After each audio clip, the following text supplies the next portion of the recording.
checkmate. Come together for a chess day. Hands up, let the whole world celebrate. It's a festival of chess. Everybody say checkmate. Come together for a chess day.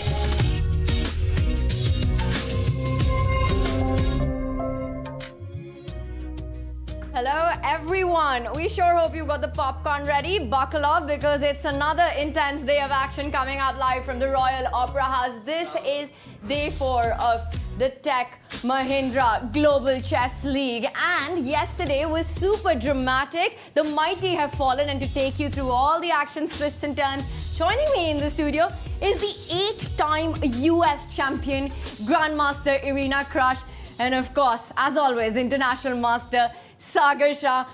Let that sink in. 8 times US champion. Irina, how's your experience been so far? Well, it's been amazing, and yesterday was an incredible storyline for the tournament because the leaders, after 2 days, there were 2 leaders, and after 3 days, there are now 4 leaders in the Global Chess League. So that makes the situation so much more tense and competitive.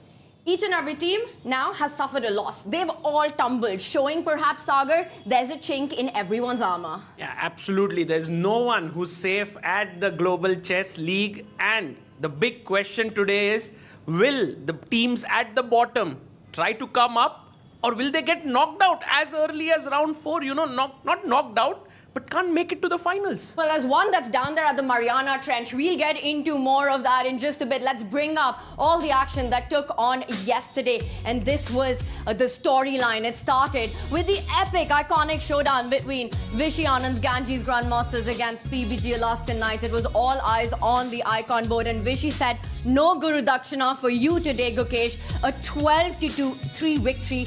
An incredibly dominating performance in that one. That was followed up with the Fyers American Gambits edging out the Triveni Continental Kings 10-8. Triveni Continental Kings suffering their first defeat, and Irina, the same storyline for the Upgrad Mumba Masters, who lost to the Alpine SG Pipers. Yeah, well, the interesting thing about that matchup between the Triveni Continental Kings and the Fyers American Gambits was they both each won 2 games in that match. So what really made the difference was the unique scoring system that we have here at the Global Chess League, where Black's wins are weighed a little bit more, and that is why the American Gambits won by 2 points in that match.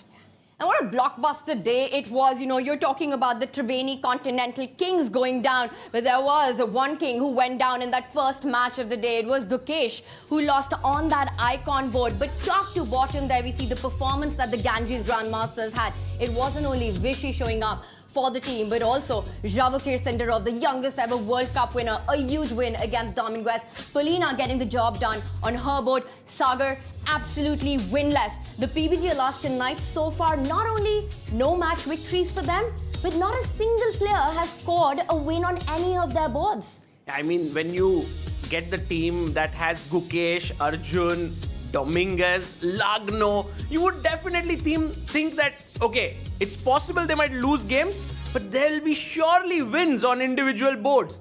But there you see, Vishy Anand showed some incredible chess yesterday to beat Gukesh, and what was a very highly anticipated encounter went in the favor of the legend. It was the clash of the day, and Vishy Anand never gave Gukesh a chance to come back, got an opening advantage and finished off in clinical fashion. But the nightmare did not stop there for the PBG Alaskan Knights, and it was Vishy Anand who was the player of the match. And I have to ask you at this point, you know, Ganges Grandmasters 2 match victories now. They're doing pretty well on the scoreline. But let's just talk about the story of the PBG Alaskan Knights here, because it's pretty much a make or break day 4 for them. They can't afford to spiral down any further. Yeah, and they're taking on the Upgrad Mumba Masters, who are definitely not an easy team. They are in top shape. They could have won all 3 of their matches, just stumbled at the end yesterday. And I think the PPG Alaskan Knights, if they win today, it could be the start of their upward trend. And it was the same story for the Triveni Continental Kings as well. You know, it looked like they were on a hot streak, but stopped short by the Fyers American Gambits. And look at that storyline that we had. Alireza Firouzja winning on that icon board, takes down Hikaru Nakamura. But again, this is the point I want to touch on, you know, Irina, where your head was at. It's all about the scoring system and those ever-critical black victories. Yeah, we see that Richard Rapport got 4 points with the black pieces against Vidit in one of the most beautiful games that have been played here at the Global Chess League. It was such a vintage Rapport's game that will surely make it into his best games collection. And I think this is where your head's at right now. You said it, one of the best games. I think we all agree with that. One of the best games of the tournament, maybe of the year that I've seen so far. You know, the end that we saw, there was some trades and then a fantastic, classic, vintage Richard Rapport attack on Vidit's king. And the final move, where in fact, Richard Rapport in one move gave away 14 chess points to Vidit, allowed a promotion of the queen, gave up a rook, but to an undefendable mate for Vidit. Finished the game in style, Richard Rapport did, and the player of the match. Yeah, and his victory was completely deserved, but they got a little bit lucky on the Prodigy board when Volodar Murzin saved a losing position and actually turned it into a win. So the Triveni Continental Kings could have scored their third match victory. They were very close. Could have, should have, would have. That's the story of the Global Chess League. That's sports. The job isn't over till it is. And what an incredible fighting performance it was by Hikaru Nakamura's Fyers American Gambit. It was an action-packed day, and we'll be breaking all of that down and telling you all about that's coming up in just a few. Don't go anywhere.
And here at the Royal Opera House in Mumbai, it's a celebration of a game like no other as we bring you live scenes, right, moments before the action starts.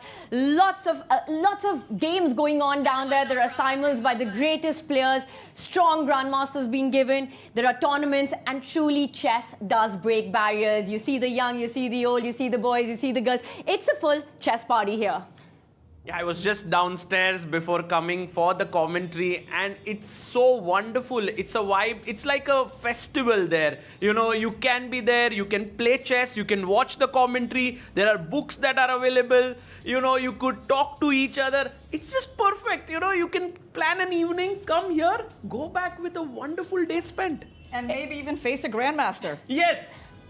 Well, it's perfect fun down there, and one team that did have a perfect run until yesterday were the Upgrad Mumba Masters, but that was until they played against the Alpine SG Pipers, who were hungry, who were starving for their first match victory, and this was when it happened against the Upgrad Mumba Masters, and there we see one iconic win right there by vachier-lagrave, but once again, not enough to get the job done, and this has been a storyline arena that we've been talking about, that here at the Tech Mahindra Global Chess League, every board matters. Yeah, well, this was a very dramatic match that started out looking really good for the SG Alpine Pipers, with Pragnananda having a big advantage against Shak Mamidjarv, and at some point it wasn't even clear where the Upgrad Mumba Masters would get their wins. But then suddenly, MVL was able to convert his advantage against Fabiano Caruana, and Shak Mamidjarv saved a really bad position against Pragnananda, and it looked like the the Upgrad Mumba Masters were actually going to take this match, but at the very final seconds,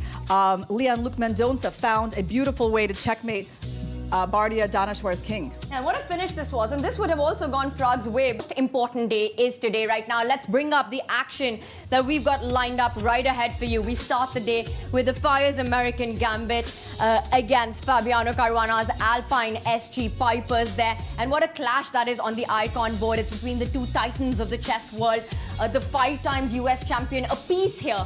Both Hikaru and Fabi have done that.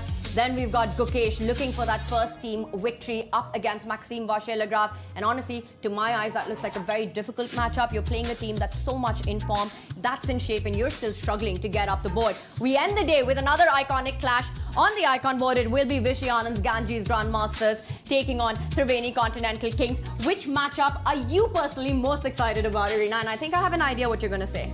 Okay. You thought I'm going to say Hikaru Nakamura versus Fabiano Caruana. Well, I was actually going to say Ali Reza Firouzja versus Vishy Anand. Well, that does surprise me. We've got more surprises in store for you right now. You stay tuned with us. We'll be right back.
Fasten your seatbelts. It's speed demon Hikaru Nakamura taking on the calculating machine Fabiano Caruana as Fyers American Gambit go head-to-head with the Alpine SG Pipers, and we head over straight to Arohi for the match toss.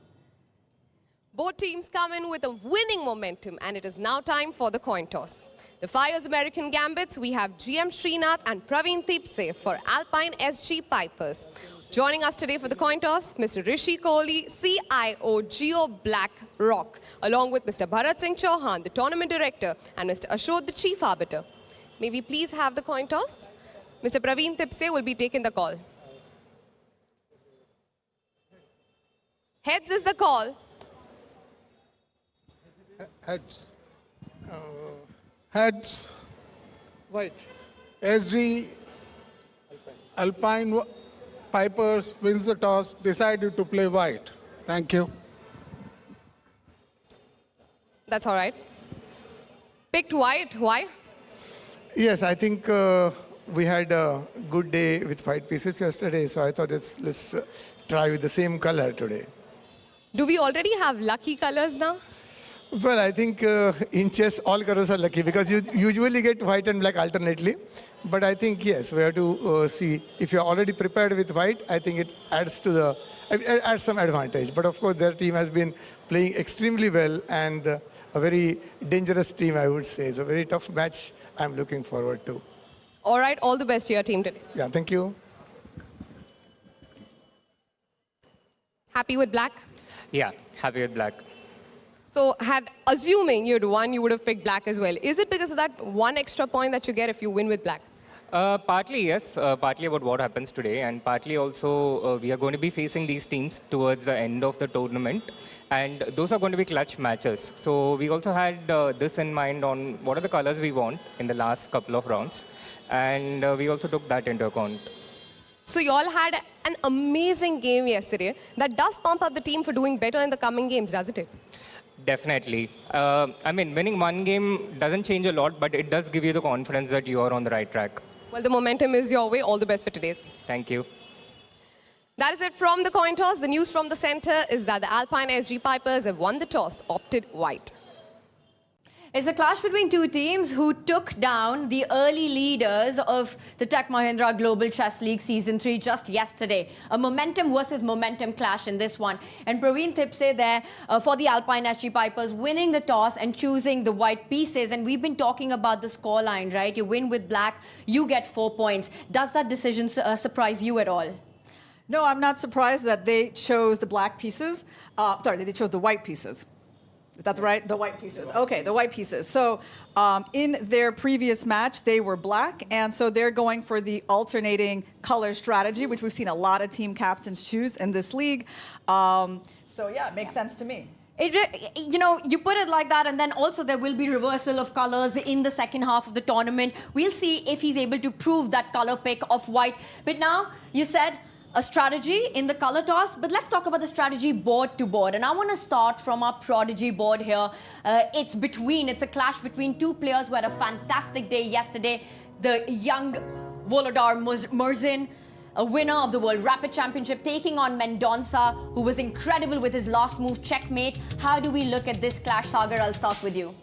I think it's between the two youngsters who helped their team win their matches yesterday. So I think it'll be very close. I would give a very small edge to Volodar Murzin being the World Rapid Champion, but he has the black pieces. So maybe quite even there.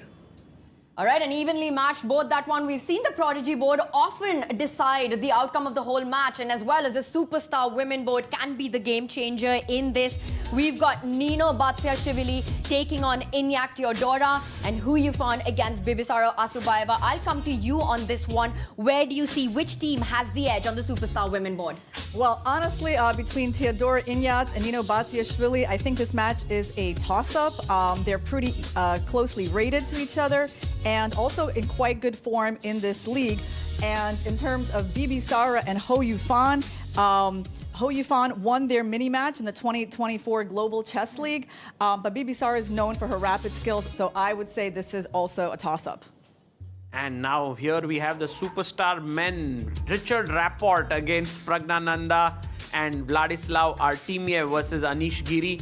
These are tough matches for the Fyers, for the SG Alpine Pipers, because I know that Rapport has been a tough opponent for Pragnananda.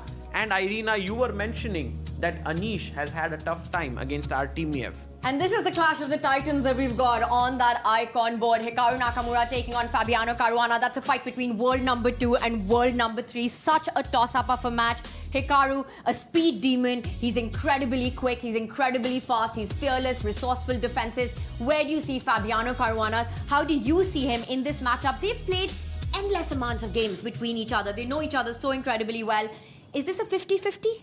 Well, I think based on their recent history, Tanya, I got to give the edge to Nakamura. He beat Caruana in their mini match in the 2024 candidates, and he also defeated him twice this year in the American Cup, in the Champions Bracket Final, and then in the Grand Final of the American Cup. So that's pretty convincing. It's hard to argue that. Hikaru Nakamura with quite a bit of a margin there in his head-to-head in recent clashes against Fabiano Caruana. He's looking pretty confident on the screen. Doesn't look too concerned about going up against, well, a player who's been his teammate, a rival for so many years. Incredible countless matches. And there we have the world number 3, Fabiano Caruana, for the Alpine SG Pipers. They have to be feeling good after yesterday's win. And it's perhaps exactly what you needed when you're going up against a team like Fyers American Gambits. Absolutely, and there you see them entering in. Richard Rapport, always very relaxed. Bibisara, Theodora Inyak, and we have Volodar Murzin with their coach Srinath, who is very, very good at what he does. He was the coach of the Indian team that won the gold. Did a great job there. Can you do a great job today as well? What a big matchup this is between these two teams. Will the Fyers American Gambits be able to fire up all their cylinders? Because that's what you need when you're taking on the Alpine SG Pipers, who had a fantastic day yesterday, bringing down the Upgrad Mumba Masters. And this is the day they can really make a case for their run for the top 2 spots. Well, I think in this match, the board that I'm really looking forward to seeing is Richard Rapport versus Pragnananda. Because, by the way, one of the best games of the entire year, 2025, was between Richard Rapport and Pragnananda in the Chess Championship. It's going to be big clashes all across. Watch out for that board here, Irina, calling out the Richard versus Pragnananda. Final question, who takes it? Fyers American Gambits, or will it be the Alpine SG Pipers? Sagar, you go first. I have a... Time pressure. Ooh. And I'm going for the Alpine SG Pipers as the small favorites here. You gotta wave it. Yeah, well, wave it. Fortunately, I got the flag here for the American Gambits, and that was going to be my choice anyway. Yes. Wow. Well, we know this is going to be a closely contested battle. We've laid the board, we set up the board for you. The players, you saw them, they're in the building, and it is going to be time very soon to call them into the arena. It's time to get the moves in.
It's never over till it's over, and no other team knows it better than the next one. Please give it up for Alpine SG Pipers!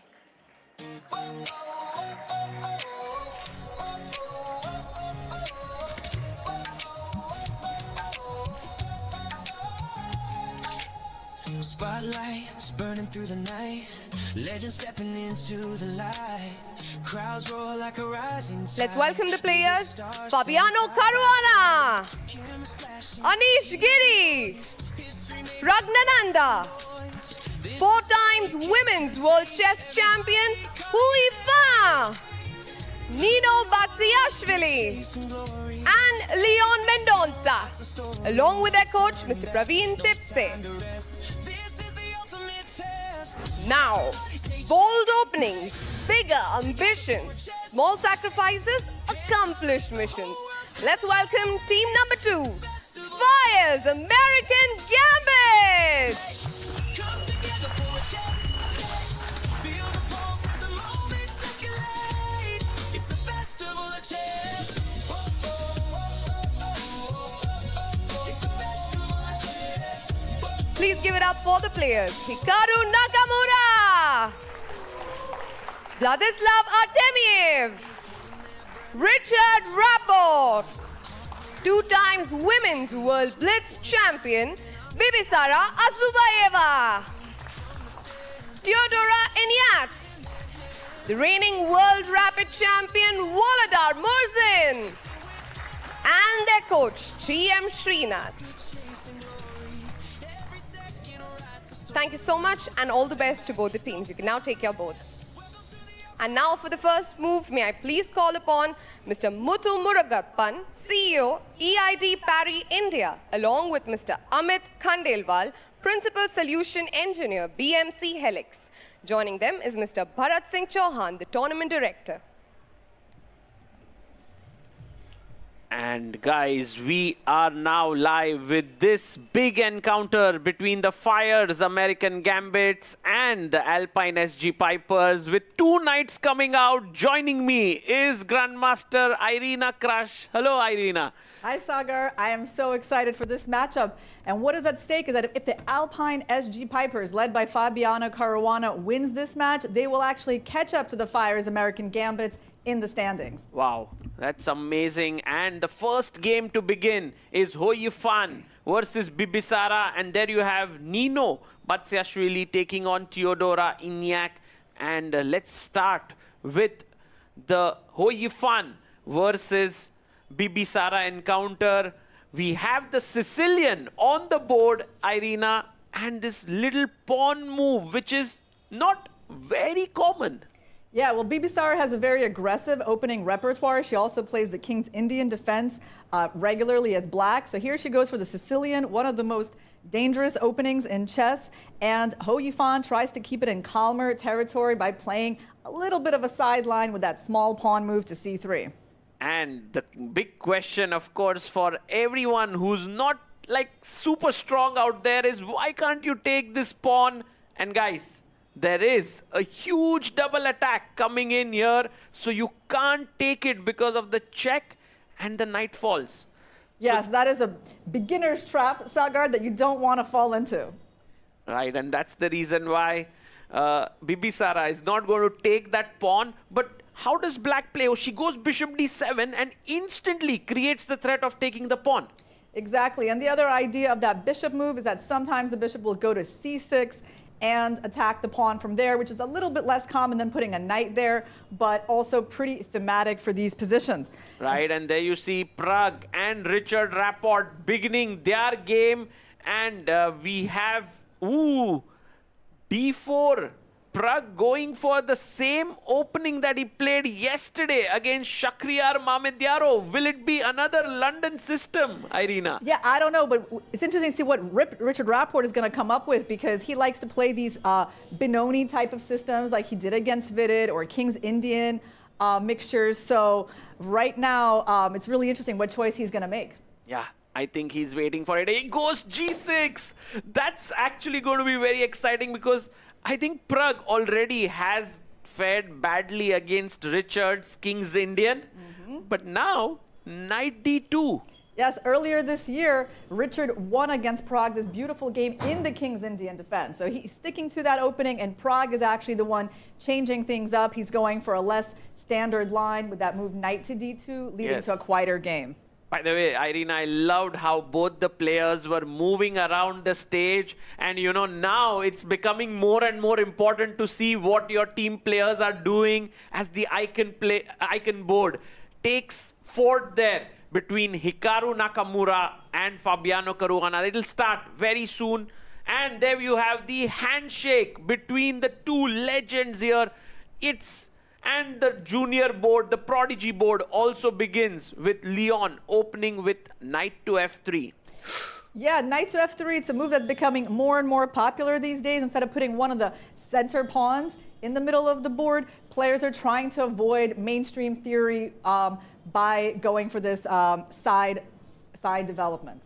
Right. And by the way, let's go to the board number 1, the icon board. Irina, I need to get your thoughts on this opening choice of Hikaru Nakamura. If we can take it from the top, it was the Petrov. And this line which, you know, every kid you generally would say, don't do this a few years ago. But now it's becoming quite a playable line for black. Yeah, it's been explored in a lot of top-level Grandmaster games. And we've actually seen it in this tournament before as well. I can't remember I think it was on the first day when we were commentating. No, Sagar. it was MVL versus Hikaru. I think day 2. And MVL actually lost to Hikaru in that opening with white. Okay, that's right. Okay, yeah. And he had actually gone, Irina, here, f4.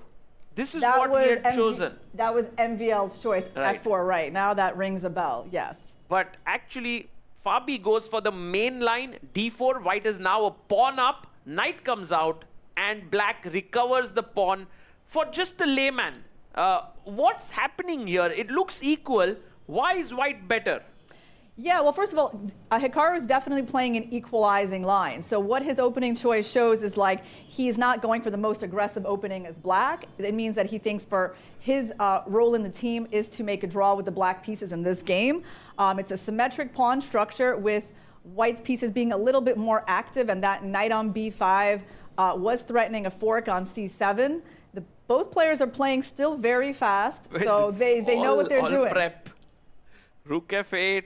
King c1, and Hikaru plays a6. Knight goes back. The knight attacks the bishop. This is insane. The amount of prep. He goes and snatches the pawn. Hikaru traps the bishop. This is giving me the 1972 World Championship vibe. You know, this game 1 between Spassky and Fischer. Yeah, they've already played 24 moves in just a few seconds. Pretty incredible. So the bishop now is a little trapped on h7, but it's protected by the knight. And right now, Caruana is attacking the f7 pawn, which is okay. It's protected like with the bishop being blocking things. And now the white pawn is going to go to h5. And finally, someone has started to think here. I think Fabi is the one who's taking a bit of time here. Irina, what do you make of this? It's a sideline, and in that they're so well prepared, and Hikaru is still blitzing out. And he looks bored. You know, I think that's the expression he's making is like, I've got this all prepared. I'm not super interested yet. That is basically what his face is telling us. Let's look closely, right? He does not look like he's very tense or unsure about things. But Irina, this looks like a big opportunity for Fabiano. If you were white here, what is the first move that would come to your mind? Like, there is a very tempting move here for white. Okay, well, our rook is under attack on f4, so the tempting move is probably rook to d4 that you're thinking about, Sagar? Yes, rook d4, pinning here, but then the king would sidestep. Exactly. But what do you make of this exchange sacrifice, rook takes f5? Do you think it's the best engine move, By the way, if we can get the chessboard here, Hikaru is walking around just to show you this exchange sacrifice. Hikaru looking at the games of all his teammates, and many people say that Hikaru's expressions are like the bar, the engine bar, which keeps on telling you, okay, this is a nice position for his team. This is not so good. You can look at that. But this sacrifice, just if we go one move back, Irina, rook takes f5, g takes f5, and bishop f5. What do you make of this? Yeah, so the idea here is that white has sacrificed in exchange for that passed h pawn. And that pawn is pretty dangerous. It is going to get to h7. And that, I'm sure that Hikaru still has this position analyzed. Oh my god, it did happen. Takes, king d6 is on the board. And that h pawn is going to move to h6. And then the question is, what is black going to do against that dangerous pawn that is going to wind up on h7? He goes at 6. Hikaru again plays b5. Has Hikaru prepared the entire game at home, guys? It's like as if he doesn't have to think at all. We are on move 28. Yeah, now this is really amazing opening prep. Even for this top level, that it's almost move 30 and he still hasn't had to think at all. Well, he's chosen a line where he's like a little bit worse according to the engine, and he's just relying on the fact that he knows it until the end. But this is insane confidence, Irina. Like, you can make a queen, you take here, knight check, king goes, let's say, back or somewhere, and you are a pawn down in this position. I mean, this endgame could be very scary. Yeah, I guess he's just hoping that he's going to play like rook f8 and that f pawn is going to come under attack soon, and it cannot really advance easily to f4. So I guess the advantage is not that big here for white. It's an interesting approach by Hikaru. I mean, he's saying, yes, I will defend a little bit, but I know what I'm going into. So, you know, this is kind of the clearest way to steer for a draw. And you know, Fabi has to use all his experience here and belief in himself, because when your opponent is blitzing out like this and is looking so confident, you could lose your kind of will to play for a win. Yeah, absolutely. And the question actually is, what other ideas other than h8 does white have here? I mean, there's no other way to really support that pawn advancing. It's not that easy to see how to make threats, is it? Yeah, I think if you don't push this pawn, black would be thinking of perhaps trying to defend f7 somehow. Maybe is rook a7 something that you could think of perhaps? Or maybe even f6 could be a thought. It does open up the e6 square though, so you have to be a little careful with that. Right. And so Hikaru, by the way, showing immense confidence here. And there's one game which we should go to where the players with the white pieces are doing well. That's Ho Yifan, the 4-time world champion. She's playing on board 4 against Bibisara. And Irina, white has this. We saw this opening. It was this delayed Alpine in the Sicilian. White has great space in the center. Yes, and this is very similar to her game yesterday against Humpy Koneru, when Humpy also had a knight on e4 that she was trying to challenge by playing knight bd2. So it's funny how these two games are resembling each other. She's got the space advantage. You know, the bishop on g7 is staring into the white pawn chain, which is the main defect in black's position. Right. And Irina, I have a question for you. Have you played Ho Yifan before? I've played Ho Yifan before, but not in a long time. For sure, I was playing her. I actually played her before she became famous. I played her, my very first game against her when she was probably around 11 years old, and it was in 2005 in a tournament in China. So no one knew this name yet. And she was invited to a tournament of like much more well-known top female players. And I played this game against her. I think I was black and a Sicilian. And you know, I wound up winning, but I was like, oh wow, this girl is going to be good. It was really that obvious. Wow, that's amazing. Playing her before she became the powerhouse that she is. And by the way, on our frame, we see Suhail Chandok, the man behind the Upgrad Mumba Masters. He is closely following all the action there. And, you know, he's not choosing to wear the headphones. He's like, I want to just look at my players. I want to see them carefully. And let's also look at the shots from the fan zone there. We have Pranav V, the Grandmaster here who's giving a simultaneous exhibition against the local players who have come out there. I believe there's also Pranav Anand who's doing this. These youngsters who are here as the ambassadors of the tournament, really making everyone's visit to the Royal Opera House absolutely worth it. Yeah, there's going to be more simuls planned for the evening with available Grandmasters on the site. And by the way, let's go look at the game between Pragnananda and Richard Rapport. That has a bit of an unorthodox pawn structure where Richard has put pawns on both e6 and g6, blocking in his light squared bishop. Right. So I mean, can we have Pragnananda on our screen? This is Prag versus Richard here, board number 3. And we see that there are trades in the center, Irina, here. Does this look like white is doing well with the knight really well placed and the black king is still in the center? Well, I think that black is going to be trading pieces here. Okay, he went for this trade, but the other one was possible too. And the thing is that Prag's bishop staring into the pawn is not that amazing.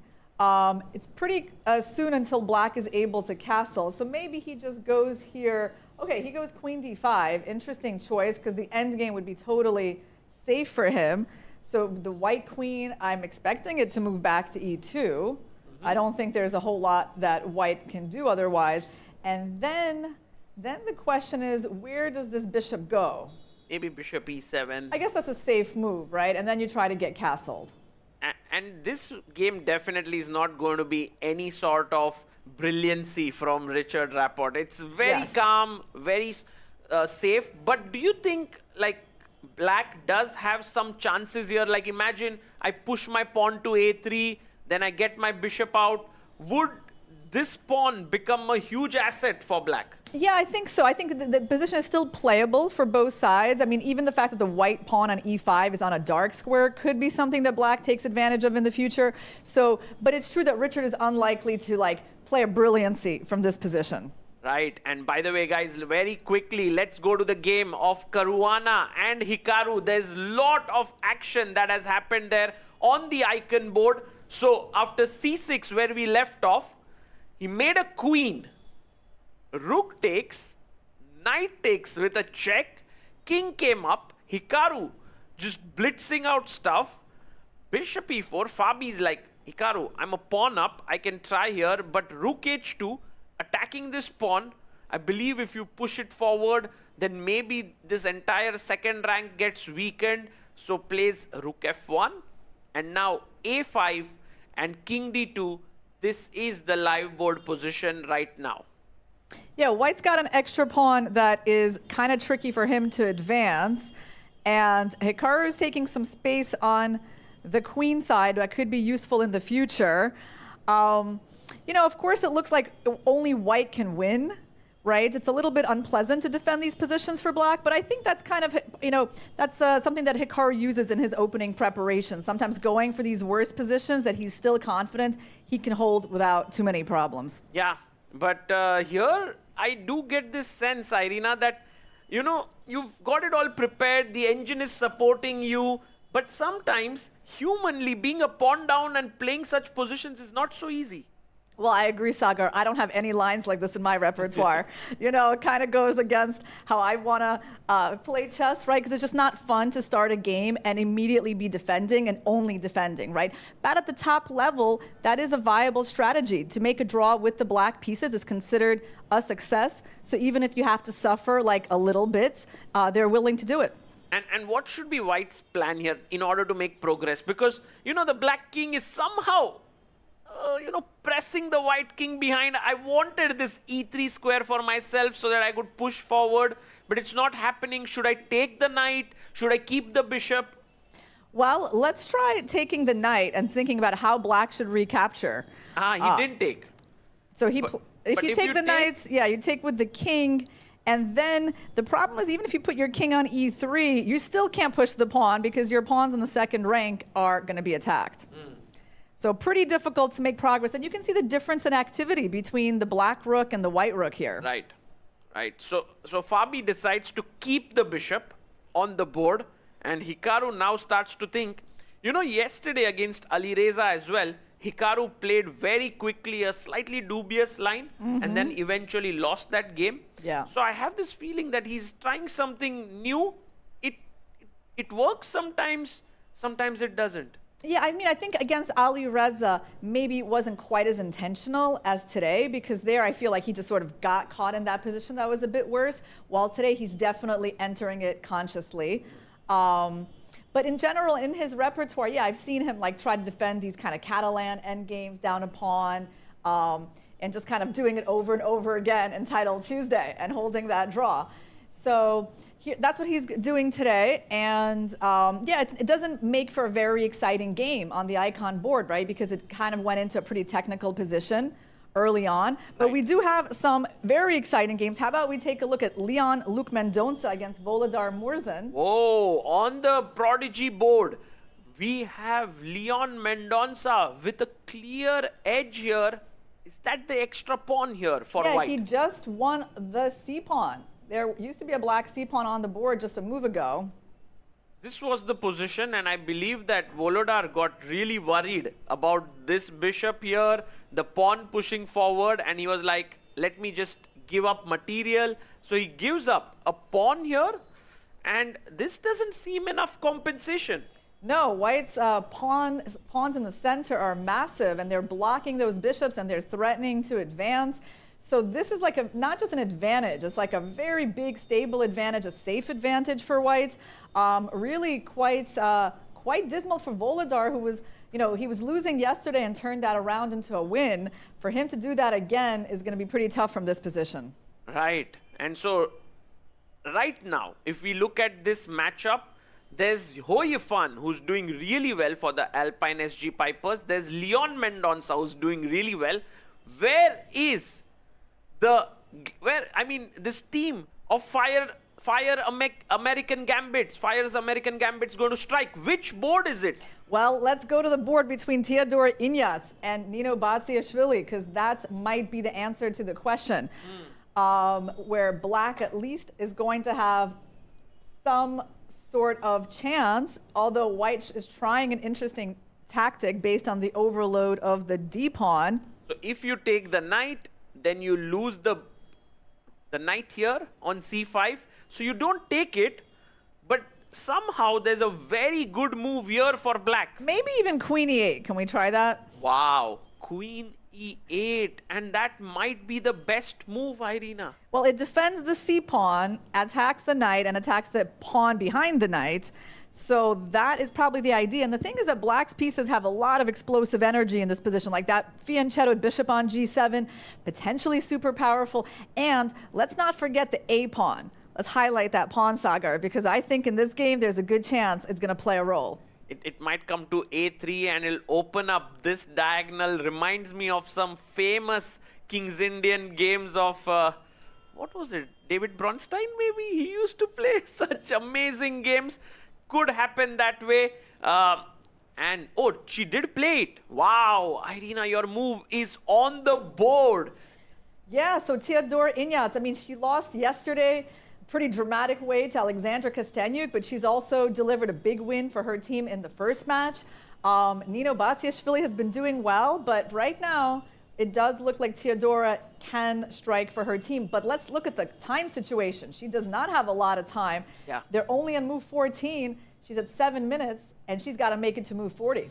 Right, she is struggling on time right now. And talking about slightly struggling here, maybe Pragnananda on board number 3.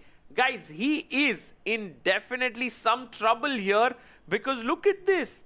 Richard Rapport has pushed his a-pawn, and now if Prag takes, there would be 2 weaknesses. Or, you know, take here, and now the b3 pawn is weak, and black simply castles. Yeah, this is, you know, a position where it looks balanced because there's not a lot of pieces on the board. The kings are going to be both safe. But the problem is it's a story of weaknesses, right? The white e-pawn is actually a bit overextended over here. And that b3 pawn, it just got captured, which is interesting. What is the idea after rook b1, Sagar? Yeah, exactly. I was thinking that you know, he'll keep this, he'll castle, he'll try to bring his rook here. But Richard was like, no, I'm just taking the pawn and rook b1 or rook a2. Okay, wow, that's a beautiful counterattack. Wow. The rook is attacking the queen on e2, and he's counting on actually being up a pawn But in what if some I take? endgame. Yes. Because now I can take And the pawn now here. you're going to castle. And you're going to say, hey, my rook on the second is still really annoying for you. You got a And if I back rank play issue. F4, then rook d8, and then things are going to get ugly. wow. So he can still, put Prague under some pressure. Also, he's got a lot more time than Prague. And this is looking really, really bad for, I mean, really is too much to say, but it's definitely looking slightly worse. But I think Prague will be able to hold this. So nothing huge might happen here. It could end in a draw, Irina.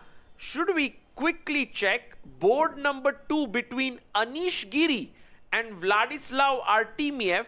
Because this one is looking very sharp. It is, despite the fact that the engine bar is giving it as equal. Obviously, a lot of things are happening in this position. Black's king has lost the shields of the H pawn.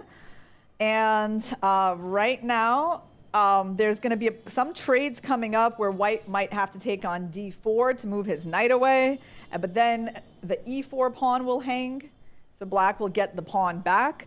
Are there alternatives to the move knight takes d4, Sagar? Maybe I can jump in with my queen and try to checkmate you if you take this. That would be terrible, but it seems like it's not. Because of very knight sure. e4. Yeah. Take here, and now the queens have to be traded. So perhaps Anish, who's going quite aggressive here, cannot quite do it. Oh, I have an idea. Can I do bishop g7 here? Because now my threat is queen at 6. Okay, that is a nice checkmate threat. Indeed, how do I stop it? Maybe knight g4. Knight g4, and then try to take the knight on f5, right? Yeah, Yeah. but actually it's not the best move. There's something else here that is working out.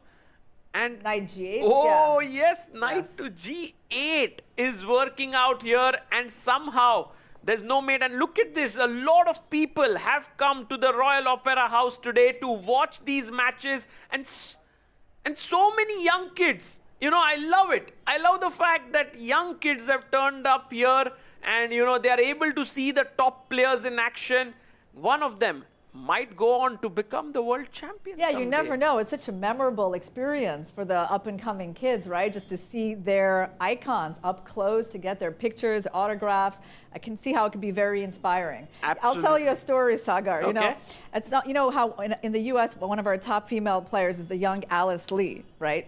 Someone I've played a lot in the American Cup. Anyway, at some point when I played her for the first time in the American Cup in the finals, her mom showed me a picture of us at like some tournament some years ago where she was like, 6 or 7 years old. Wow. And of course, I didn't remember, having taken that picture, but it was pretty cool to see that. That's so beautiful. And I think, Irina, you've inspired so many players in USA and across the world to take up chess. And I guess you would be loving the entire vibe here, right, at the Global Chess League? Absolutely. Well, I think chess is an amazing game. When I see people enjoying it, appreciating it, being passionate about it, Sagar, it makes me happy. Amazing. And let's take a look at how Ho Yifan is pressing her advantage against Bibisara Asobayeva. Yeah, let's go. She's almost close to having a decisive advantage here. Queen on b3, bishop d2, knight f3. The material is even. Pawn is on h5. Why is white's advantage so big here? I think it's still the bishop on g7 that is locked up, not very effective. It's hard for black to play f6 to break out, especially once the white pawn is already on h5. But honestly, I don't necessarily think it looks like the game is over. I feel like this is like a different type of advantage from the one that Mendonça has against Morzin. It's not a material advantage yet, but yes, the problem here for black is counterplay. Right. And I think one of the things that Ho Yifan needs to take care of is her time, because otherwise everything is going well for her. Oh, she sacks a pawn here with e6, a juicy move. It opens up the bishop, But if you take, then I guess you take here. And queen d3. This is the point. Yes, she has created a very important weakness. That is a very cool move by Hou Yifan. That's the precise answer to the question of why white is better. It wasn't just the general things. It was this move e6 is important. Wow. So that's beautiful here, what Hou Yifan has done. And I think she generally takes some time to get into her groove. But once she starts to really play well, it's difficult to stop her. For sure. I mean, you know, she doesn't play as often as she used to. And that sometimes makes her a little slower, a little rusty, but when she starts finding her form, you can see why she was a player rated in the high 2600s, second only to Judith Polgar. Right, and while Yifan is winning her game, or you can say clearly better, although her last move was perhaps not the most accurate, on board number 5, Theodora Ignac's advantage is growing massively here. I think this bishop is the MVP, Irina. The bishop on g7. And the pawn on a3, and the knight on b4. They're all competing for the MVP award. Some very powerful pieces that black has. This is sort of a disastrous position for white because there's not much to compensate for those weaknesses around the king. I don't know, she needs to try to neutralize the bishop on g7, like maybe playing something like bishop d4 at some point. Yes. This is an important move that needs to be played, but it's black to move here. And I think black will try to stop that, maybe even with a move like c5 to stop bishop d4. So this one looking really good for the team of Fyers American Gambits.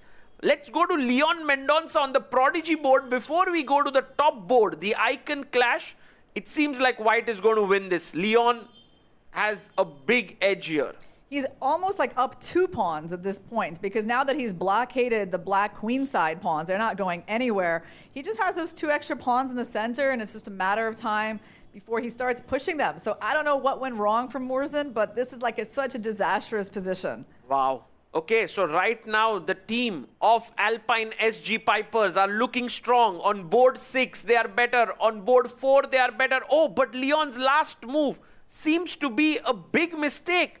He's given up a chunk of his advantage. And why did he give up the pawn? Why did he do that?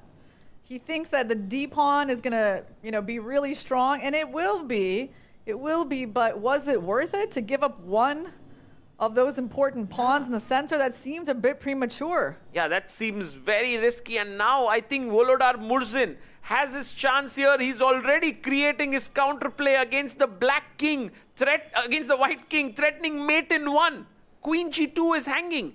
Yeah, you got to go f3 to block the bishop, but still, I mean, at this point, black is no longer behind in material, and I think things are not even as bad for him as they were in yesterday's game. So he must be like thanking his lucky stars at this point. Yeah, Volodar Murzin, very difficult to beat here. Even though he gets into trouble, he quickly extricates himself from it. Going to the top board, we have Hikaru Nakamura still fighting a pawn down. But this time, so many simplifications have happened. Now he's threatening to take on c2. I think it's a draw now. Yes, he can't quite take that pawn because of rook c4. Ooh, that would be a massive blunder. Okay, so then maybe he should take on d3?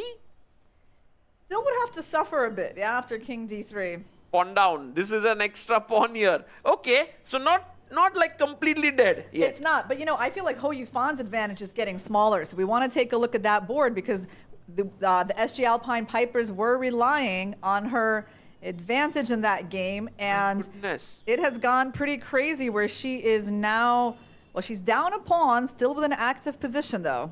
I think black has won this key pawn in the center, and there's no mating attack that was possible here. Yes, black's king does look a bit weak, but I think Bibisara would be feeling more confident. The match suddenly has become quite even. Yeah, well, I think in terms of a kingside attack, we have to try to make it happen. Do you think we can try a move like g4? Because white can't really give up on the attack. Wow, that's a great move. You're attacking this pawn, and if you take here, queen check, and this should end in a checkmate somehow.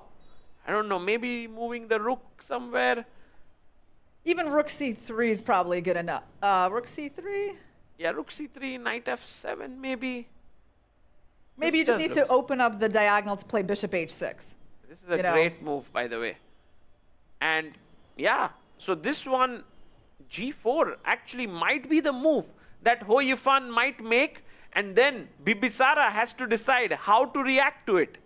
Yeah, not so easy, right? I mean, she cannot touch that pawn, but there's no immediate threat yet. Actually, even taking on h5 is not a big threat because it allows the black queen to come out to g6. So maybe she can go bishop g7 here? Is that Bishop a move? f6? Sorry, bishop f6, yeah. Yeah, that's a great move, and that might keep the balance here, but definitely a very sharp game that's building up. And meanwhile, can you believe it? Irina, Nino Batsiashvili on board 5 is now better. She was worse. She was like close to having a big disadvantage, but now she's close to having a big edge. Yeah, I mean, it's amazing. Somehow the features of the position are still the same. White's king looks weak. The diagonal looks weak. But the strong knight on b4 has been traded, and now White's threatening to win the pawn on d6, and then is relying on the bishop e5 trade of bishops to somehow not get mated here. But there has to be some care taken, because if you take bishop d6, oh, she's taken. I was saying like rook takes b3 is possible, but not really. If rook takes b3, Pawn then takes. ab, a2 and king c2, and this queen is not really that strong. I can simply take it. Yep. So that's not working, but it's a big mistake here by Nino, because rook d8 is very strong. Exactly. Well, you know, the time is going to make a big difference here because the position is complicated. 14 moves left to make for Teodora in 2 minutes. I mean, is it going to be a replay of yesterday's game where the time really affected her? Oh, we have a result on board 3. It's a draw between Pragnananda and Richard Rapport. It's 1-1, the score there.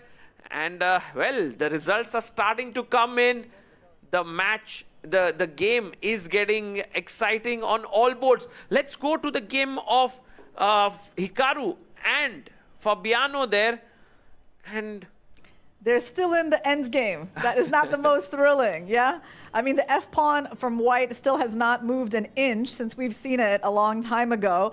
You know, Hikaru continues to create this counterplay, and for now, White's not making progress.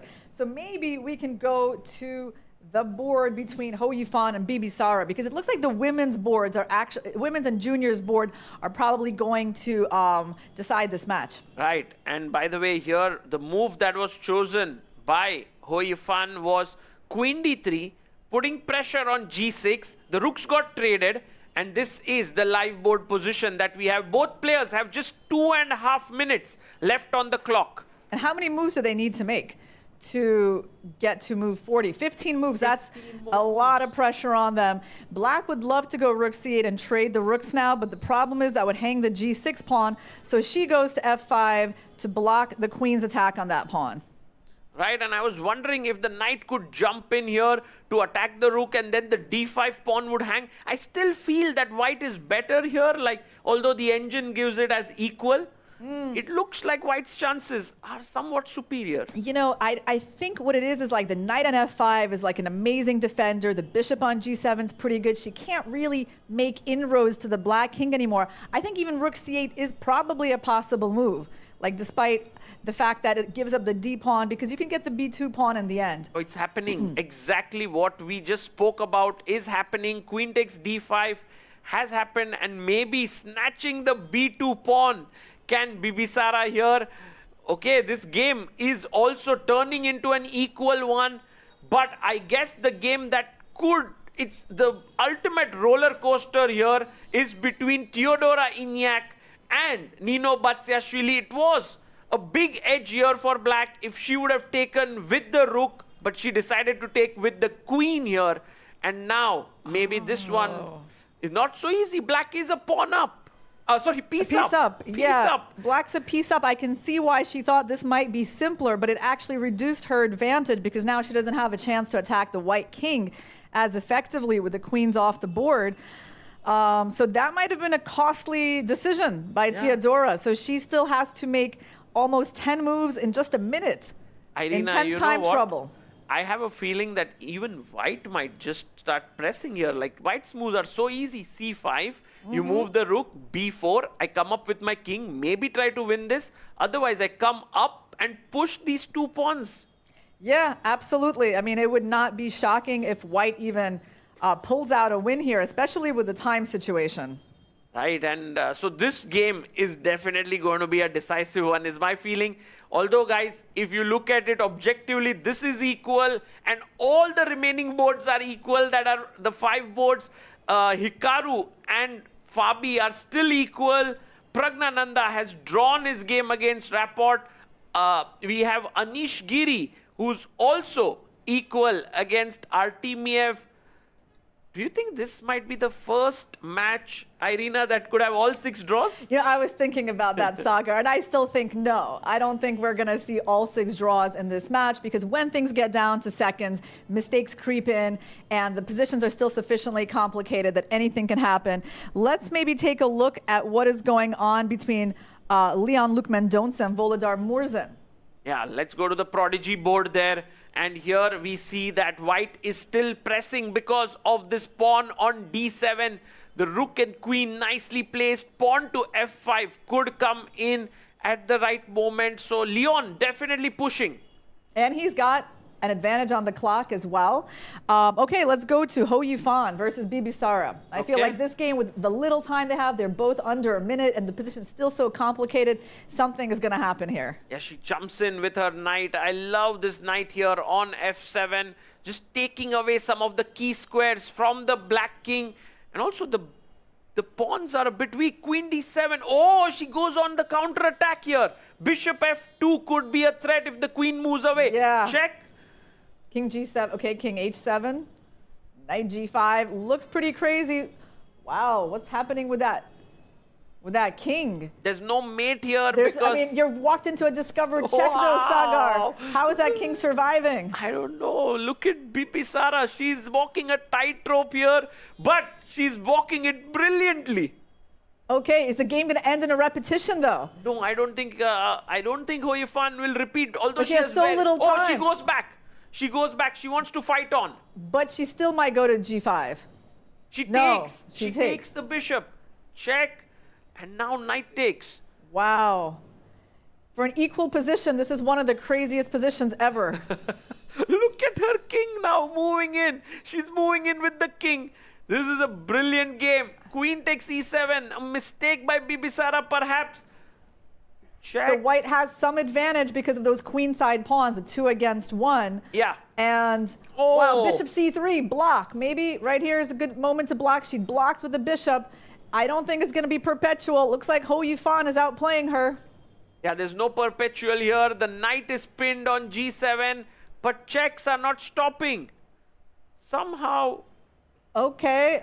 Why'd she do that? She didn't want to block with her queen on B4 for some reason. And now King D2. Oh, she has so little time. It's a 3-fold repetition, Irina. She claims it perfectly. Oh. And can we go back to this game? She claims here, Bibisara, what a star. She understood with just 30 seconds on her clock that this is the time to claim a draw, and it is the right claim. It's an amazing presence of mind, you know, when you've got seconds to pick up on that 3-move repetition. And of course, her position's not very good, so she will be very happy to get that half a point. And the arbiter is asking the third umpire here. You can see the arbiter on the table, that what's happened here? Is it a draw or not? And they shake hands. Ho Yifan misses a golden opportunity here to win. The game ends in a draw. We have already board number 2 ending in a draw between Anish Giri and Artemiev. Also, there's result on board number 1 between Hikaru and Fabi. It's also a draw. So we have 4 draws in a row. Now it's all down to the Leon Mendonça board on the Prodigy against Murzin and Nino Batsiashvili. Both the games are being won by the Alpine SG Pipers, Irina. Wow, amazing. Okay, so he's made progress with his queen and rook. The black king is getting progressively weaker. It's funny, he did not take the rook on D8 that was seemingly free, because I think there was a perpetual check. Right, and so he's doing it carefully here, Leon, because he is clearly winning. The king is weak. He's threatening a mate here. He's attacking this rook. Queen F5. we can't take here because of check. Maybe we can. But just take the queen. It's the winning endgame. Bring your king up. Yeah, that's a simple decision. Sometimes it's hard to do that, though, because you want to checkmate the king, and he actually did not go for the queen trade. Do that. He did Not not surprised. do that. And by the way, while this one, oh, what happened? Yes, probably Morzin lost on time. He only had seconds. And also, how did the game between Vachier-Lagrave and Inyats finish? Vachier-Lagrave won. You were right, Sagar. Even though she was down a piece, she had chances in this endgame, and she did prosecute them. Wow, guys. Leon Mendonça wins it for the SG Alpine Pipers. So does Nino Batsiashvili. It's a dominating win once again for the SG Alpine Pipers. 4 draws and 2 wins. So that's 10-4, the scoreline. That's a pretty convincing victory, you know. I gotta say, Sagar, you're gonna be the one raising the flag. I was thinking the Fyers American Gambits would be the favorites in this match, but what happened was they were neutralized on all the top boards. Yes. Right. So, yeah, like a Rapport didn't really get anywhere against Prague. Well, they were playing with the black pieces, though. Right. I mean, in a way, what happened beautifully for Leon was that his win was quite smooth. And by the way, there the Alpine SG Pipers have won, and that's a very cool result for them. 2 back-to-back wins with all the emotions that are there in the playing hall. You can see their coach Praveen Tipse very happy there with this 2nd win in a row. Meanwhile, for the Fyers American Gambits, well, today I guess they didn't have so many chances. Yeah, maybe Theodora Inyak. She had could chances. be. Sagar, so who do you think is the player of the match for the Alpine SG Pipers? I think definitely the way Ho Yifan is playing, maybe we could think about that. But Nino Batsiashvili, like, I mean, she scored a win here. And look at her tournament that's going on. She's beaten Koschenyuk, she's beaten Solakidu, she's now beaten Theodora Inyak. Should we go for her as the MVP? I think so. I think she deserves it. And also Leon-Luc Mendonça deserves it, right? Because they both won at the very end of the match. So in that sense, it was very similar. Like, no one contributed that point early to the team. But in the end, they kind of gave it at the same time. So it was equally important. Right. Was finished the first game, Yes, this team was first a little match bit, of a today. little bit sad. And Alpine's people won 3-0 match points against American Gambits. And the game points is 10-4. I want to congratulate winner and please handshaking.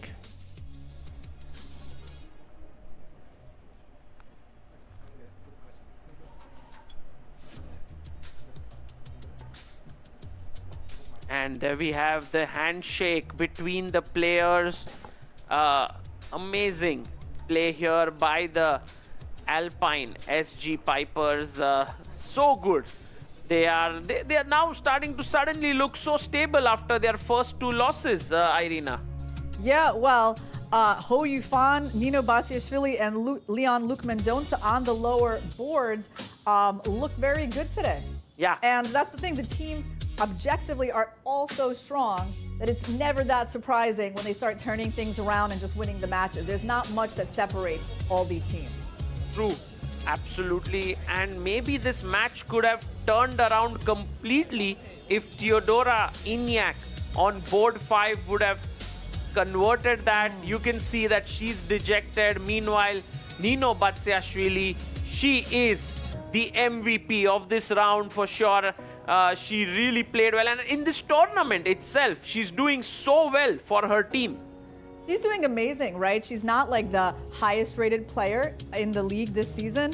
But yeah, she's definitely very strong, very experienced. Has represented the Georgian women's national team, many Olympiads. And she is just, her games are looking pretty good. She's not really in trouble very much. But I have to say, even if Inyats would have won, it still wouldn't have been enough. Actually, wait, maybe it would have been enough because they were black. It would have been yeah. absolutely enough. But 10-4 is the scoreline with the Alpine SG Pipers. We go for a short break.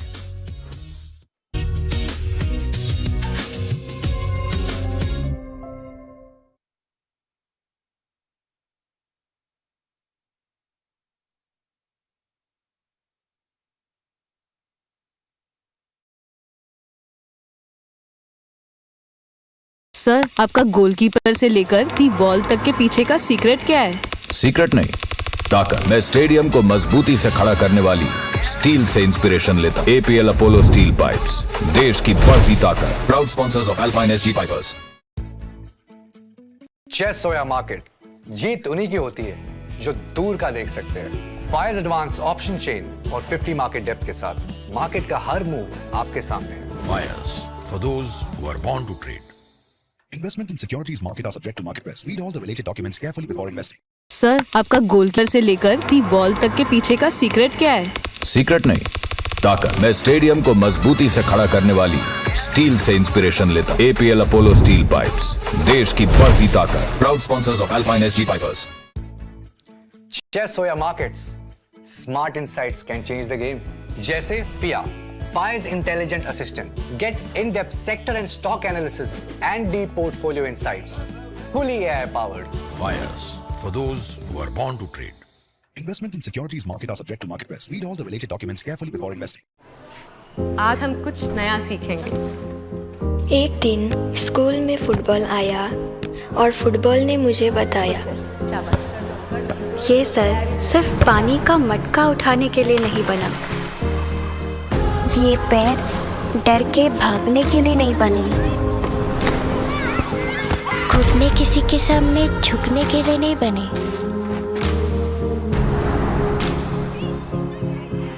ये कंधे अनाज की बोरियां उठाने के लिए नहीं बने, चीख सिर्फ डर से नहीं निकलती और गोल सिर्फ रोटियां नहीं होती।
Alpine SG Pipers with their second match victory in a row take down Fyers American Gambits 10-4. What a power-packed performance by them. And now to award the player of the match, Arohi, take it away. Taking the winning momentum ahead, the Pipers clinch another game day. Hello and welcome to the post-match presentation ceremony of match number 10, played between the Alpine SG Pipers and the Fyers American Gambits this evening here in Mumbai. To present the award, may I please call upon Mr. Amit Khandelwal, Principal Solution Engineer, BMC Helix. And the player of the match award goes to Nino Batsiashvili from Alpine SG Pipers.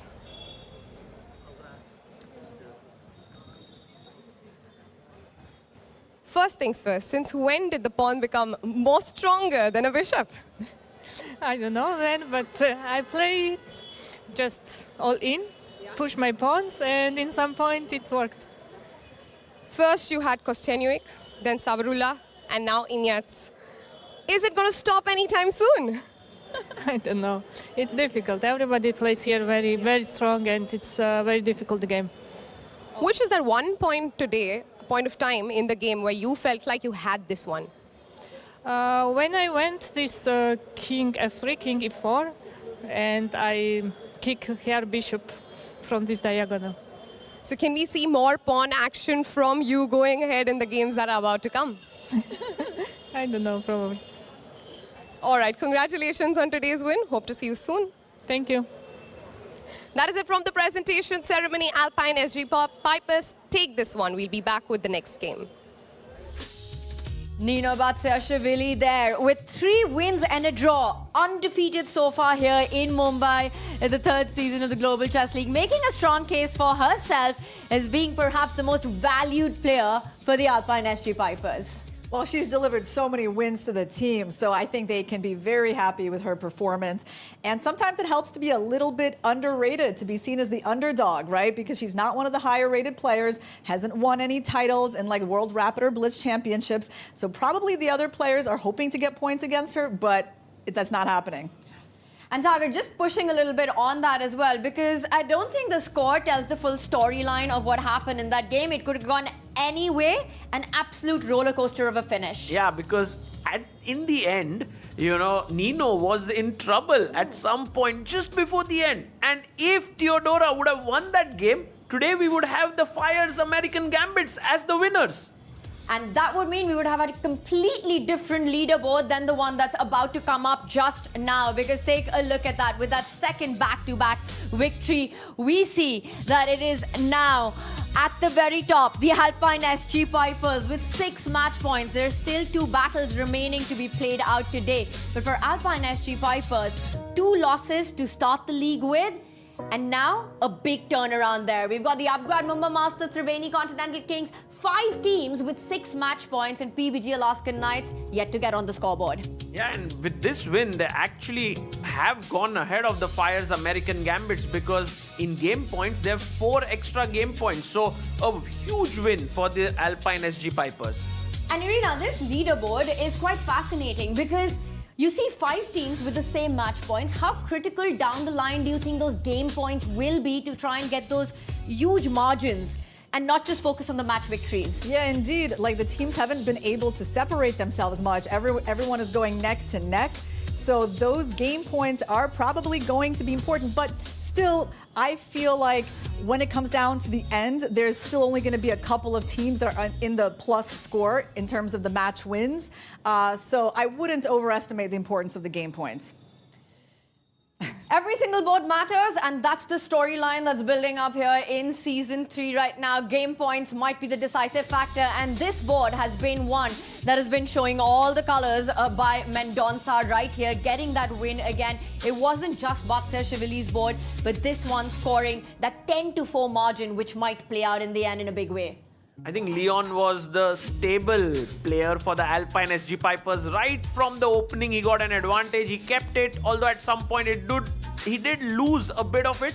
But he played so well towards the end. So I think back-to-back great performance by this youngster. Yeah, definitely. The Fyers American Gambits showed some vulnerability on that board early on. I think it must have been kind of unpleasant for his teammates to see his position because he made some mistakes in the early middle game of Voladar Morzen, and he was always on the defensive, and that probably put extra pressure on his teammates as well. And this was the game as it played out. Mendonça, cool, calm, collected there. We saw a tense middle game battle, but in the end, he was able to take down the World Rapid champion in a very important prodigy board matchup here. He kept the speed on the clock, and eventually there, Morzen, the World Rapid champion, not only lost on the board, but gets flagged. Yeah, he lost on time there, and I wonder what's happening to him. He's not playing his best chess. He definitely needs to fire for the Fyers American Gambits to start winning. You know, if he doesn't do it, it'll be tough. They were banking on him. Wow, and speaking of banking on someone, it could have been a very different story with Theodora Injak winning her game because she was so close to getting it done as well against Nino Batsiashvili, who went down on that board. Bibisara, who you found, that's where the drama was. Yes, there was a lot of drama in that game. Just the whole game was very interesting. Ho Yufan had the early edge, but at some point, Bibisara had a comeback, and that whole game was decided in those final seconds. It wasn't clear who was even trying to win. And at some point, it became clear that it was Ho Yufan, but she blundered into a repetition by perpetual check. It was a fantastic battle and a very strong presence of mind there by Bibisara to claim that draw. And of course, this matchup of the superstar men board as well. Somehow, they were able to keep it solid throughout. And is it fair to say, Sagar, a very balanced game in both these matchups? Yeah, both these matchups, and also the icon board was also very balanced. One must give it up for Hikaru's choice. You know, him playing that Petrov line, which was pawned down, and somehow he was worse slightly, but he never gave Fabi the chance to win. It was a clash of the titans that ended peacefully, a very controlled performance there, but it was the lower boards that decided the fate of these two teams. And in the end, the Alpine SG Pipers get the job done. A second match victory in the row, which completely throws open the field. The league is anyone's league right now at this point. Yeah, at this point, I'm so excited. And now today, if the team that is at the bottom of the table, the PBG Alaskan Knights win, oh, what a moment that would be now. That would throw open the tournament like anything. And that's exactly what we want. We want it to be a fight, a closely contested battle. You saw the standings early on, just the neck-to-neck that it is right now in Mumbai at the Royal Opera House. And there's more live action coming on in the next one. PBG Alaskan Knights, a make-or-break game for them against the Upgrad Mumba Masters. It's time to decide the colours. Arohi with the match toss. Two teams, one chance to make a comeback, and to start proceedings, it is toss time. We have Mr. Swayams Mishra joining us on behalf of PBG Alaskan Knights and Hari Krishna for Upgrad Mumba Masters. Also joining us for the coin toss, the guest for the day, Mr. Badri Srinivasan, GM ITES Microsoft, along with Mr. Bharat Singh Chauhan, Tournament Director, and Mr. Ashot, Chief Arbiter. May we please proceed with the toss? Hari Krishna will be taking the call. Heads is the call. Tails. PB Alaskan Knights wins the toss, decided to play with white pieces. Thank you. PBG Alaskan Knights, it is white for you. Why so? I think we have tried with black pieces, so we want to try with white pieces and definitely try to change our luck. What are the special preps that you would have done, or what is the conversation in the camp like after yesterday's loss? You would want to make that comeback today? Yeah, I think the team is very motivated, especially to come back and try to score a victory today. Any particular boards you're looking at? I think all boards are crucial for sure, but I think board 1 will be more exciting. Awesome. Love the enthusiasm. All the best for today's game. And black it is again. Would you like getting the white, or would you have picked the black as well? I think both are fine because they're prepared for both colors, so it's good, yeah. What does the team look like after yesterday's game? You would want to make a comeback today. Is that opportunity against a team who's not won a single game so far? Does that put you in a better position? I think we are just thinking about today's game, not yesterday's or tomorrow's game, just today's game, and players are prepared for today's match, and that's all it matters. All right, all the best for today's game. Thank you. That is it from the coin toss. The news from the center is that PBG Alaskan Knights have won the toss, opted white. Grandmaster Swayams Mishra there, winning the toss and choosing the white pieces, and also giving it away a little bit that it's all eyes on that top board. Icon clash for them with Gukesh taking on Maxime vachier-lagrave. Huge expectations from that board right now. Irina, do you think the decision to go with white had something to do with giving Gukesh the white pieces against the former World Blitz champion? Yeah, I think it makes a lot of sense given their situation in the tournament standings, that they want to at least get the psychological initiative playing with the white pieces. And Gukesh, having lost yesterday with black to Vishy, to give him white against MVL definitely puts him in a psychologically better position to get that win. Yeah, I also agree with this. I think this was the best thing that could have happened to the PBG Alaskan Knights, because getting white means now they can all come play stable chess today, and I think a win is what they need. Gukesh needs to fire from the top. You know, he hasn't won a single game. In fact, none of their players have won a single game. But currently, Gukesh has lost to Firuza and Anand, half out of 3, getting that sole draw in. He needs to lead the team from the front. This one, I think, for the PBG Alaskan Knights, really looking for a strong performance from the world champion there. And of course, you know, we talk about white and black, the importance of choosing colors. It all comes down to the scoring system. So let's set the stage with that, because the format of the Global Chess League is one of the most unique ones in the chess world. For the teams, it's all about making it to the top 2 spots to qualify to play for championship, and it all comes down to the match points there, which of course depends on a board-to-board performance from top to bottom. You win with the black pieces on any board, you get the 4 points. With a white win, you get 3 points. So for right now, at the bottom of the leaderboard, for Gukesh, if he wins, he gets those much-needed 3 points. A match win gets you 3 points, gets you up on the leaderboard, and of course the aim, as mentioned, is to climb up right to those top 2 spots to play for championship.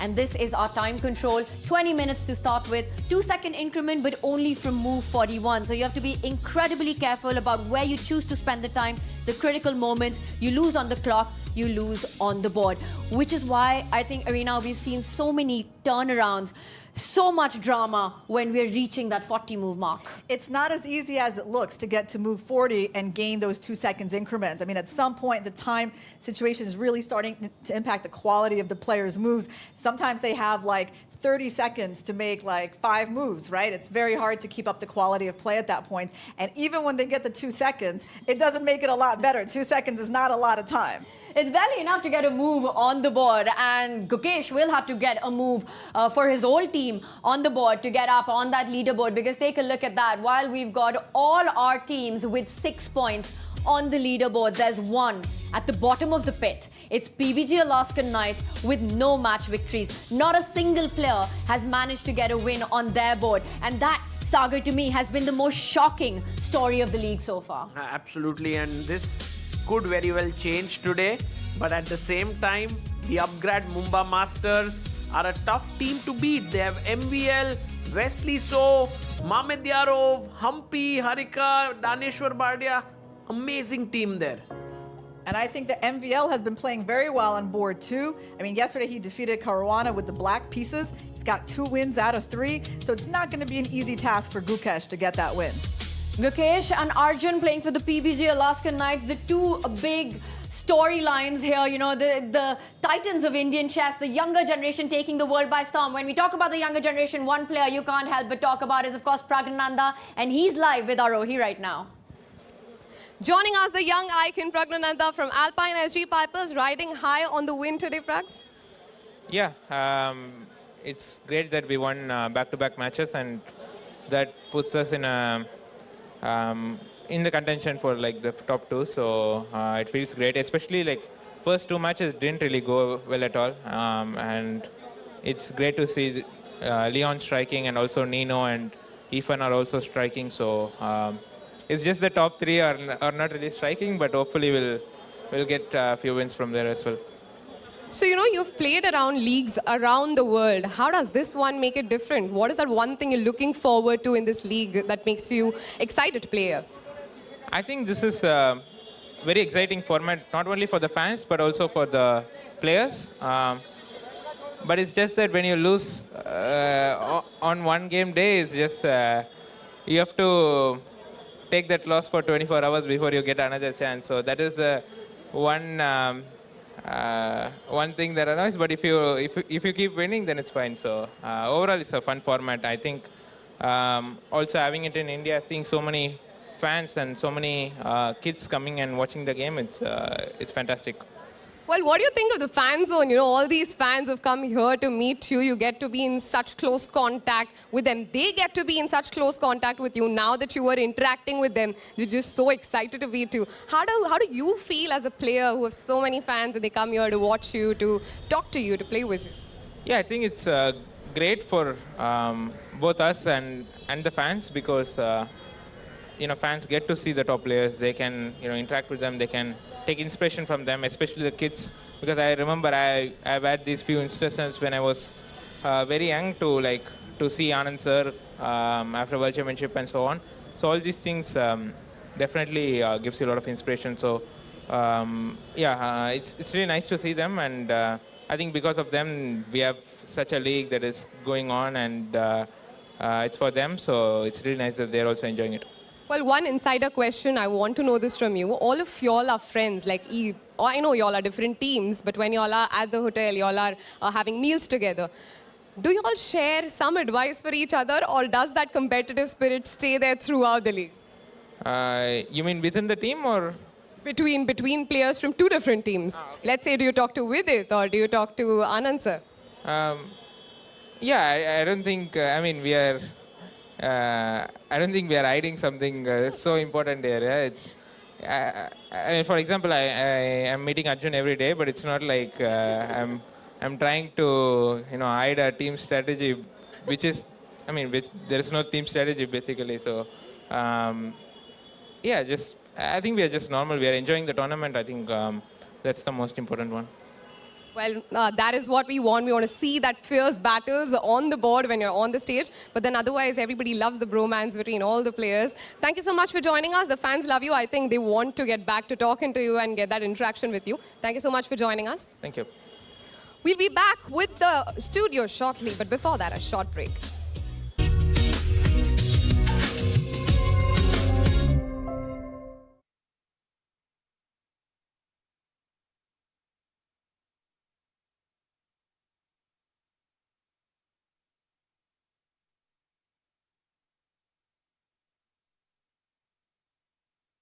Sir, आपका goalkeeper से लेकर the ball तक के पीछे का secret क्या है?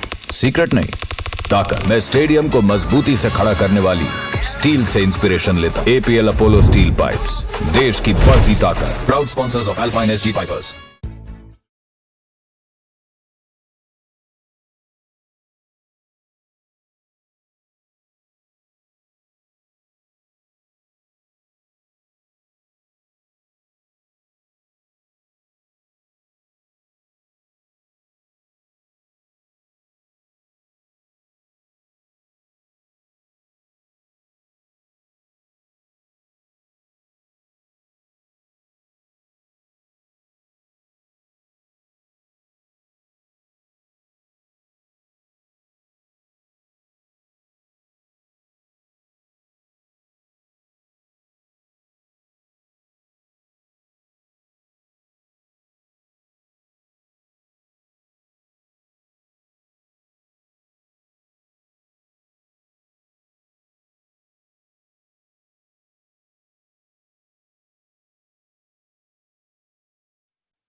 It is a do-or-die matchup for the PBG Alaskan Knights, currently on 0 points on that leaderboard, but they're taking on a team that has shown immense form, the Upgrad Mumba Masters. Will this be the turnaround moment for Gukesh's PBG Alaskan Knights? Is the question on everyone's mind, on ours as well. And that interview that we just saw of Pragnananda from the Alpine SG Pipers, who've been making a bit of a statement, 2 back-to-back victories, talking about the importance of team spirit, of having fun, of the whole atmosphere and the environment here at the Royal Opera House. How crucial will team spirit, team camaraderie and that chemistry be for the PBG Alaskan Knights? It's huge. I think in such tournaments, having that team spirit is very important, and it builds in very small things, you know. It builds when you all have your food together. It builds up when you go on walks together. Somehow, I do get that sense that maybe that's not happening with this team so much, but maybe they did it yesterday. Who knows? Yeah, well, I did see Sarah Hadam yesterday, and she had a friend visiting her. So that's what she went to dinner with her friend. So it was not like a whole team activity. Yeah, this team is struggling so far, but this might be the match where they turn things around. We got Gukesh versus MVL. Should we do our predictions, Tanya? It is time for that. But let's start from the Prodigy board. You know, we've seen so many of these matches get decided on the lower boards. It was exactly the storyline in the previous matchup with Alpine SG Pipers scoring on the women's superstar and the Prodigy board. What do we make of this one? It's going to be Daniel Darda up against Bardya Daneshwar. It's been an up and down journey for these two players so far, but clearly it's Bardya who's performed better than Daniel.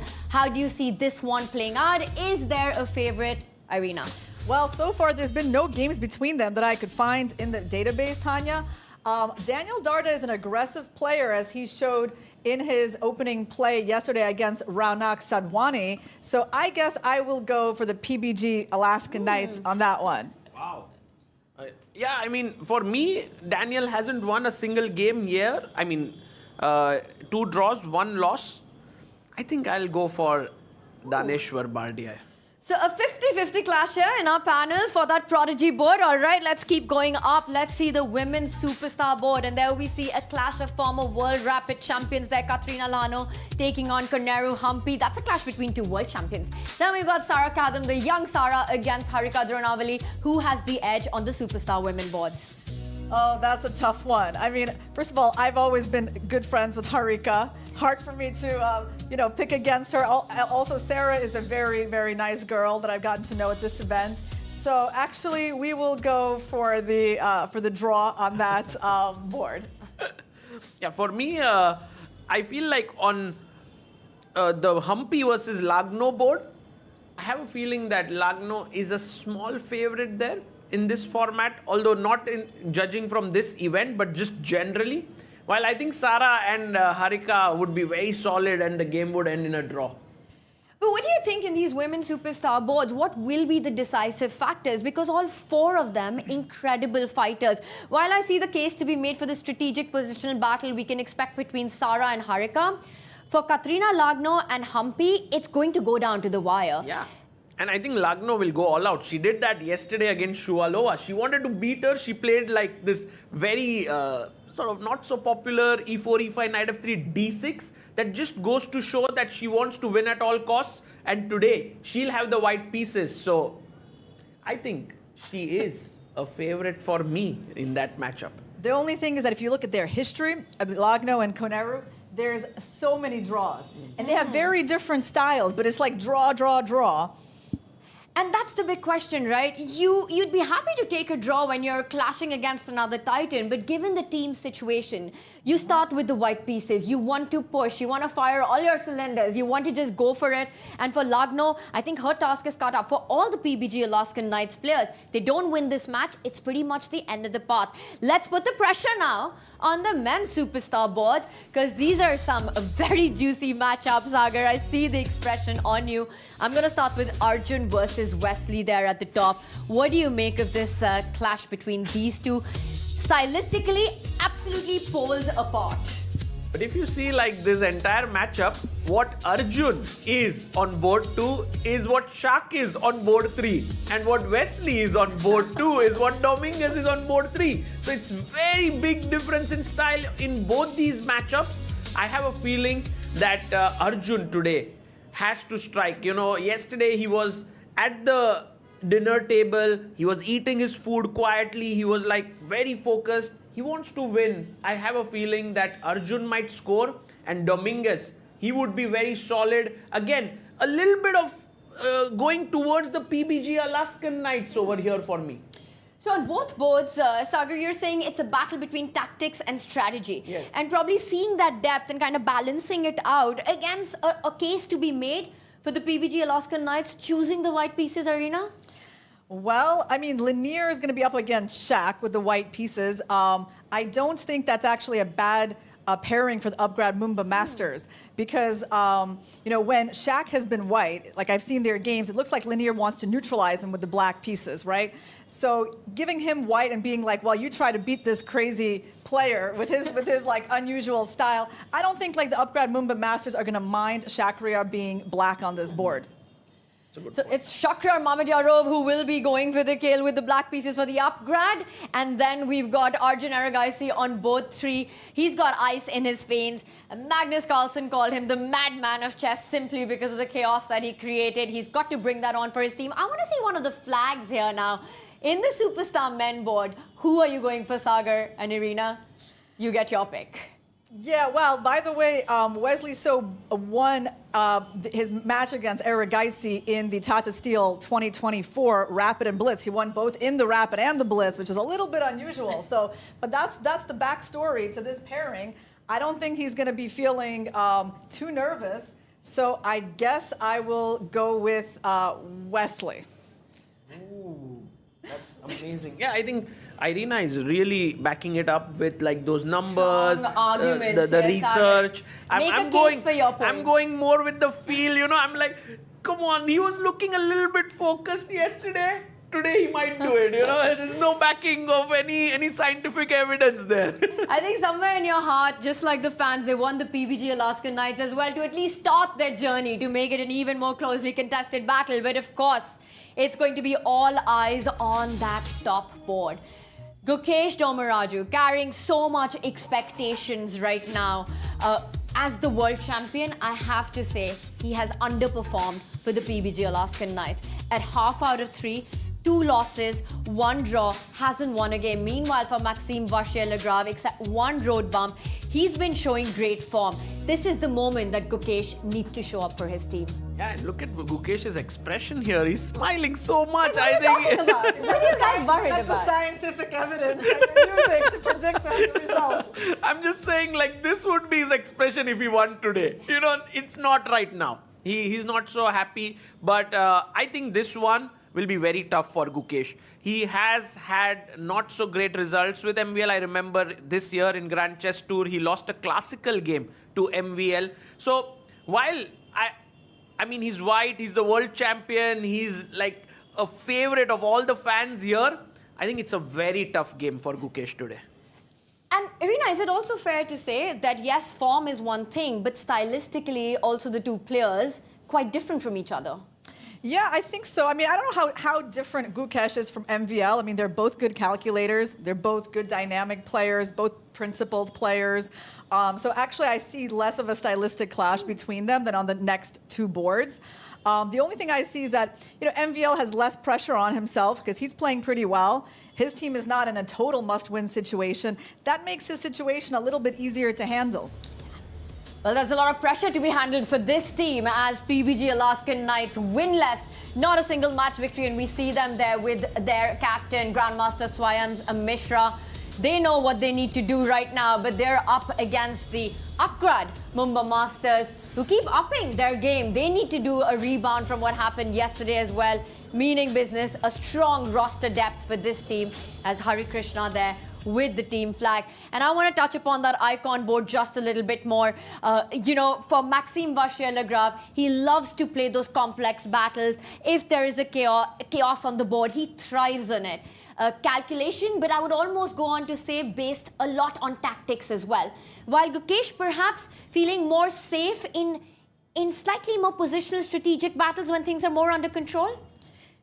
Oh, I think both are insane calculators. So maybe this game would be very wild. You know, these calculating. If Gukesh goes E4 as white, MVL will go for the Sicilian Najdorf. If he goes D4, we might see the Grunfeld. You know, we might see some sharp lines today.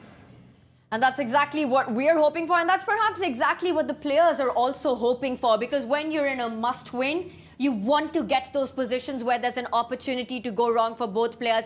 As the very former world champion Mikhail Tal said, you want to drive your opponent into that wild forest of complications where 2 + 2 is equal to 5 and the path out is wide enough for only one. Are those the positions that PBG Alaskan Knights are hoping for tonight? Irina. Yeah, well, first of all, I want to say that, like, one of the things that works in Gukesh's favor is that MVL is a little bit more predictable in his opening repertoire, so it could be a chance for Gukesh to bring some deeper prep, because he kind of knows exactly what MVL likes to play. So it'll be interesting to see his approach. Will he go straight for the theoretical lines, or is he going to try to take him into something quieter and let the game develop in a slower way? It's going to be all eyes on the icon board as Gukesh takes on Maxime vachier-lagrave. We've set the stage for you. The players have entered the building. The matches are about to begin. A huge, huge one for the PBG Alaskan Knights to keep their hopes alive in Season 3 of the Global Chess League. The only thing left to do is to get the chess started, and that's exactly where we go on the other side of this break.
In the second match today, let us welcome the first team. Watch them leap when others walk straight. Unpredictable nights. They don't take the bait. Please welcome PBG Alaskan Knights.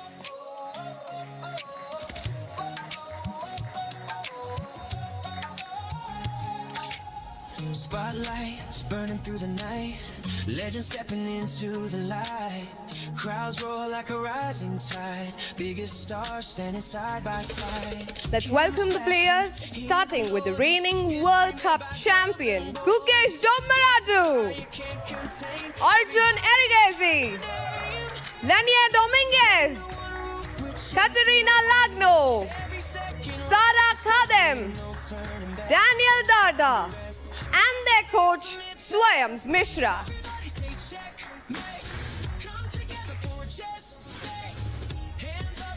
Just like the city, this team knows how to turn the setbacks into comebacks. Please give it up for Upgrad Mumba Masters!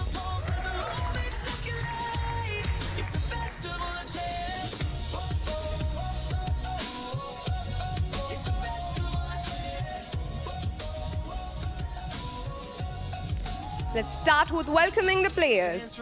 Maxime vachier-lagrave, Wesley So, Shakriyar Mamedirao,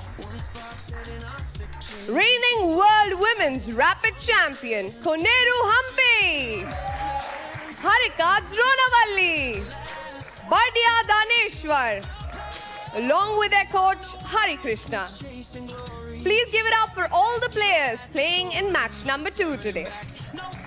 All the best. You can take your books.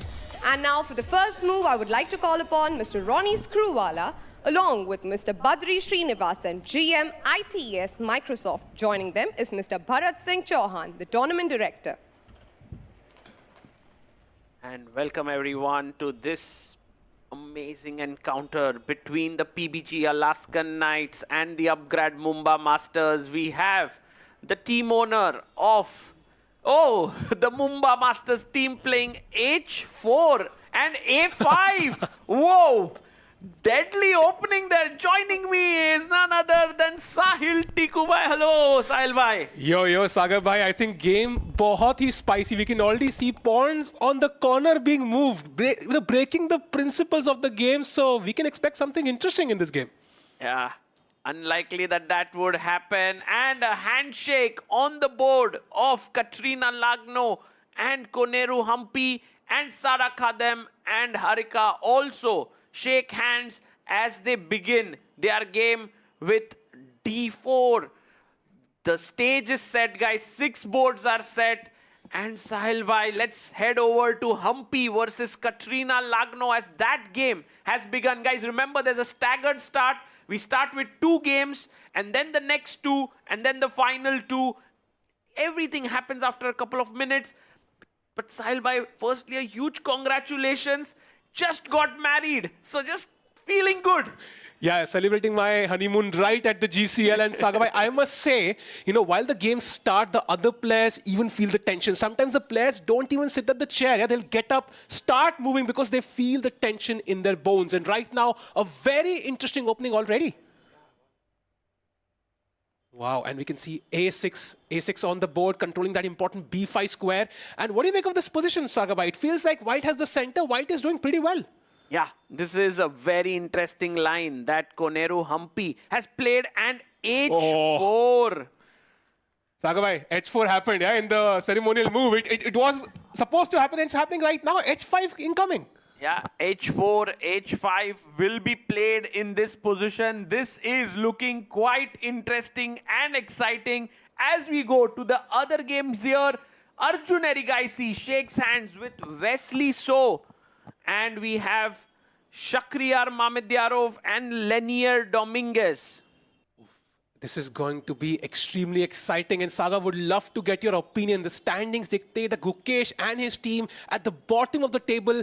Do they do something different in this round, or do they continue with their strategy? I think they should just play some good, solid chess. But it's not going to be easy. I'm actually quite hoping that they are able to come up with their best chess as that would throw open the tournament if they won. And here we see Arjun Erigesi playing what he's usually playing these days.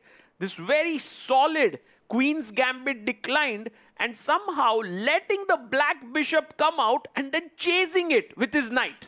Yeah, that bishop is very important. And now bishop can come to d3. So I have that active diagonal towards the black king. So knight h4, very, very logical. So bishop comes to d3 and he's trying to put pressure on this diagonal. You know, my gut tells me this is going to be the comeback game for Gukesh and team PBG Alaskan Knights suffering. But I think they have Gukesh, they have Arjun, they have Dominguez, they have Katir Lagno. Some very, very strong players who can just win the games. Right. And by the way, guys, the top board clash about to begin. Let's go!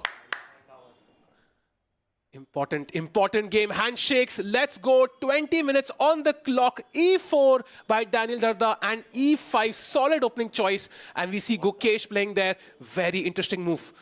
Ooh. Takes on D5. Bishop comes to G5. A different version of the Queen's Gambit declined. And now Bishop E7 unplaying that knight. Yeah, right now, let's go to this top board, Gukesh versus Maxime. And as you said, it is the Queen's Gambit declined with Bishop E7 and E3. A very good choice for Gukesh. Ooh, the Bishop dropping back to F4. Usually you put it back to H4, Sagabai. What do you think is Gukesh's idea here with Bishop F4? Well, this Bishop is on a good diagonal here. And I think just get your knight out, the bishop out to d3, castles, and all that Gukesh has to do here is not go wrong. In the opening, just stay solid. He has a small opening edge and c5 played. And by the way, guys, c5 is not the most common move in such positions. You do go for like this c6 setup generally, not in this move order, but c5, very, very direct way to play. And risky for two reasons. First of all, the pawn on d5, once this trade happens, could be isolated. Tanha pawn on d5. And also the bishop on e7 has already moved. Now, you know, MVL might say, okay, your bishop has also moved twice, so maybe it is okay. But still, regardless, a risky choice from black. Yeah, it definitely is. But now the knight can come out very quickly on c6. The bishop can come out on e6 and f5. So a very decent opening here for MVL. Let's see how Gukesh responds. And you can see Gukesh is surprised here. I think he didn't prepare specifically for this line today. And MVL may have gotten the first opening surprise. Yeah, surprises do matter. We only have 20 minutes on the clock. In a classical game, you can sit down for 20 minutes and try to figure out what went wrong. But in a rapid game, it's somehow difficult. And Gukesh trying to contemplate his choices. Already 1 minute behind on the clock. Yes, he brings his knight out. Knight comes to c6. And he's still thinking here about what to play. And meanwhile, there's one game where, you know, the PBG Alaskan Knights would be wanting to strike, and that is board number 4 between Katrina Lagno, who has just sacrificed an exchange. Look at this, what happened, Sahilbhai. Wow. After knight f6, h5, knight takes h5, and boom, rook takes.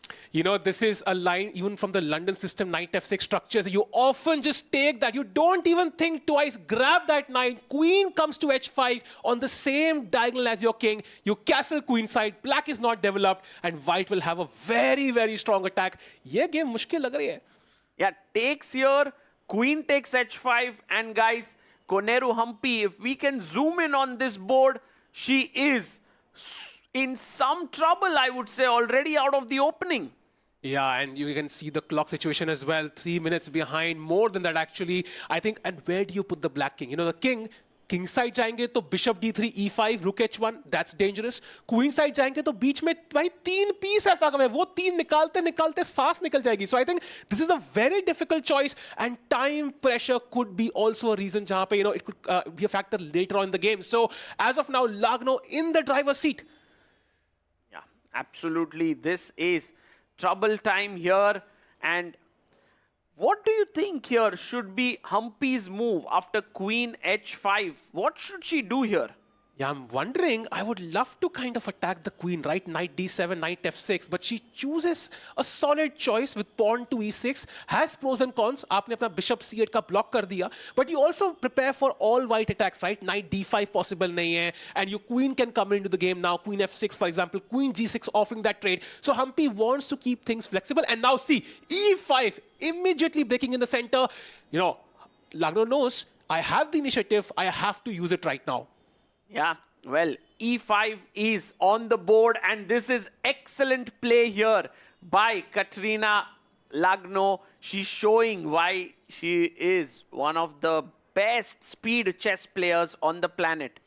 And Sailbai moving on to a game that seems to be also slightly better for white from the opening early days there. Dominguez on board 3 versus Shakhriyar Mamedyarov. This is a very interesting clash because after the Petrov that happened here, we have this line which is supposed to be very slightly better for white. And first of all, the Petrov defense. I think ऐसा comeback तो मतलब, हमने किसी अक्षय खन्ना का ही देखा है. That's insane. So it's so much fun to watch here. Petrov and white having the edge. D5, attacking that knight. I think you have to use that pin. Maybe the knight hops into E5. Do you take on F3 first? That's the question. Ooh. If you go knight E5, there is this check that will come in, and that's not so easy to deal with. So already looking very exciting, this game, very direct. Yesterday, Shakhriyar was losing his game against Pragnananda, but miraculously saved it. And that's what Shak is all about. He's so tricky. He's so dangerous, Sailbhai. We asked certain players, who is a player in the event who would sack a piece for the vibes, for the fun of it? And Shak was the #1 answer for everyone. So, stay ready. Fireworks could begin any second now. Absolutely. And by the way, going back to our icon board, Gukesh versus MVL. And we see that the isolated position, isolated queen pawn position has happened, as you had mentioned, Sailbhai. Yeah, and now that D4 square, वो square इतना important है. If white can, put a piece there, control it, I think कहीं ना कहीं पे white की advantage हो सकती है. But Queen A4 doesn't feel like a step in the right direction, Saga bhai. Yeah, just goes to A4, trying to put pressure on the knight and the A7 pawn. Maybe someday the queen would like to switch over to the king side, but maybe black can play a very strong move here, which is queen to B6. And this would give black a very fine position. Yeah, black ke pieces itne harmonious hai. The rooks defending each other. And, he played it. Wow. So MVL playing some fantastic moves. And let's not forget, every player has that extra incentive, right, to beat the world champion. That's something that goes on your CV. So MVL fighting for that as well. You can see him looking in distance, calculating moves in his mind. He is in the driver's seat right now. And rook FD1 played. Yeah, he's playing his rook F to D1, and he's putting pressure here on the D5 pawn. This is a very tough strategic battle, guys, because all the pieces are on the board. This pawn is a bit weak. There are always certain tactics which are in the air. For example, the D5 pawn sometimes falls. Sometimes you play knight E5 trading and then attack here. Sometimes there are many possibilities, but the engine is saying that as of now, black is completely fine. What I would love to do is somehow play something like knight e5, somehow attack that knight on f6. I feel like black ka king side thoda sa isolated hai, but it's still, it's, as you can see the bar drop, right? It's not easy. It's amazing here, by the way. Right now, black to play and win. What is an incredible move. Guys, try to think. It's actually a beautiful idea here, which just goes to show why you had to put your queen here and build up this battery. Ooh, that's a very clever hint, Saga bhai. Instantly samajh aa gaya. And I'm guessing kuch na kuch to, sacrifice involve ho sakta hai yahan pe. Yes, it is. Bishop takes pawn, pawn takes, queen takes, check, and then you pick up the bishop on e5. So have to be super careful here as Gukesh, after rook fd8, he plays knight e2. And now, guys, MVL can jump in with his knight. And already things looking dangerous for the world champion. And I don't like the queen on a4 now. वो queen के पास squares limited है. King side का access block हो जाएगा knight e4 के बाद. c2 is not a comfortable square, right? Because rook is on c8. So Gukesh has to be careful. Do I want to take on c6, give up that strong bishop? Ideally not. And knight e4. He plays it by. Wow. This guy is super dangerous. He brings his knight to e4. And this is looking not at all good for Gukesh out of the opening. And this is what sometimes lack of confidence does to you, because you are having, half point out of 3, and you're playing a very safe opening, the Queen's Gambit decline, and 15 move mein hi to get into a slightly worse position, that's not common. That's not common for Gukesh, especially. Look at MVL. He's not even worried about the position, relaxing, looking at the other games. He's very comfortable in his skin right now, and that's the real red flag. That, you know, sometimes आप position खेलते हो, नई position होती है, पता नहीं होता. यहाँ पे MVL understands it very well. Look at him. He's looking at other players. He's very, very happy with this position. Yeah, he's just trying to check, भाई दूसरे board पे हो क्या रहा है? Is my team doing well? Is the Upgrad Mumba Masters doing well here? And I think his attention is on the board of Katrina Lagno and Humpy. Should we look at that one? Let's go. MVL उनकी तरह बैठा होता नहीं, paper खत्म हो जाता school में, and then आप बाकी का दोस्तों का देखते भाई तेरा हुआ क्या वैसे ही बैठे हैं. So let's have a look at that game, and wow. Man, Katrina Lagno seems to be not only going to help her team, but she might get the first win for PBG Alaskan Knights as a player. मतलब वो लोग एक भी game तक नहीं जीते. Forget about the match. And I have a question, Sagar. So let's say, you know, the teams are playing and a couple of players from your team win. Do you think that's going to boost your morale? 100%. When a team player wins, you already start thinking mentally we are 3 points ahead. It's a huge feeling. And so Katrina, if she manages to beat Humpy quickly, it will be a huge boost. Guys, look at this. Pawn push to f4, knight h3, knight f4 aa raha hai, bishop d3. It's all looking very, very promising for white here. Knight g5, bishop g5, bishop d3. I mean, where does the black king go? If you play bishop d7, for example, as black, knight g5, it's not that easy to defend that f7 pawn. You can't even castle, right? Because दो piece white के attack कर रहे हैं. So black का task बहुत difficult. I would say जो plus 1.5 वाला, I think it's maybe practically even worse. Yeah, true. So this one looking really good for the PBG Alaskan Knights. Humpy, although, is a big fighter. She doesn't give up easily, but she's doing well. And one more board where the Knights are doing well is Daniel Darda on the Prodigy board is getting better against Daneshwar Bardia. भाई आज तो लग रहा है team एकदम जोश में आई है. सागर भाई वो diagonal देखो एक बार. Bishop b2, queen coming to c3. I mean, the black king is wondering, take 5 of my moves, just put that pawn on f6 or some other place, yeah?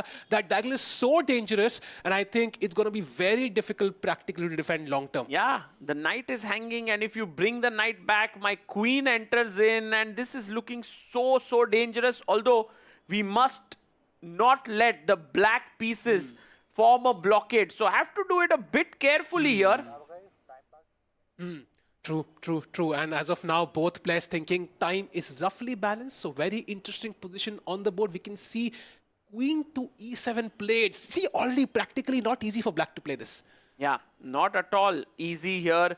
Queen to e7. He plays this, attacks the knight on e7. Let's have a look at perhaps a small shot, by the way, while we are analyzing the game, of the fan park that's happening here. Lot of activities are happening. And you know, the energy outside is always amazing. You know, there's a simul going on. It's so much fun to watch.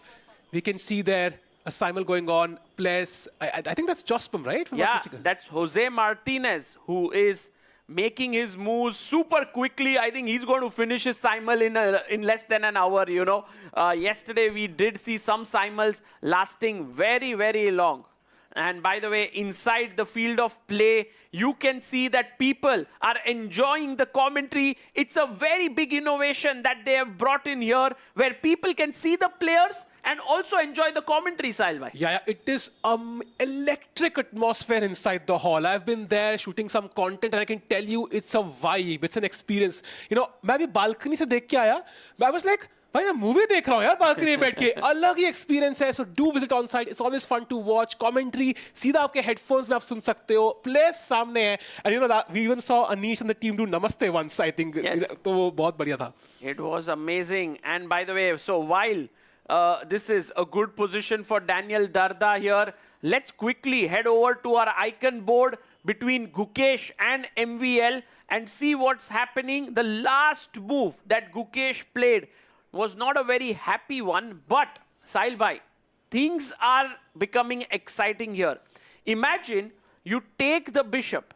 Now, of course, I don't want to take with the pawn, but I'll take with the knight, and then my knight can enter into these squares, and suddenly the black king is all lonely. Yeah, there is potential for white. You know, Bachpan, when you start playing chess, if you're a beginner, the first thing they tell you is don't push pawns in front of your king because it weakens your king. The objective of the game is to checkmate the king. So don't move those pawns. But as an expert, you can decide, okay, I think it's enough compensation for me to do this. And now G5, if you take the bishop, which is very tempting, by the way, Saga bhai, wo bishop dikh raha hai. Marne ka man kar raha hai usko. नहीं भाई, वो वापस चला गया bishop e7, and I think he's freed up this square for the knight. So imagine that you make a move like king h2 here, suddenly knight c5, and the queen can no longer stay in touch with the bishop. It can't come here, and on any of these two squares, it runs into a discovered attack by the knight. Yeah, that's a tough one. And Gukesh, of course, under pressure right now. You know, he's the world champion. He's on the icon board. He wants to lead the team with example right now, wondering what can he do. 12 minutes each. Time pressure is not far away. Yeah, so Gukesh slightly worse, but who is slightly better? Let's go to board number 2, Arjun Erigaisi. Well, today he seems to have got his thing rolling here. His knight, bishop, rook, everything is well positioned here. Look at this rook on an open file. The knight jumping in, Sailbai, a very good position for Arjun Erigaisi. Yeah, and look at the knights on f6 and g7. I, for a second, thought there was a bishop on g7. That's an awkward placement for the knight. But agree with you. I think knight on c5 looks amazing. I have the e file under control. a4 getting more space. So Arjun looks like he's doing pretty well. Right, and knight is coming to e5 here. There will be pressure on f7. He pushes his pawn to a4. I think today Arjun can try and beat Wesley, so he has a very good position as of now. Talking about good positions, let's go to the game of Lenier Dominguez versus Shakhriyar Mamedyarov. He's just snatched a pawn on b7, and white is again very slightly better because of this pawn structure. You know, these are weak pawns. Yeah, and I think it's all about development. If I, as white, can put the bishop on e3, I can develop my rooks quickly, I will have a long-standing advantage here with those weak pawns, as Saga mentioned. So I think it's more about momentum from black. He has to create that initiative. But I mean, it's Mamedyarov we're talking about. Yeah. Initiative Mamedyarov always go in the same line. True. And by the way, a big news coming in. We have Harika Dronawali, the Upgrad Mumba Masters team, on board number 5. She is slightly better now. She's pushing with the black pieces. It might be one of the few games in this match where black has taken over the initiative here. Sailbai, these pawns could become weak. The king is coming under some sort of an attack. And it's not easy. When you have that bishop on g2, it's very hard sometimes to attack the enemy king, but black is doing it so well. Harika in the flow right now. Time situation also, both players under 10 minutes. I sense a twist, another twist here, could go either way. And this is the game where you could completely collapse in one move. Yeah, pawn on f4 coming to f3 potentially. Yeah, the pawn could jump in right now, or the queen could move to f7, then threatening f3. And white would never want to take here, because if you take, your king becomes weak, my queen starts to enter, so that's something you never want. Yeah, true. And also the h pawn still remaining. So very, very interesting position. Meanwhile, is there a game, Sagabai, where we have one side is completely winning? Right now, that's Katrina Lagno. On board number 4, she's totally winning against Koneru Hampi. If we can show that board number 4 between Katrina Lagno and Koneru Hampi. This is the position, and on the video, if we can get Lagno. Sagabai, white can play this in bullet chess. You give white 1 minute and black 7 minutes, nothing would change, I think, for the next 10 moves. It's such a comfortable position. I mean, all pieces, such naturally developed here. The queen on h5 looks magnificent. And how do you castle? First of all, I already have a hook on a6 for some cases. And second, queen comes to e7. It's just very, very cramped for black. You're kind of begging for mercy here, which is not going to be easy at all. Yeah, can we have a look at Katrina Lagno here? She's played right now such a beautiful game. There we have it.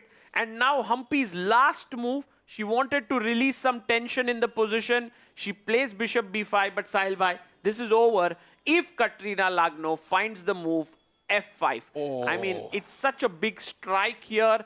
This is hanging, and if you take here, well, bishop f5, and it's Over, curtains. yeah? I mean, e6 incoming, knight f7 incoming, the bishop on b5 looks very active, but if you look at it optically, what's it doing? Nothing. Nothing. It's doing nothing. Let's quickly go to Gukesh game on the icon board now. We have Domaraju Gukesh versus MVL, and Gukesh's structure has been spoiled here after bishop e7. He went knight d4, takes, takes, takes, and takes. And you can see that the structure has become incredibly complex here because white has doubled pawns, isolated pawns, black has an isolated pawn, an outpost for the knight. But if there's someone who's better, it is black. Absolutely agree. First of all, the bishop pair also, black's king might be weak, but the king side structure is very solid. These pawns on e3 and g3 kind of give you this impression that the bishop on f6 is going to be the star piece of this game if black eventually wins. So Gukesh has to be very, very careful with any further advances. Yeah, Gukesh must play carefully here. If he can get a draw from this position, it can really help his team because, you know, Katrina Lagno on board 4, she's pressing, guys. So that's great news for the PBG Alaskan Knights. Meanwhile, Harika is pressing for the Upgrad Mumba Masters. So it's good news for the opposing team. I don't know. By the way, when two players are pressing, it's always the team that has the black pieces who's better. Yeah. Yeah, let's have a look at the 6 boards that we have here. And you can see that while many of the games are around the equal mark with the bars, just the bottom left board is where Katrina Lagno is winning, and the middle board in the bottom is where black is better. That's Harika's board. Yeah, so, you know, the Alaskan team would say, let's stop the count right here, right now. We'll take this result because they need that to win Sagabhai. Not a single win on their belt. They want to win this. And if we can go to this last board there, I see question mark with queen to c4. What do you make of that?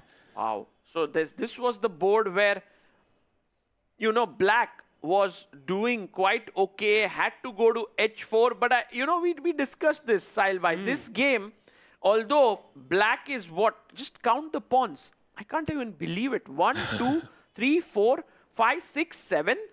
And white has only 1, 2, 3, 4. 3 pawns down. Yet, white is better. This means that Daniel Darda is going to have great chances. Yeah, practically, I think white is going to have amazing chances. Absolutely agree, Sagar. And also the only question is, can the queen enter the game? Right now, it's on b1, which is not highly where you want to put it. You know, what did Daniel Darda play today, Sahil, in this game? If we look through the opening, he played something which is similar to this knight e5 d4. And, I mean, look at this. Oh, wow. He just played a wild game. Wow. This has to be prep, yeah? Gone completely wild. Wow, insane game. By the way, jumping to game number 5, maybe I think we might be very close to a result there. Maybe not so close. It's still quite a complex game. You can see that Sara Khadem is putting pressure on b7 and the knight on d3 is protecting these 2 pawns. So I do get this feeling that black is better, but white is hanging on. It still can be something that, you know, can go in Sara's favor. Absolutely. First of all, b7 pawn pay, 3 attacks you have to defend somehow because white is kind of avoiding black's attack by kind of preemptively attacking that pawn. Second, whenever you take that knight on d3 to grab that pawn on e5, white's queen could potentially come into g6 later. So it's not an easy trade for black to just grab that pawn in some way. True, true. And so while they are thinking, let's go back to our icon board because Gukesh has managed to stop the difficulties for himself, and I think, guys, this one is going to end in a draw here. Yeah, I think Gukesh should be satisfied with that result, looking at how risky it was at some point. And that draw, along with that win that could come on board number 4, could be momentum that the team needs. Yeah, absolutely. So this one, I think a draw is good.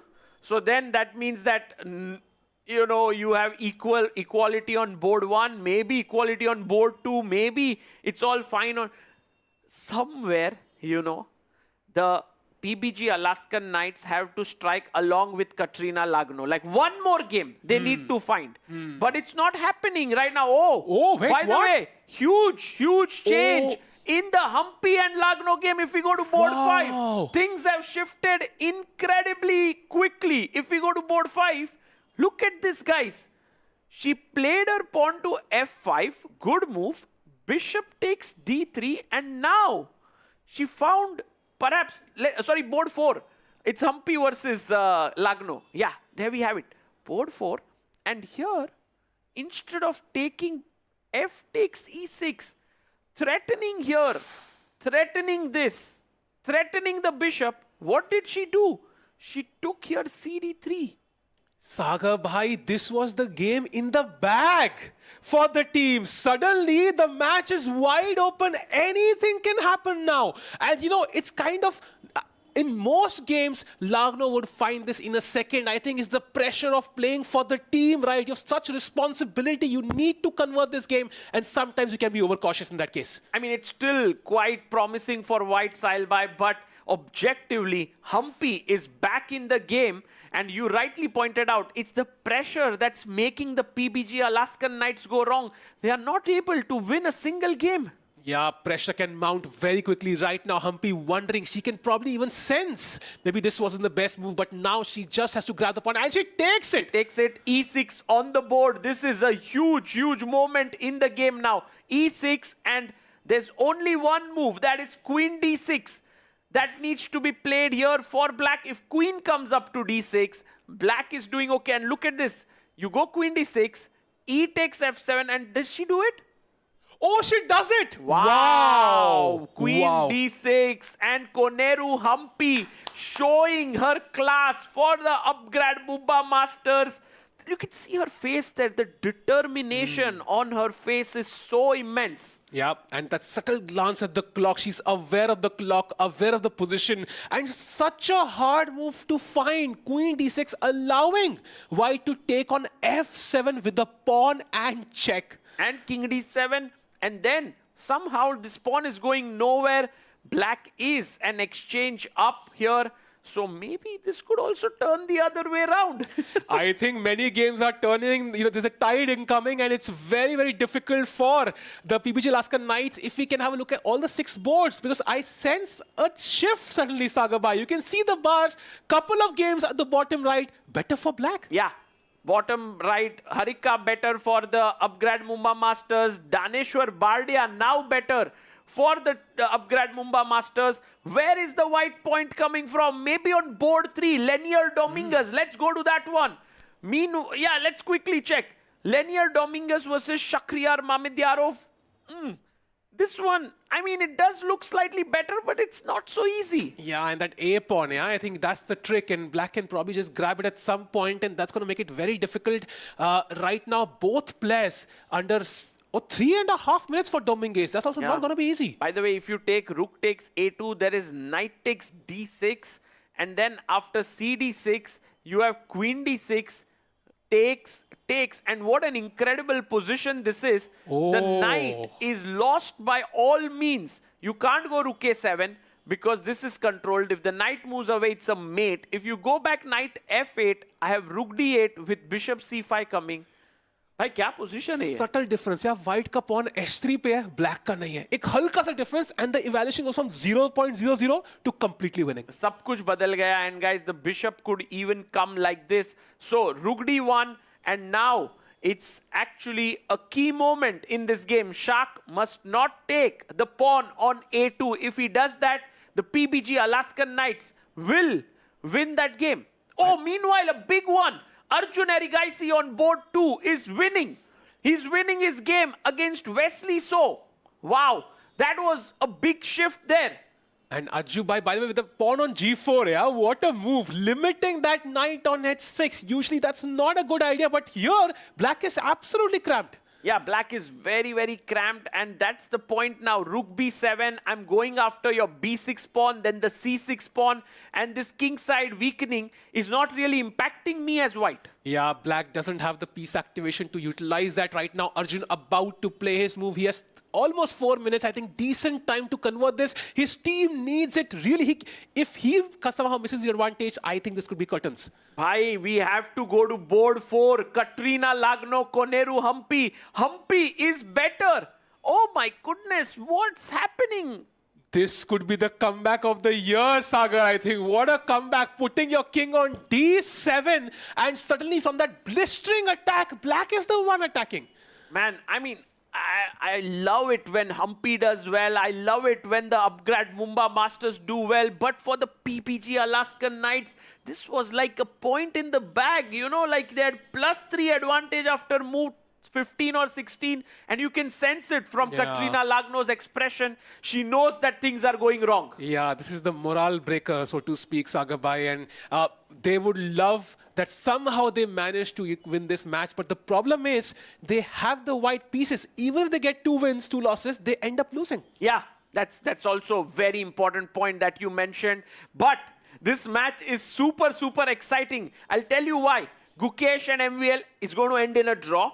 If we just go round up, let's go from board 1. Gukesh and MVL. This is equal. This will most likely. No, let's look at the boards with the player videos. If we can go from 1 by 1 to the boards, people will get an idea. This one is a draw. They are repeating. They are repeating. They call the arbiter. It's a draw here, guys. Good result for perhaps both the sides. Okay. By the way, the arbiter comes in, says, are you okay with the draw? A handshake. 1-1 is the score. I think MVL happy he was black. Gukesh happy because he was worse at some point. Okay, board number 2. We go to Arjun Erigaisi. And look at that move. Boom. भाई मतलब लग रहा है 200 piece खा सकते हो उस रुक को, but absolutely safe. And white के pieces black के camp में जाके बैठ चुके हैं. भाई, if I take here, what's happening? If you take and now I wanted to take this pawn, but the knight is hanging. Ooh. But I can go knight e5, and then the knight and queen would form a deadly combo against the king. So very good assessment here by Arjun. It has happened here in the game. And guys, Arjun Erigaisi is going to win this. The reason is he's not materially up. The 2 rooks are equal to a queen. But what's happening here, Sahil Bhai, is that the king is too weak. And we have a result coming in on board number 5. Sara Khadem versus Harika. No, it's just game over here. It's the Upgrad Mumba Masters winning here. Yeah, I think it is totally possible. What a game right now. The king on G2 under a furious attack. Black's queen on F8, rook on F7. Every single black piece is attacking right now. Look at the rook on B2 and B1. Yeah, not really doing much. Yeah, this one is looking really, really bad for Sara Khadem. Here, she's just not able to find moves for herself. Her time, she has time on the clock, 4 minutes. If she can turn this around, it could be important for her team, but it looks unlikely. It looks unlikely that that happens. And also on the Prodigy board, Daniel Darda. Let's go to board 6. He is losing his game against Daneshwar Bardia. Ooh, but do you feel there could be a twist somehow with the bishop on d5, bishop on a1? I still have hope for white here, but the problem is the clock. You're behind on the clock as well. So any threats you make, I will have enough time to calculate all your possibilities. I agree. I agree. Here there is a possibility that things could go wrong for black. And meanwhile, Katrina Lagno winning? What? No way. Can we go to that game, board 4? Big blunder by Koneru Humpy. She played her last move.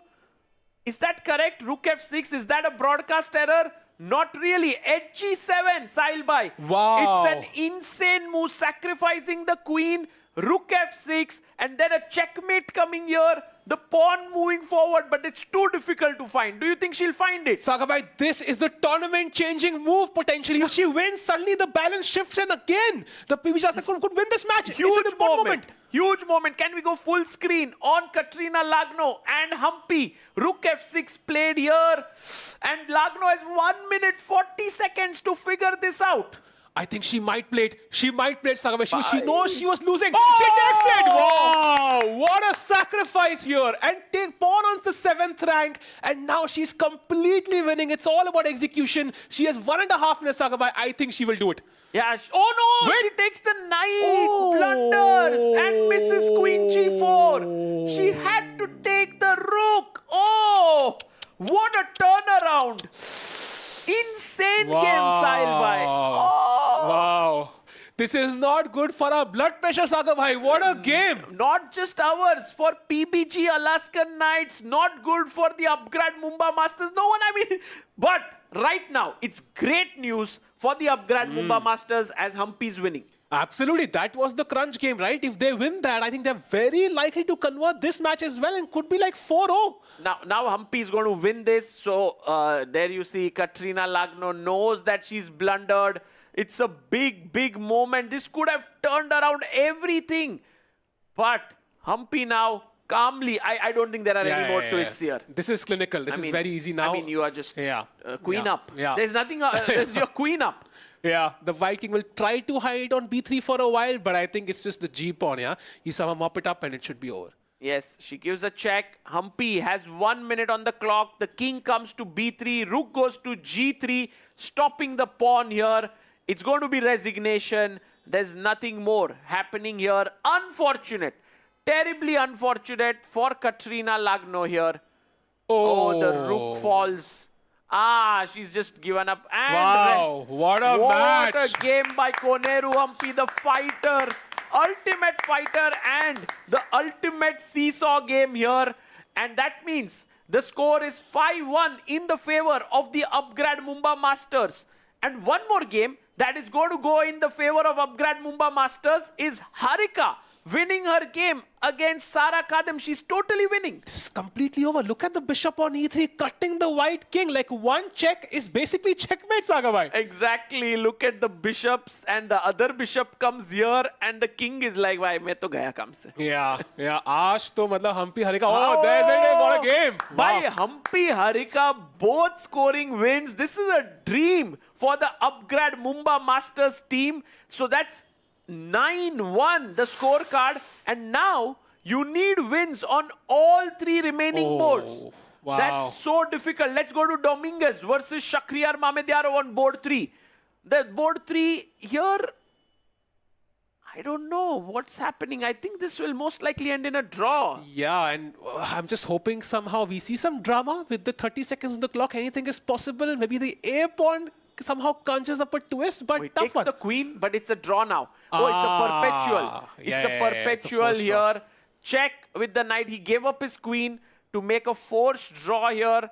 Knight F1, and I think Shakhriyar is... What is he doing, Shakhriyar? Why is he not finishing? Like, I think he's looking at the other game, Sagava. He's trying to make sure his team has won, maybe. Draw.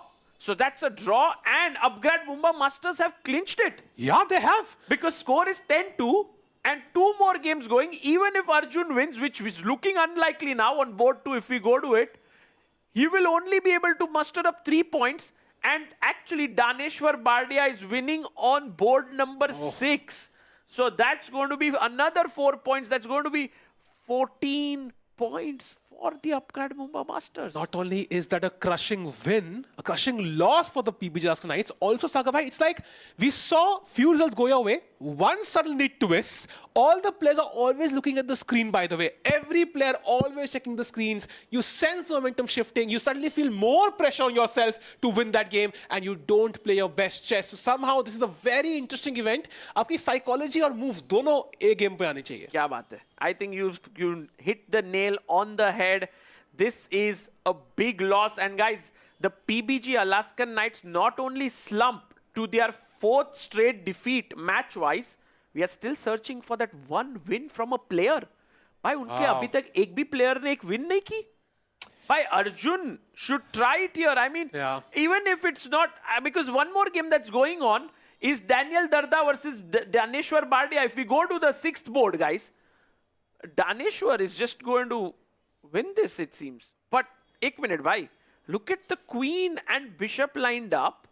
There's another bishop. I don't know if it's so easy. Wait, ek check chahiye bas. Ek check, it's over, yeah? And by the way, imagine a team where you have Gukesh on board 1, Arjun on board 2, Dominguez on board 3, Lagno board 4. Like, it's such a strong team and they don't have a single win. That's insane. Yeah. No, I can't believe it, guys. This is like totally unacceptable what's happening here for the team. Bishop F3, and look at the Upgrad Mumba Masters dugout. Humpy is looking so serious. So Hari Krishna calmly looking at the game. And let's go to board number 2. Arjun Erigaisi was winning, but something happened here. He's winning. So at this point, maybe Arjun gets the first win for the PBG नसीब में एक win लिखा है कि नहीं? नहीं भाई, नसीब बदलेगा एक win. Oh, maybe I spoke too soon. King coming to G4. He's winning. Oh, Black my is God. winning. Wow. Black is winning. I cannot believe this. That's insane, Sagabai. What a And turnaround. Arjun loses. He loses the game. He loses on time. Wow. Can we go full screen for a moment? Arjun cannot believe it. Arjun Erigaisi, you've never seen him like this. What's happening? Sagar bhai, it's momentum. It's momentum. When you see your teammate lose, you feel things are not gonna go our way again. Then you complicate matters in the game. And we saw that reaction from Arjun. He just lifted up his hand. Okay, what's happening? Yeah, this is lost. Let's go to board number 6. Daniel Darda here, hoping for some miracle here, but that's not happening. Daneshwar Bardia is going to score another win for the Upgrad Mumba Masters. The score will be 18-2. Is that the biggest difference? Yes. Wow. There was a 17, I think, score that was done. That was also done by Mumba. Oh, and he blunders the rook. And there's no mate here. Resignation. And Daneshwar Bardia scores a win. We have 4 wins for the Upgrad Mumba Masters. That gives them 16 points, 2 draws. That's 2 more points, 18-2. Oh my God. This is demolition, Sagabai, and what a statement by the Upgrad Mumba Masters. Yeah, 18-2 and winning almost so many games with the black pieces and completely twisting the tail, right, to what we think thought at the start. Yeah, and look at this. The Upgrad Mumba Masters have won it. It's the huge win for them. So many game points. And they will be moving beyond 50 game points. That's really impressive as Hari Krishna signs it, smiles on the face of Harika, Humpy, Wesley. So, yahi to moments ke liye maza, matlab you are waiting for it as a team. Yeah, you know, suddenly वो camaraderie बढ़ती है, and on the other hand, you can see, you know, दूसरी team में थोड़ा सा ऐसे एक वो सहमा हुआ सा माहौल है वहाँ पे. Nobody is happy. सहमा हुआ सा is such an understatement. It's like the mood in the team. On the top of stage. Look at this. By the way, MVL, Mamidyaro, Daneshwar Bardia, everyone so happy. Let's check what's happening in PBG Alaskan Knights there. I mean, that team there, they are just like, we want to just get out from here. By the way, Sahil bhai, I was just checking. Team with 6 wins can still make it to 2nd place. It happened last year. The team. So it's like, you know, they are not out yet, but almost there. They have put their 1 foot out of the door. Yeah, यहाँ पे calculator निकाल के calculations करनी पड़ेगी Sagar bhai. I think from the player's perspective, just play great chess. Just somehow find that momentum to strike back, and maybe the tide can turn. By the way, final result of by the today. way, let's go and hear what the chief arbiter has to say. Second match of 4th day. The Mumbai Masters won 3-0 match points against Alaskan Kings. And result for match points, game points is 18-2. We congratulated the winner team, invited all players to shake a hand.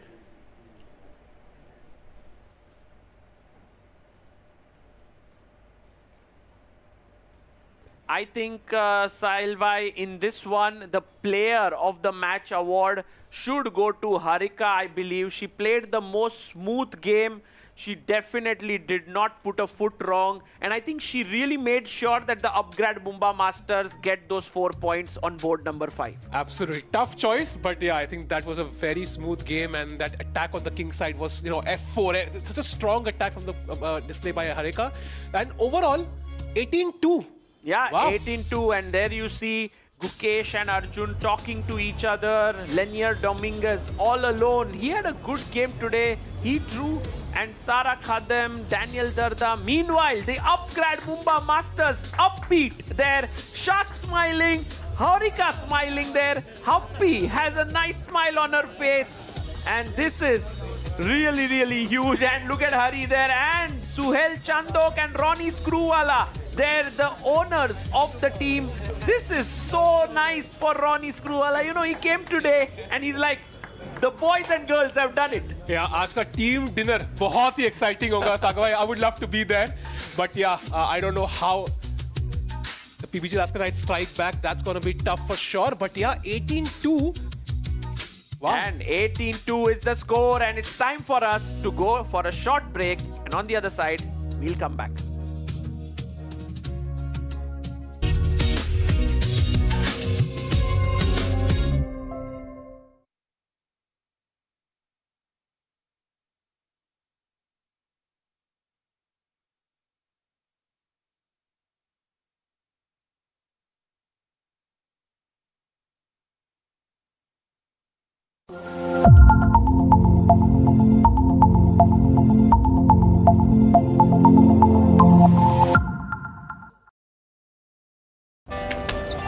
Come on guys, hurry up.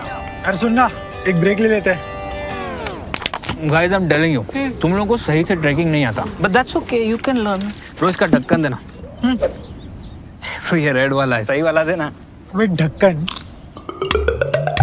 पहले तो सही पानी पीना.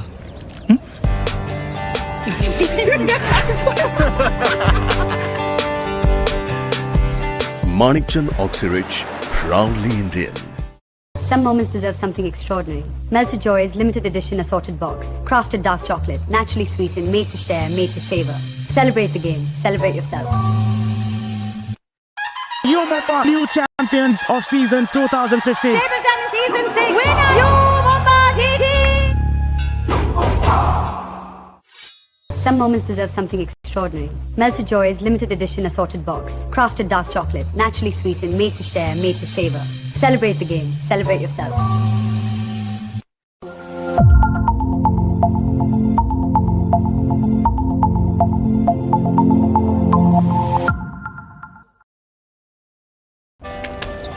Come on guys, hurry up. अरे सुन ना, एक break ले लेते हैं. Guys, I'm telling you, तुम लोगों को सही से ट्रैकिंग नहीं आता. But that's okay, you can learn. रोज इसका ढक्कन देना. तो ये रेड वाला है, सही वाला देना. वे ढक्कन. पहले तो सही पानी पीना.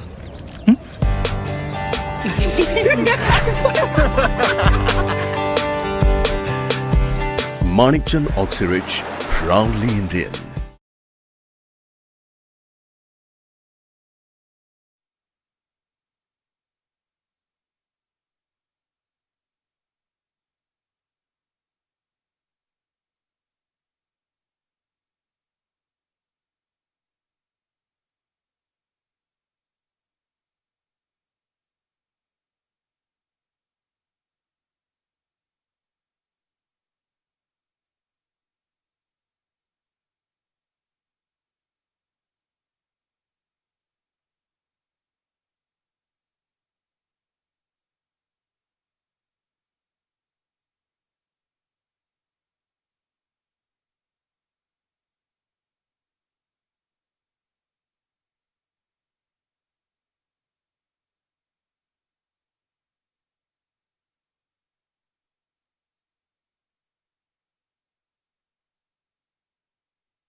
And the Upgrad Mumba Masters are all the way up after an 18-2 smashing victory against the PBG Alaskan Knights. And to reward the player of the match, it's not going to be easy to choose one. We head over to Arohi. This game was the definition of the comeback must be stronger than the setback. 18-2, an amazing victory for the home team here. Hello and welcome to the post-match presentation ceremony of match number 11, played between the PBG Alaskan Knights and the Upgrad Mumba Masters this evening here in Mumbai. To present the award, joining us this evening is Mr. Suhail Chandok, CEO, Upgrad Mumba Masters, and the player of the match award goes to Hikaru from Upgrad Mumba Masters.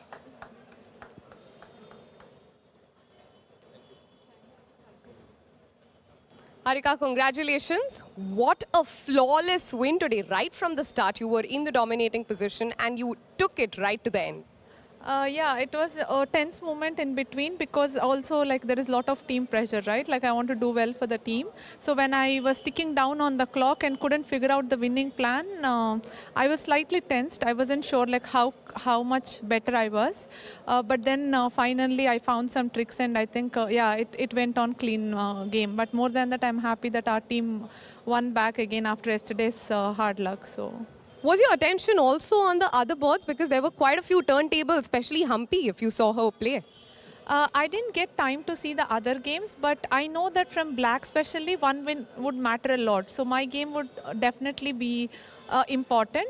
So I knew that if I win, like it can be like easily better for the team as from winning with black. So I was just focused on my game and I didn't see anyone's. Well, what a comeback the Mumba Masters have had today after the setback that you had in the last game. But tell me this, how's it playing alongside your friend and from a long time, Humpy? It's been already 3 years we are playing from Mumba, for Mumba Masters. We all became like a family, and this year, like even Haryana is as captain for the team. So yeah, it feels good, especially being player of the match, and then I'm getting this from my own team, Suhail. Yeah, it feels good. Like for today, it's a good day, so I'm happy to finish today on this note. Harika, one tough question. What did the team have for breakfast today? I think no one knows about anything about each other. Yeah, like. But absolutely stunner of a performance from the entire team. Congratulations. In Mumbai, we call this performance something of a makhan performance because it was that smooth. Thank you. Yeah, every day it's going to be a tough one. Like we just want to give our best. Thanks. All right. Thank you so much. That is it from the presentation ceremony of match number 11. We'll be back with the last match of the evening. Stay tuned. Yeah, and we will have whatever it is that the Upgrad Mumba Masters are having, because this team can't stop winning. What a rebound victory this has been. And for Harika, who's been part of the Upgrad Mumba Masters squad from the very first season, it's got to feel special to get that Player of the Match award. For Ronnie and Suhail, a very proud moment. Yeah, absolutely. I think today the Upgrad Mumba Masters team had come totally here, like, you know, Suhail was there. Even in the first game in the crowd, he was watching everything. And to see all this unfold right in front of his eyes would be so, so special. And an 18-2 victory. That is as smashing as it gets. I think it's the biggest margin that we've had since season 1 of the Global Chess League. The biggest margin. We've been talking about the importance of game points. This is beyond dominating as a performance. I mean, how did the PBG Alaskan Knights even start recovering from here, Irina? Yeah, well, you know, the phrase, when it rains, it pours, it comes to mind in this situation for the PBG Alaskan Knights. We got to say the actual situation in the match was never as bad as it looks on paper. I wouldn't say they just got blown out of the water. Arjun was doing well against Wesley So. He had the queen against the rook and the knight. Somehow it turned against him. Caruana was beating Humpy Caneru and lost like a winning position that she was winning out of the opening. Yeah. And those two games made a big difference. Yeah, I agree. I mean, somehow they just haven't won a single game yet. 24 games in. It's unbelievable. Not a single game on a single board, let alone match victories. Shocking result for the PBG Alaskan Knights, for whom the nightmare continues. And that means our leaderboard is shaping up well for everybody else but the Alaskan Knights there. And take a look at that. Upgrad Mumba Masters, 51 game points. They're running away on every single board, coming down to each player showing up for a team as a whole there. 51 game points, 9 match points there. Alpine SG Pipers with 2 back-to-back victories have climbed up the leaderboard. And there we see throughout neck-to-neck battle for that 2nd to 5th spot, all the teams tied with 6 match points. And for the PBG Alaskan Knights, the less said, the better right now. Can I throw out a trivia question for you guys about the Upgrad Mumba Masters? What do all the players of that team have in common? Ooh. Except the final board. Let's leave that out of the equation. What do they have in common? Yes, they have something in common. It makes Apart their team from being special. extremely strong players. Exactly. What is it that's adding the secret ingredient, the secret sauce in this team, Sagar? Yeah, I mean, you're talking about MVL, Wesley So, Shakrar Mamedyarov, Humpy and Harika. They have something in common. Yes. That no other team has, in fact, in this league. So it's kind of an interesting thing. Now, you wouldn't necessarily think that this would give them an advantage. But here's the thing. All of those 5 players are in their 30s. Ooh. And that is quite special in a game that is dominated by young players. So they basically have this mix of experience, right? Which was not always like an advantage in chess to be older. It can certainly be a disadvantage, but it's working out for them. Wow, so experience on all boards except the Prodigy one, and here as well, Bardya Daneshwar getting it done for the Upgrad Mumba Masters. But it was the women board, Irina, who really stole the show. Both victories. Yes, it could have gone anyway, but at the end, what matters is who's the last woman standing. Exactly, and I think Harika deservedly won the most valued player prize because she did very well with the black pieces. She was always doing well from the opening and putting Sarah under pressure. Yeah, I think on the Superstar men board, you had Wesley So beating Arjun Erigaisi, and that one was some gritty play by Wesley. He was lost at some point, but he didn't give up. He won, and Dominguez did push a bit, but Shakhriyar Mamedyarov was quite solid. The game ended in a draw. It was fight all along, but the only ones coming on top were the Upgrad Mumba Masters. And on the icon board, still for Gukesh, winless in the tournament, he drew his match against Maxime vachier-lagrave. That gets his score to 1 out of 4. And I want to ask you guys, is there still any glimmer of hope alive for the Knights to see a little bit of light at the end of the tunnel? Will there be day for the Knights? You know, I thought if they lost today, they would be out. But, you know, Irina showed me the stats, as always. As usual. And she told me there's still some hope. Yes, I mean, if they get to 6 points out of 10, so basically have to win 6 matches, there's still a chance for them to qualify. But that would mean that they have to win everything from here on out. Not an easy task. And you know what? There is a team that's done that in the past in the history of the Global Chess League. It happened back in Season 1. Triveni Continental Kings at the bottom of the leaderboard in the group stage for the entirety of the event until the very last day. Sagar, you and I were there commentating. And then the absolute turnaround and went on to become champions. I think right now, what PBG Alaskan Knights must do is take a phone call, call Levon Aronian, who was on the icon board of the Triveni Continental Kings, and ask him, what did he do? Well, that's a call that needs to be made, but right now, iconing the Triveni Continental Kings is Ali Reza Firuza, and he's up against Vishwanathan Anand. That's the Ganges Grandmasters. The final match of the day is coming up, and you know what's the drill. We first find out the colors with Arohi. The battle of the mind continues as we meet here again for the toss of match number 12. We have Luke Van Bailey for Triveni Continental Kings along with Vishnu Prasanna for Navitas Solar Ganges Grandmasters. Joining us for the toss, Advocate Sanjay Chadda, Advocate Supreme Court, along with Bharat Singh Chauhan, the Tournament Director, and Mr. Ashok, the Chief Arbiter. Vishnu Prasanna will be taking the call. Heads is the call. Tails.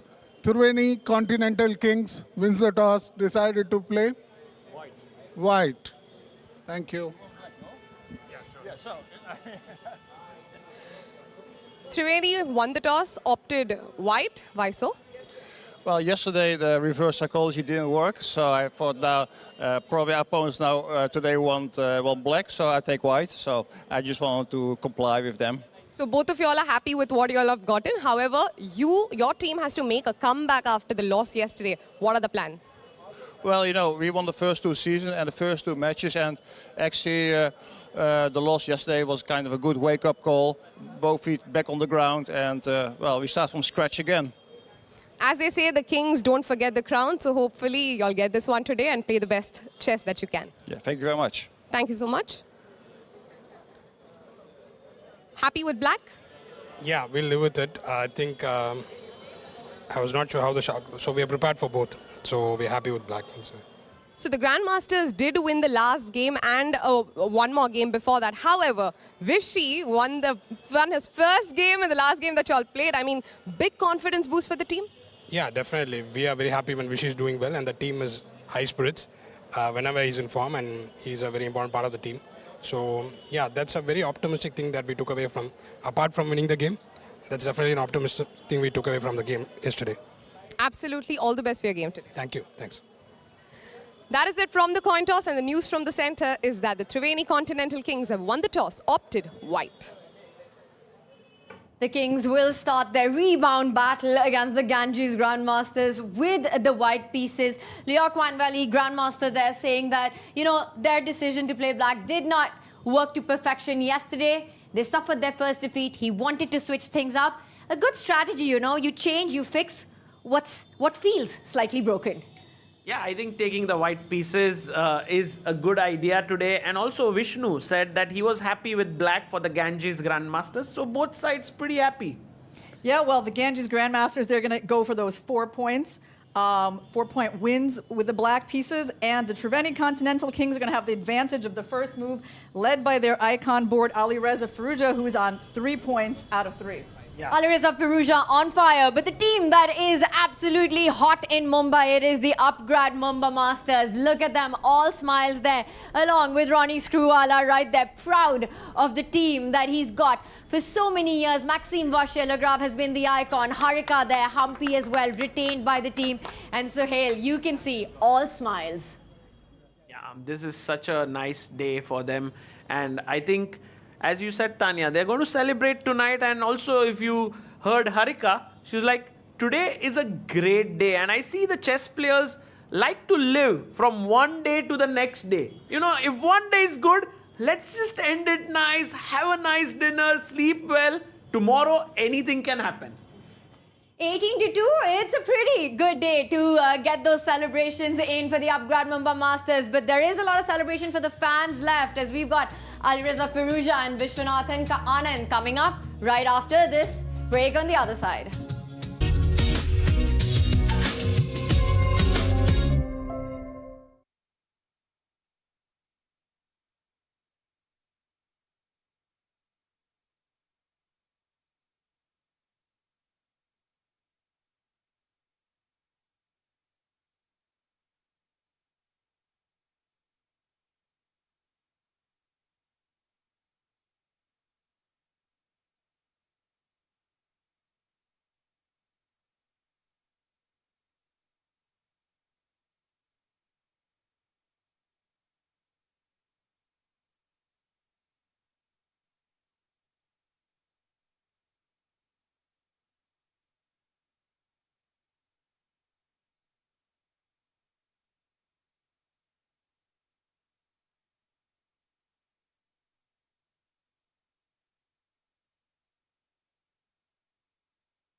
Bharat का अपना solar, Navitas Solar, India's finest module manufacturer. We bring the power behind every winning move.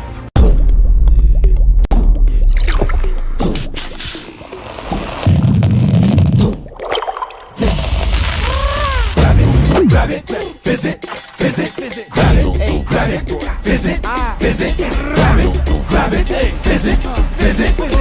visit, grab it, visit, grab it, visit, Gamba!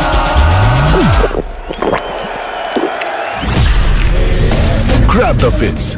Campa wali fizz.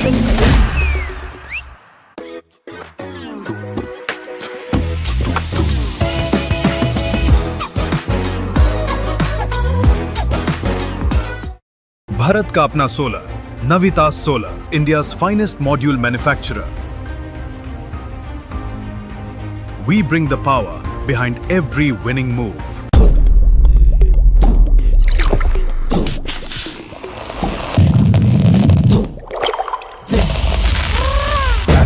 Grab it, visit, grab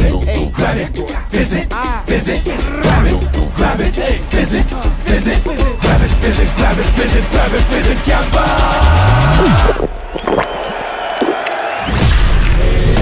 Grab the fizz. Campa wali fizz. To victory against the PBG Alaskan Knights as the fans line up with their favorite players. This is the home team. It's the Upgrad Mumbai Masters, you can call them. And there we see Shakhriyar, Maxime, vachier-lagrave. What a moment it is for these youngsters to come to the Royal Opera House and get this opportunity.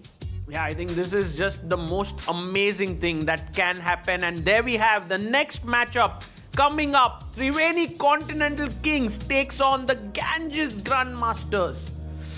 And this is going to feature the matchup that I've been looking forward to. I said it was my favorite one of the day between the superstar Ali Reza Firouzja and the 5-time world champion Vishy Anand. That is going to be on the icon board, Arena. I know you've been excited about it from the start of the day and what a battle that will be. But it's not just there. You know, we've spoken about just how much each and every board matters. So we're going to do our favorite thing. We're going to take everyone through across, starting from our Prodigy board. We've seen matches get decided on that board, as well as the Women's Superstar board. With this one, I just want to say Ronak Sadhwani has been fantastic in this tournament so far. He had such a nightmare on that first day with a one-move blunder, and since then, there's been no stopping this youngster. Yes, and that is why I'm going to give him the edge on the board for the Ganges Grandmasters. I do like Ronak's time management. I like his sort of approach in the opening to just get a position. And, oh, here we go. Here's the flag. Yes, Ganges Grandmasters gets the edge for me. Yeah, for me, I think I agree with you that Raunak is the small favorite here because Marc-Andrea Morizzi was so winning against Volodar Murzin, right, in that game. And I think that would impact him a bit. So for me as well, it's Raunak on the Prodigy board. The Prodigy board, Ganges Grandmasters given the advantage. And we're going to just rewind a little bit about the last match because one player we did not speak about who had a big role to play is the team captain, Hari Krishna, for the Upgrad Mumba Masters. You know, he's been a youth support and right now he is with Arohi. Hari, tell us, how do you do it? Pick it up from that. How do you do it? Well, my players actually do it. I mean, jokes apart, we have good team spirit, which you could see from the last 2 matches when some of the players are in difficult situation, the others are fighting, even though they could just make draw and walk away. So that's something I like really about the team, and we are having nice time here. Well, if we talk about today's play, we had Hampi, Harika play some exceptional game today, both in their own ways, but Harika in the post-match did mention the trio that you are and how well it has worked out for all of you. Your thoughts on that?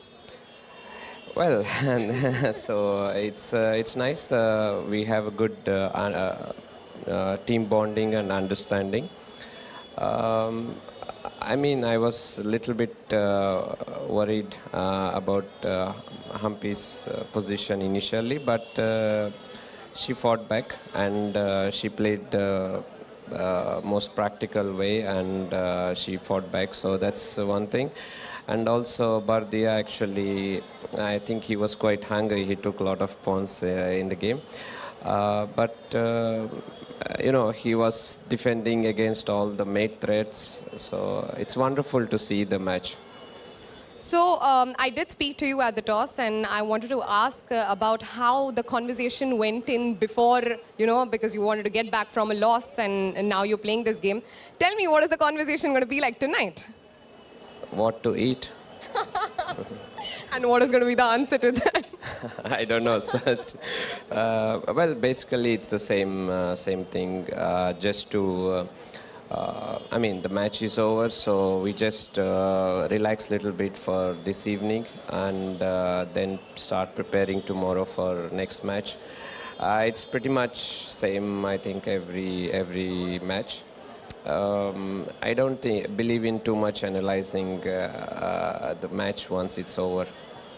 Absolutely. It's time to relax, rewind, and celebrate. I will not keep you away from your team. Thank you so much. Congratulations. Thank you. Back to the studio. Grandmaster Hari Krishnan, absolute star of a player himself, was part of the gold medal winning team in the Budapest Olympiad there, and now proving to be an absolute gold star coach for the Upgrad Mumba Masters. And again, he spoke about the incredible team spirits, the team camaraderie that exists between the players over there. Good mood? Good chess? I'm still curious to know, how did they decide on getting Hari as the coach? It's such a good move. Like the Upgrad Mumba Masters, brilliant job by them. Yeah, I mean, actually, Hari is also in his 30s, right? So all of the whole team is in that age range, which I think maybe is making it more harmonious. These players go back a long way. They've played against each other for many years.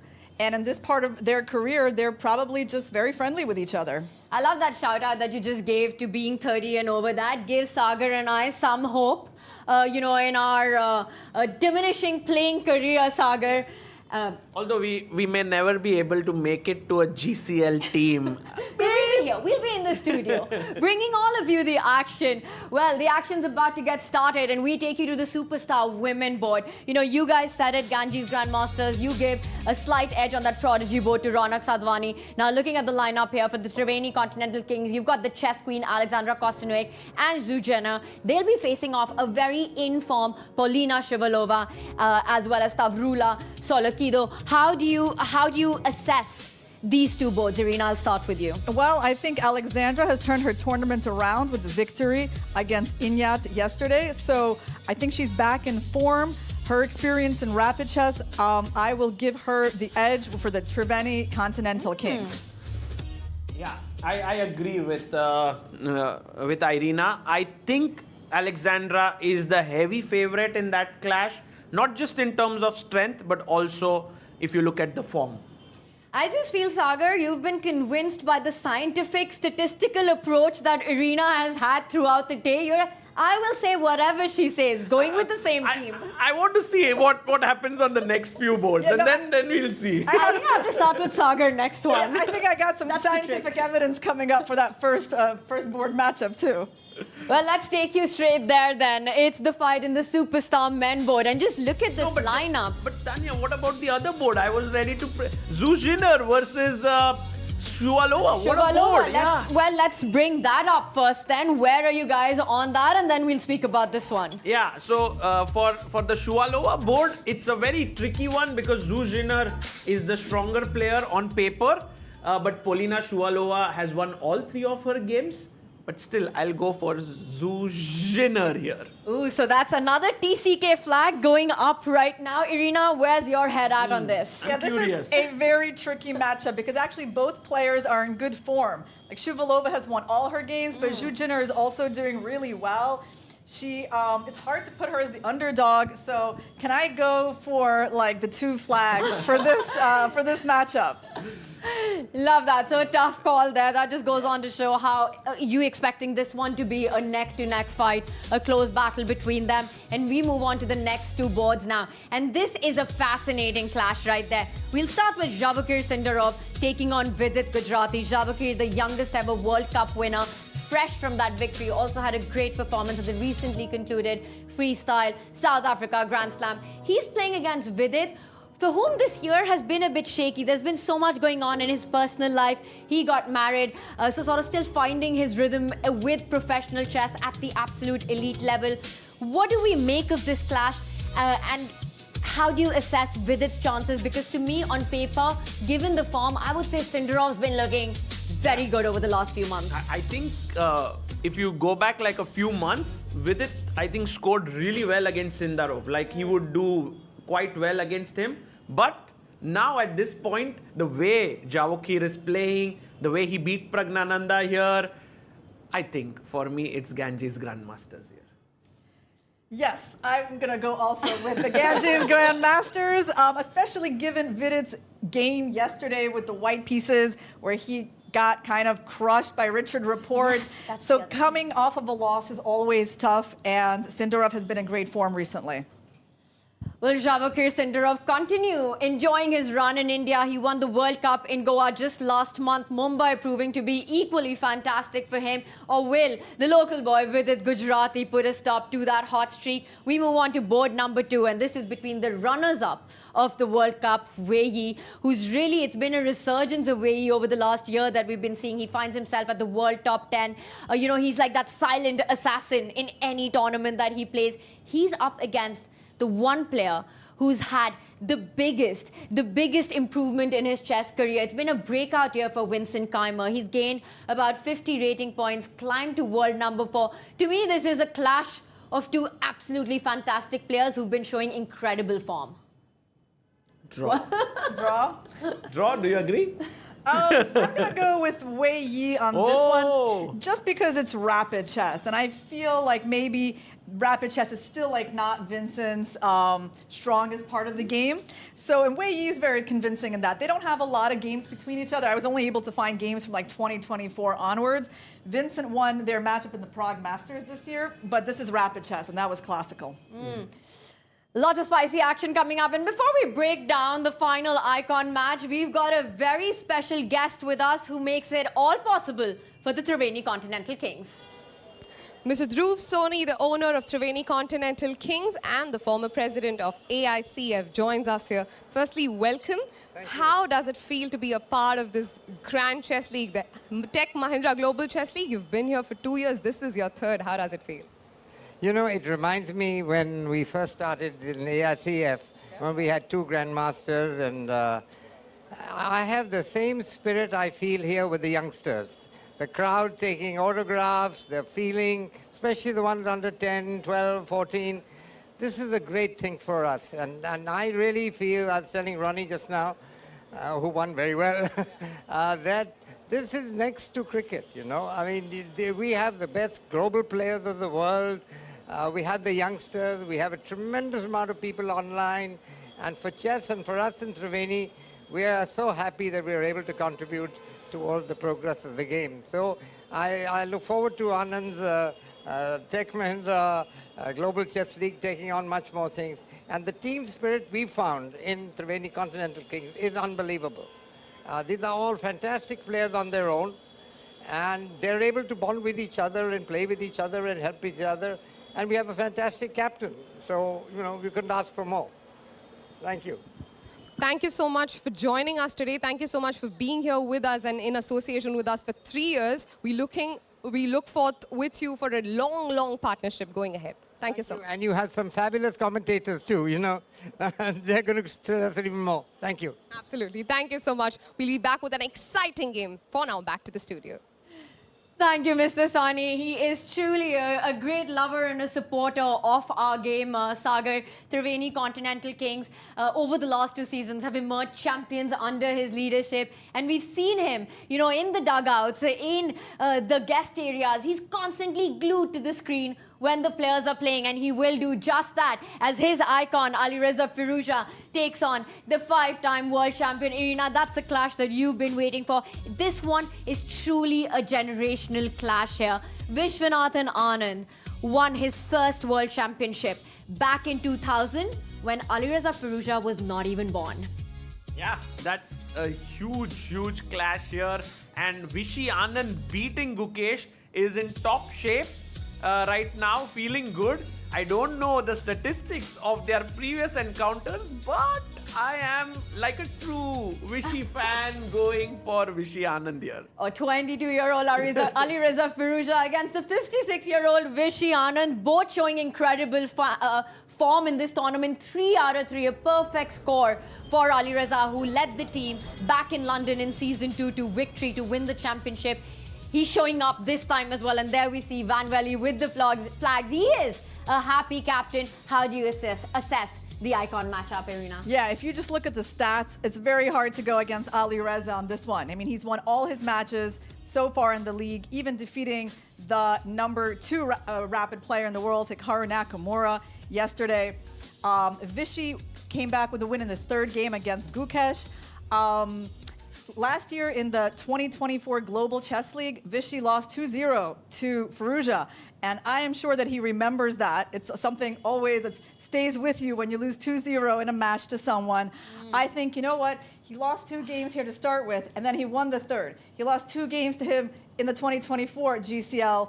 It's time to end that in their 3rd game here tonight. So I am actually going for Vishy. That was always my plan. And I saw him in the elevator today when I was exiting my room. So that's Did you talk to him? I did, yeah. Well, that's going to be an iconic clash on the icon board. What an epic showdown we have on all 6 boards coming on as the Ganges Grandmasters take on the Triveni Continental Kings. And the pieces will be flying shortly. But what happens on the chessboard when the Kings play against Grandmasters? We'll find out.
Action.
They fell in the last battle, but as they say, the Kings don't forget their crown.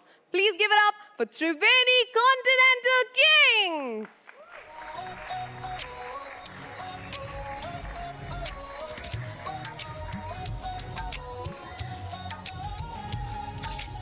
Spotlights burning through the night. Legends stepping into the light. Let's welcome the players. Ali Reza Firoja, World Cup runner-up Wei Yi, Vidit Gujarati, Zhu Jinner, former Women's World Champion Alexandra Kostenyi, Makandria Moridze, and the coach, Luke Van Bailey. Deep, deliberate, and unstoppable, just like the river that they named after. Please give it up for Navita Solar Ganges Grandmasters.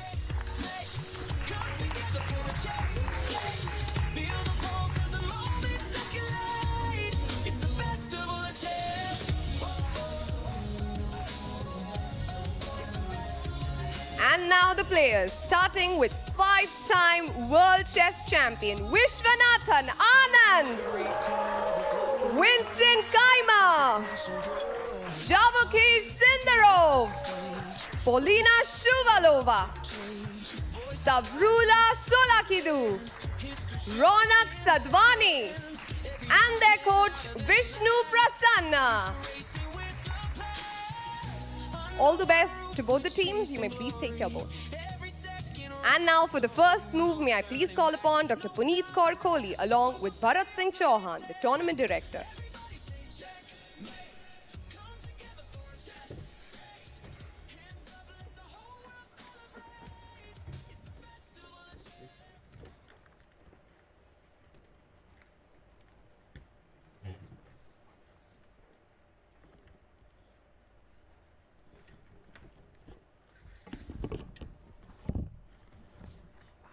And we see the ceremonial moves that are being made on the icon board. And Ali Reza Firoja says, that's not going to be my first move, the knight coming out too early. Irina, what are we expecting from Firoja? How's he going to bring the fire to his board? Will it be the king's pawn opening?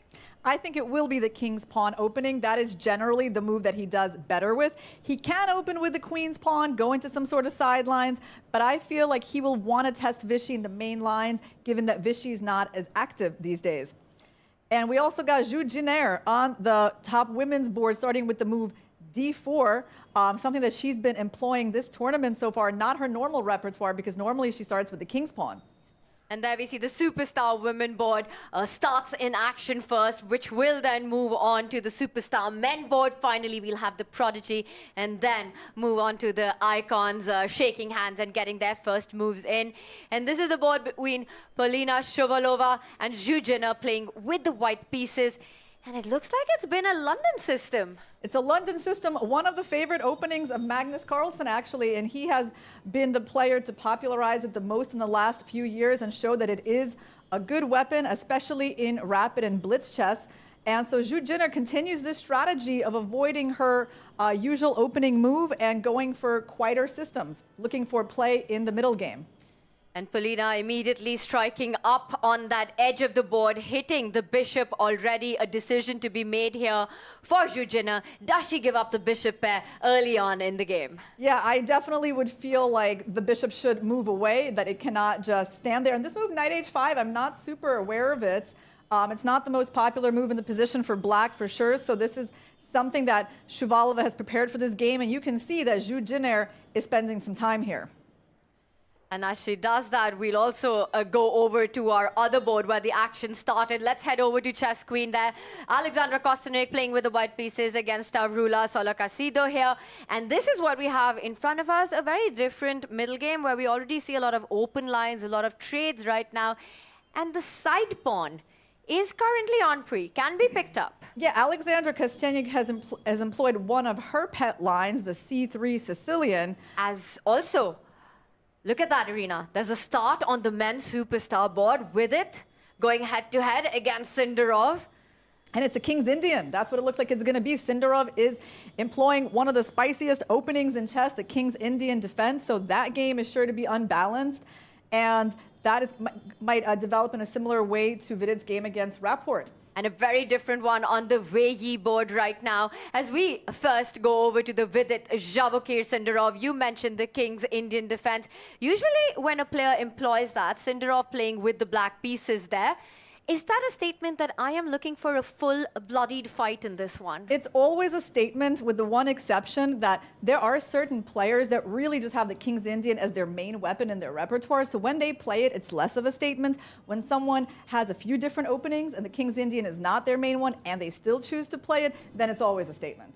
Is it a statement or not by Sindarov? That is a statement. I think it is a statement by Sindarov, yeah. I think he wants to go for it. We were talking about these two players and the form that they've had in 2025. If Javokir can, also given the time format of this event, he wants to get it into those complicated battles as quickly as he can. I think this is one of the boards where the Triveni Continental Kings are going to try to strike.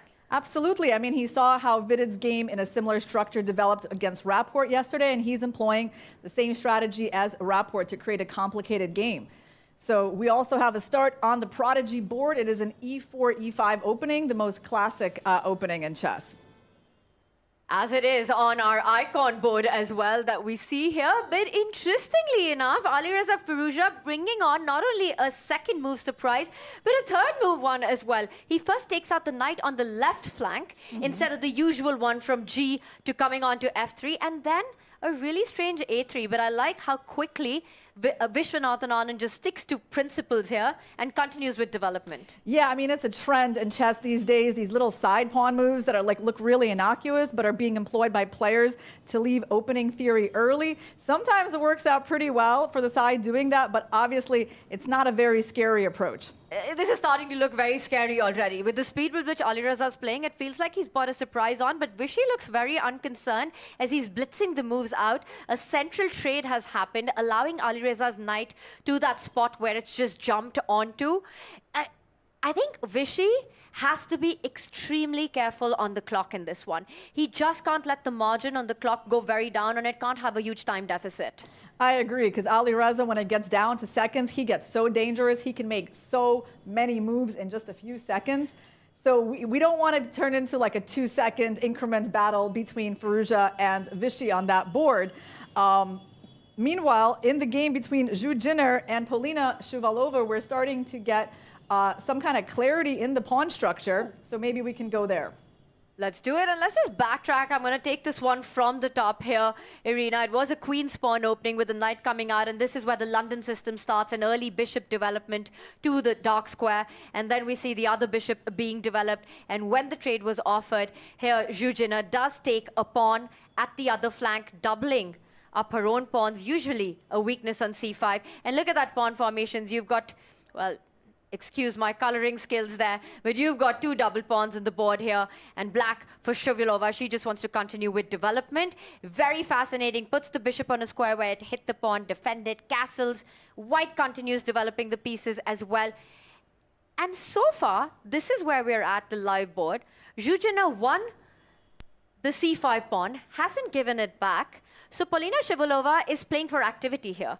For sure. Her approach is very dynamic. I mean, she has not recaptured that pawn, although she had an opportunity earlier to try to attack it. She is actually offering a trade, but the trade would bring out her queen to an active position, hitting the b2 pawn. And then she also wants to open the diagonal for her light-squared bishop to develop to a6 and not let the white king castle. So there is, it's a very active approach, and definitely I feel like Zhu Jinner is under some pressure here. I love that call out by you. So you're forcing your opponent to first take a breather to save this pawn, and then you're about to take that bishop out, making sure that Zhu Jinner isn't able to complete development in a harmonious way. As long as Zhu's king stays in the center, isn't able to go to that right flank, you feel that you have some compensation. If you're black here, if you're in Polina's corner, are you telling her to trade queens or keep them on the board? Yeah, definitely don't trade the queens because you're down a pawn. You don't want to go straight for the end game. So any queen move that will protect the d5 pawn, I think looks fine, whether it's queen c5 or queen a5. But she will want to stay in the middle game, and I'm pretty confident, she'll choose one of those moves. All right, so this one's turning out to be a spicy fight. Let's head over to the Vidit Sindarov board. It's a King's Indian defense. Very interestingly, that could be the board that might blow up, be the first to blow up in, and I want to say that, but still a pretty closed position that we have right now. There has been a trade on the left side of the board there, but very often, this is about how quickly black is able to get a pawn storm on the king side. You want to try to go f5, f4, g5, g4, and really come for the white king. As we see there, it's not just chess inside the Royal Opera House, but on the grounds as well. You've got Grandmaster Daniel Dubois, one of the best players on the planet. What a run he had at the FIDE World Cup in Goa just last month, knocking out even Pragnananda. And what a moment this is for the young fans of the game as they gathered around him with the opportunity to play a game. Yeah, I was talking to Daniil before he started the simul, and because it's already his second simul here in Mumbai, and he said the Indian players are actually really strong, and he estimated the average level to be 2100, which is very high for a simul, so definitely it's quite challenging. It's a challenge for him, but his opponent was like, first, let me take a selfie. Then we get to the board, and there we see he's walking around, having fun. But like you said, it's not going to be easy for Daniel, that simul. A lot of talented kids out there. This position doesn't seem like it's going to get any easier for either of these two sides. The last move by Alireza Firouzja was pushing the pawn, allowing white to potentially en passant, but that would just allow black's knight right back into the game towards the center of the board. So Vidit instead choosing to keep the center blocked. Exactly. So Sindarov, he goes c5 because otherwise white was threatening knight b3 and c5. So he's trying to blockade white's play on the queen side. This move, rook a3, is very typical by Vidit because he's got that idea of using the third rank when black eventually plays f5. But right now, it's still a very typical King's Indian position. I think both players can be satisfied here. Is there something to be said about the clock usage by Vidit here? He's under 15 minutes, a small advantage already for Sindarov. For sure. I mean, those 3-4 minutes can be very significant, and not much has happened yet. So Java here has just got a free time edge to start this game with. All right, well, we'll head over to the next superstar men board, and that's Wei against Vincent Keimer in this one. And take a look at that. Vincent's king is still at the center of the board here. Meanwhile, the rook opened up on the H line. White already has a beautiful pawn formation for Wei, a connect 4 in the position. Big space advantage usually, Arena. Tanya, well, first of all, can we guess this opening without actually looking at the moves? Because it's not that obvious to me what opening this was. Normally, experienced players can look at a position and be like, it came out of a certain opening. But this one, I mean, could it be like some kind of a queen, like a weird queen's gambit? Was it like, it's not a French defense because the black bishop is not on c8. There's no light squared bishop. So I'm still puzzled, like, what was this opening? Well, let's get reinforcements there because we saw Daniel Dubov, he was down there in the arena having fun on the simul. Let's see if he can guess which opening this one's from. Okay. Daniel Dubov joining us. We've put a pause on his game here, but he's joined us. Firstly, how does it feel to be in Mumbai for all these days? It actually feels good. I have to say, yeah, despite India being a little bit exotic for someone who lives this far, it's actually becoming a pretty standard trip. So we played in Goa, and now I got to Mumbai. I have to say I like Mumbai better, to be honest. So yeah, that sounds good. So as an ambassador of the Tech Mahindra Global Chess League, what does your day look like? Well, it looks like sort of keeping all the positive sides from playing a very strong tournament without a necessity to actually play the games, which is also good. So yeah, highly recommended. It also looks like a couple of hours in the gym. No, but it used to be a story. All right, so have you had time to go around in Mumbai, see a few places, eat some exotic dishes that are made only in Mumbai? Yeah, a little bit. But actually, even in that sense, I mean, no offense to Goa, I think everything is good with Goa. It's just like FIDE's problem. But yeah, like in FIDE, that could be, I mean, in Goa, it could be like a really, like a real gamble to go somewhere and eat. Here, it feels completely normal. Like both Indian and European food are both nice, and you like even I mean, it's not that you only survive; it's even tasty. Yeah, I mean, after playing the World Cup, my standards went somewhat low, but now it's back. No, I'm enjoying everything here, I have to say, and yeah, very happy not to play. I don't mind playing either. It's all good. Have you tried the vada pav yet? Probably not. All right, let me take you then. Thank you so much for joining us. We'll be trying the vada pav. You get back to the game. Thanks, guys, for that. And Arohi, what a moment to get back to the game, because it's a big one here. We see Vishy Anand, he's got a critical moment right now that's been played. And before we deep dive into this, Irina, let's do a quick action replay. As expected, we did see Alireza Firouzja start with the king's pawn opening, and a very strange decision here, bringing out the knight to c3 instead of the standard knight f3. And once the pawn was pushed, Vishy's bishop came out, finally developing that knight. Alireza did strikes in the center. There was a trade that we saw. Castles, and white as well brings the knight back, hitting that bishop. Vishy says, no way am I giving you the bishop pair. Alireza brings his bishop out. King, notice, still in the center. And this is our live board. You've got Vishy's rook lined up on the file. The knight eyeing this e4 pawn. That's two attackers. I see only one defender. Yes, there's a pin along the diagonal with the queen. But Vishy has a move that could unpin that knight and just snap up that central pawn. And he goes for it. He goes g5, bishop g3. Oof. Eliminating the pin and taking the pawn. That's the principled approach, and he fearlessly goes for it, even though it opens up his king a little bit. Vishy says, game on, Alireza. He takes the bait there. He's picked up a pawn, and Alireza is making a case for a slight lead in development, ahead in development, but most importantly, as you mentioned, that to get that pawn, to win the pawn, Vishy even has made his king slightly weak. Is that somewhere where Alireza can start targeting, and how dangerous really is this compensation, looking at white's bishop ready to line up as well, and potentially the queen jumping to h5? Yeah, I mean, the other attacking idea that white has is moving his king into the corner out of the pin and going f4 to open the f-file, right? So there's not that many attacking ideas for white. The knight on b3 is kind of out of the attack right now. But king h1, definitely possible. Bishop d3 is also interesting, right? But probably the queen coming in is not sufficient without the f-pawn moving up, because we can always defend the h6 pawn with queen f6 or king g7.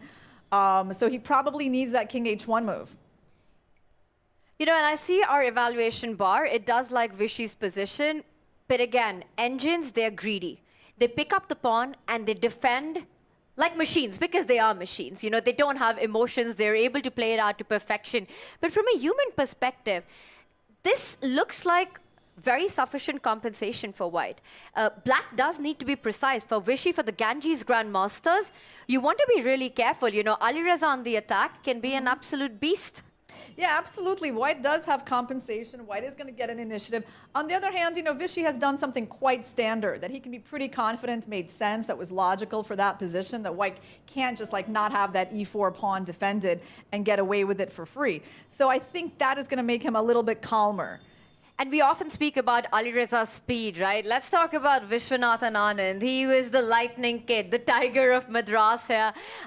Also known so much for how quickly and how fast he would play.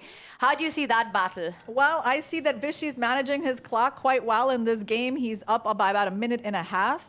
And he is keeping up with Alireza. Sometimes Alireza actually uses up a lot of time. He's really good when he gets low on time, but he's not always ahead of his opponents on the clock throughout the game. On this board, are you waving the Ganges Grandmasters flag right now? At the opening battle? Well, I was waving it before the game, and I'm still waving it. Yes. I mean, I think it's working out pretty well in the sense, sure, it can be risky for Vishy, but it can also be an opportunity for him to win. All right, so for Vishy, let's say it's for the Ganges Grandmasters, there's a slight opening victory there. He's taken the pawn, he's up a pawn, but can he defend that king side with the pawns all up the board? Let's go to our second board. We go to Vei taking on Vincent Keimer here. Vincent Keimer, the world #4. What a year he's had, what a run he's had. Gained over 50 rating points, is in phenomenal form, but I have to say, it looks like Vei Vishy has found a way to break through. Look at those pawns coming over for Vincent Keimer's king on the right flank. Yeah, White has a massive space advantage, and I would say that Vincent's strategy in this tournament appears to be to play quite risky as black. I mean, he played a very suspicious opening against Anish Giri. He was quite lucky to survive that game. And here his position again is a little bit dubious. He's given up the bishop pair and the space advantage. So I got to give the edge to White, even though White is still, it's not that easy for them to break through with the move f5. And I'll also point out that knight on h6 is, knight on the rim, very dim, and that's exactly what Vishy is saying after pushing that pawn. That knight, where's the future for this piece? Hard to see one. Vincent Keimer potentially in trouble in this opening outcome. Potentially. And, we did, I think with Sagar, I don't know if we agreed with Sagar, but I think I gave Vishy the advantage on this board, and so far I'm pretty happy with that choice. Let's see what else we have. Well, yeah, this game is something that we're not going to come back to very much. Andrea Morizzi decided to play very solidly, and there's not much going on in this knight endgame. In fact, it just finished in a draw. And there we see the final moments there as the Prodigy board has already ended right there. A very balanced game. Everything was traded off, and this was the final position on the board. Absolute symmetry there. It's a 7 versus 7 pawn structure, knights on the board, nothing to fight for. So the first game in the books, it's still level between the Ganges Grandmasters and the Triveni Continental Kings. Well, there should be a lot of action on the board between Vidit and Sindarov. That King's Indian, it was clear once that position appeared out of the opening that this game is not going to end in a peaceful draw. And right now, White's bishops are on those long diagonals. You can't really complain about their positioning. Does feel like the rook on a3 is also in a great position. So far, I like Vidit's position, and this could be a chance for him to upset our predictions. I'm loving Vidit's position here. You pointed out the rooks and the bishop. I'll also say this beautiful knight eyeing this weakness, making sure that at least one of the black's majors are tied down to defend the pawn. And let's not forget, the other knight ready to jump into the party, pounce into play from either the right side or the left side, targeting the f-pawn, suddenly combining itself with the light squared bishop. Meanwhile, in a King's Indian defense, black yet hasn't been able to really get that attack going against the white king. Is Sindarov too slow to build counterplay on the G line, because it feels like that is a potential plan? Well, White's pieces are perfectly poised to meet that kind of attack. Everything is harmonious. Even that rook on the side of the board can join the defense or the attack, actually, whatever is needed pretty quickly. And this is the drawback of playing a risky opening like the King's Indian. Sometimes it doesn't work out, and it really stems from the nature of this opening. But we also have the board between Zhu Jinner and Polina Shuvalova. There was a queen trade there, Tanya, that we were thinking wasn't going to happen. White is still up a pawn with bishops of opposite color. And I guess the reason the engine is giving this as equal is that it's pretty hard for White to make progress with that extra pawn. You just can't advance it.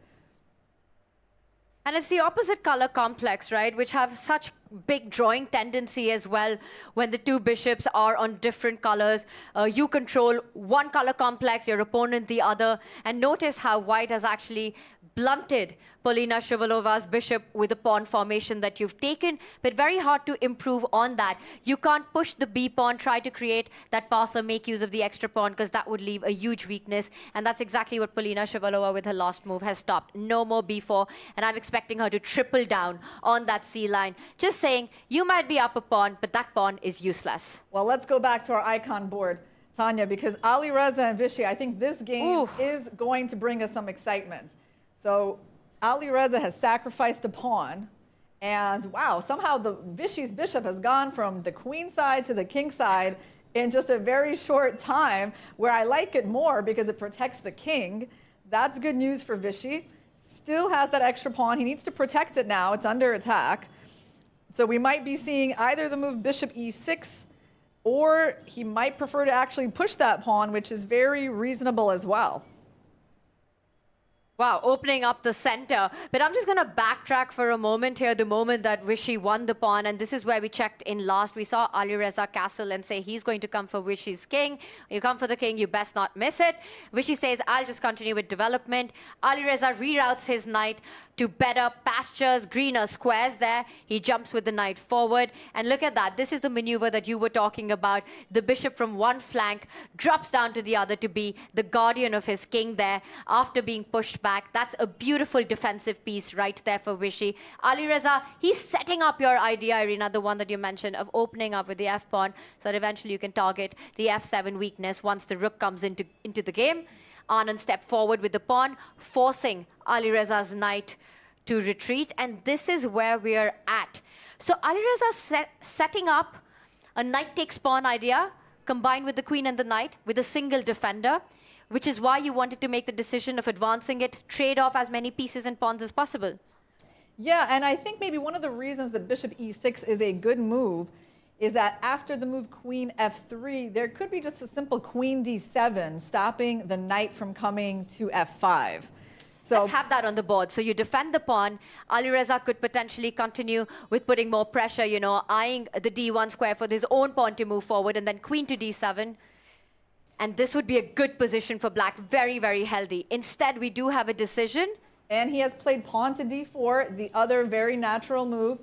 And the only issue with that move is that the move queen f3 is available as a intermediate counterattack on the f7 pawn. I love that because the knight was threatened, but Alireza, he believes that counter offense is the best defense. If you take that knight, you're about to lose the game because queen takes pawn. It doesn't even matter where you step. You lose the rook on a double attack with that check. So that knight cannot be picked up. But this could be the moment that Vishy decides to continue with development. He brings the bishop out, defends it, and look at that. Alireza is on the attack. Yeah, I feel like this was a little bit inaccurate for Vishy because now he was forced to give up his bishop for the active knight. And white for sure is going to have compensation on these light squares. So probably that move, bishop e6, was a bit more precise than pushing the pawn. But Vishy's position is still very solid. He's offering a queen trade. There's no risk to him in the end game, really. Maybe it's just a question like it's going to be hard for him to win. But I still feel like his position is very solid. And potentially for Vishy, it's also a bit of a match team strategy to try to just neutralize Alireza's pressure, you know. Yes, the bar set, picking up the pawn, you have an advantage. White doesn't have sufficient compensation, but from a human evaluation, it doesn't feel like that. Alireza is coming for your attack. So probably for Vishy to pull the brakes, to say, I'm giving back, you know, a bit of that compensation. You can have the bishop pair, but I'm going to try to get pieces off the board. Yeah, well, this game is interesting, but the next two superstar boards are also full of action. So there's Wei Yi versus Keimer, with Keimer's king in the middle of the board, kind of an unusual position on d7, and Wei Yi is really going after him with this pawn expansion on the king side with g4. You know, we have seen from a while back that Wei Yi had the better position and still feels like he has the initiative. But I have to say, Vincent Keimer's king has never looked safe. Yes, it's at the center of the board, but impossible to imagine any check landing on it. That's right, because the center is closed. There's so many pawns in the middle that no one can really get to that king quickly. This is what we call a locked position in chess. The only problem is, like, you know, like the knight on the side of the board for black is really not so much in play, right? So these positions are about, like, where is the breakthrough for white? I guess the breakthrough is on the g file. So you just keep the tension, and only at the right time you'll end up trading those pawns to open it up. In fact, Wei Yi could do Wei Yi things. You know, we've seen him employ the slow approach only to go for the kill later, where he could put the king at the f2 square, get the bishop out, double up on the g line, and only then look at exploding on it with a pawn takes pawn. Let's also take a look at Vidit versus Sindara, because there's been a lot of changes here. Black's pawn has gotten quite far into white's position onto f4. Also, white doesn't have a dark squared bishop anymore. At first glance, it looks like black has made progress compared to where we last saw it. Remember when those two beautiful bishops were on the long diagonals, Tanya?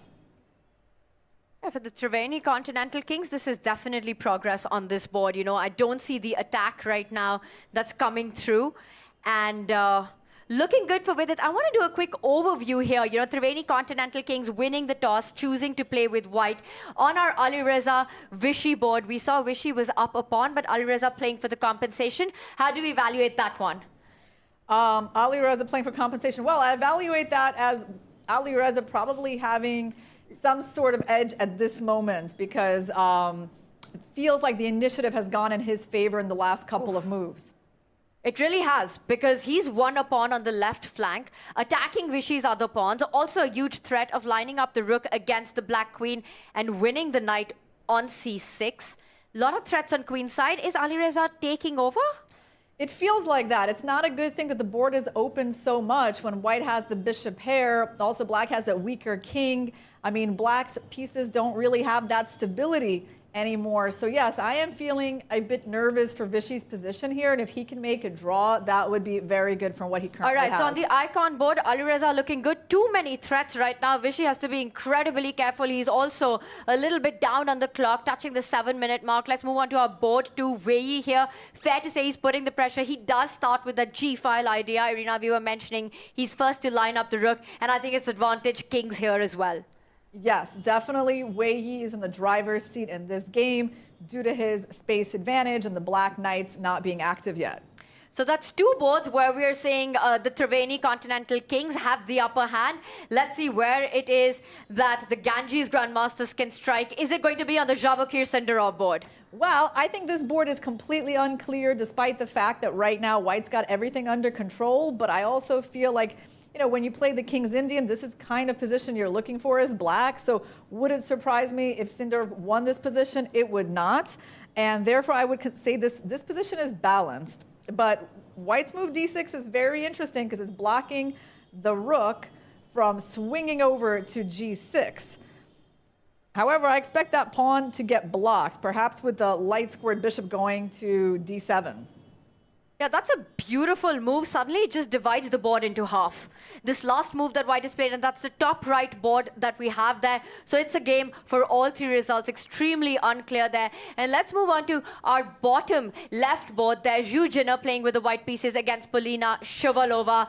How do we assess this endgame? Not much has changed in this game. White's still up a pawn. No big pawn structure changes. She hasn't been able to get the pawn moving. So she's like a tiny bit better, obviously, but still on track to make a draw, especially given Polina's time advantage. She's pressing on the clock by a lot. All right, so an advantage for the Ganges Grandmasters on this board for Polina Shuvalova here with the black pieces. And let's move on to our other women's superstar board here.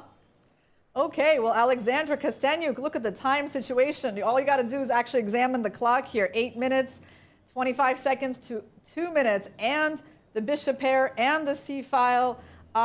Yes, I think white is clearly better here, and we did predict with Sagar that this would be a tough board for Solekidu, as Kostyanyuk has been playing herself into form, and that's what it appears to be, that white is much better. Black can barely move that clump of pieces that she has with the bishop and the knight because the pawn on e6 would be hanging if the knight moved.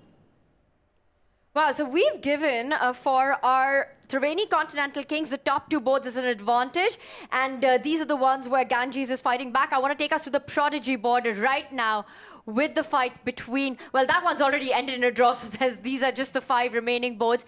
Are we saying the Triveni Continental Kings looking good so far in this match? Yes, Triveni Continental Kings are looking good due to their positions on board 1, 2, and 5. So I don't really see any big problems. They could, get points on the other boards as well, but I don't see any really problematic positions. Whoa, and look at this. Wei absolutely crushing it against Vincent Keimer. Could this be our first decisive game here, Irina? How has white managed to get a pawn all the way across to g7? Yeah, well, we knew something was going to happen on the king side, but not that rapidly. Well, you gave the shout for the g-file. You said it's all the action that's going to happen on this line. Yeah, that turned out like a good prediction. So the pawn on g7, 1 square away from queening, it's attacking the rook. Well, the rook is going to move, and we would like to support that pawn, so our queen is going to come into g6, and it's pretty hard to actually get that pawn back. You can attack it once, but where are you attacking it twice from? The queen will do a great job, and not just that, eventually, at the right moment, H-pawn will join up the board, will join up the party to assist its best friend on the other side. Well, you know, Tanya, White has sacrificed an exchange to get to this position, so it hasn't been all free. As you can see, White is missing a rook, and they have a minor piece for that, so there was some material sacrifice, but it's a little bit, it reminds me a little bit of Anand's game against Gukesh, where at some point he also made like a piece sacrifice to get those passed pawns, and that's very reminiscent of this position. 2 rooks against a single rook, but a rook is only as strong as the open lines it has. And what exchange, what rook are we even talking about? One of them stuck to defend, to fight against this G-pawn. And look at our players as well. Wei completely locked in. He's got to be feeling the advantage here, the momentum in his position. All he needs to do is find a way to get this H-pawn up the board. Yeah, and you actually tell by the difference in the body language. Like Wei Yi is upright, like leaning over the board, and Vincent is sort of like laid back and in this sort of you know, crouching position, I think, with his back. So it does look like he's not super confident about his position. Are you saying it's Crouching Tiger versus the Hidden Dragon Wei Yi here? Oh, that's right. That's exactly the reference I meant. It just subconsciously came to my mind to describe it like that. That's very good you picked up on that, Tanya. For the Ganges Grandmasters, huge pressure on this board. Wei Yi, will he find a way in right now? He falls back with the queen. Vincent Keimer falls back with the queen, eyeing that G7 pawn. He just wants to get the bishop out of the way, and he wants to pick this pawn up. So Wei Yi has one move, Irina, to defend it. Is it going to be the knight retreat to try to get the bishop into the game? Because you can't afford to lose your star pawn, the MVP, the most valued pawn in the position. Yeah, it's still tricky. I mean, the engine bar is giving this as a huge edge for White, but they have to be careful not to lose that G7 pawn. So there you go, knight G2. He's coming in. He says, whatever happens, I will not let go of this pawn. And Vincent Keimer coming from the other side of the board for the other pawn right now on C3 tender. Well, most likely there's going to be a trade on B8 right now, because we don't really want to let our queen get pulled back to that side of the board. And it happens, forcing black to recapture with the king. You can't move your rook away, otherwise white queens gets a new queen on the board. And also huge news coming in from our icon board, Irina. Massive changes, massive trades on this. Black has a queen, Vishy with a queen, Alireza Firouzja with 2 rooks. But the 2 rooks in chess can be more valuable than a queen. And in this position with these open files and the rooks having invaded to the black side of the board, it's actually looking pretty difficult for Vishy. He's the one getting attacked despite having the queen. He just loses that pawn with a check. Yeah, his king is in big trouble on those light squares. You know the bishop is going to be coming for it pretty soon. Yeah, who needs the queen when you're going after your opponent's king? But also do the math. The queen is worth 9 points, 2 rooks worth 10 points, and that's ahead on the system as well. And Vishy Anand here, he tries to block the D line. He places his bishop. Don't pick that bishop up. Rook takes bishop. Would end in disaster. A back rank checkmate. A nice little trick to stop the play that White has set up. Otherwise, rook coming in would have been absolute disaster. Well, where are the Ganges Grandmasters going to get a win? Let's take a look, because it might be on board 3. Javahir Sindarov, he is making it to be an interesting game. But still not so clear. It's not a clear advantage. Meanwhile, Wei Yi and Alireza Firouzja for the Triveni Continental Kings are crushing through. Yeah, I agree. And especially if we go further down. And Ooh, look at this. Yeah, we realize that Kostenyuk is winning. I mean, it does look like this match is going to be very hard for the Ganges Grandmasters to save. And that is our 5th board. Alexandra Kostenyuk with the white pieces. Compare each of her pieces to the counterpart here. The 2 rooks incredibly active, eyelining that weakness. The bishop jumping in with a check. A bishop pair advantage as well. And the clock advantage, like less than 10 seconds for Stavrula. What move are we on? Okay, she has just made it to move 40, so she's on the 2-second increment. You might get that increment, but are you going to get the position back? Because Alexandra's advantage keeps rising. She's chasing down Solakidu's king up the board now. This is getting incredibly dangerous, but is there a knockout move Maybe here? bishop d6 to try to win the e6 pawn. And she goes for it. That's a great call there. Also threatening a check from e5.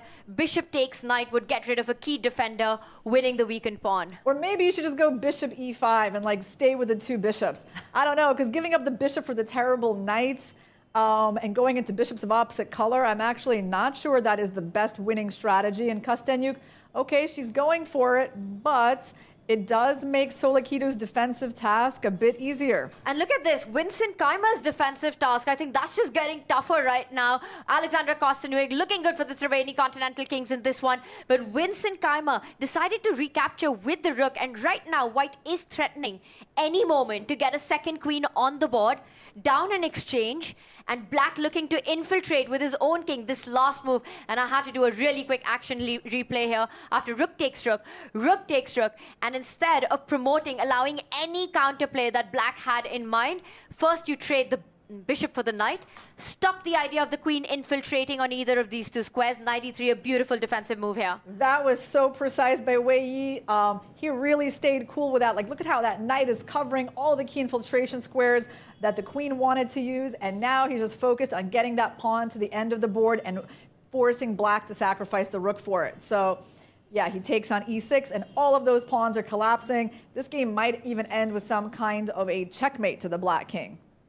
With that pawn falling down, there's another one that's about to go, and that would mean the whole house falls because the black king absolutely alone on the left flank. Notice how the other pieces are trying to defend the g-pawn from promoting, but who's going to save the black king now? Yeah, well, by the way, Stavrula's position is getting better, and she might not lose this game too. Whoa! And look at that! A huge point here for the Triveni Continental Kings with the white pieces. They get their first win. That's 3-pointer for them. Wei Yi crashing through with a fantastic masterpiece, sacrificing in exchange for the attack and finishing the job.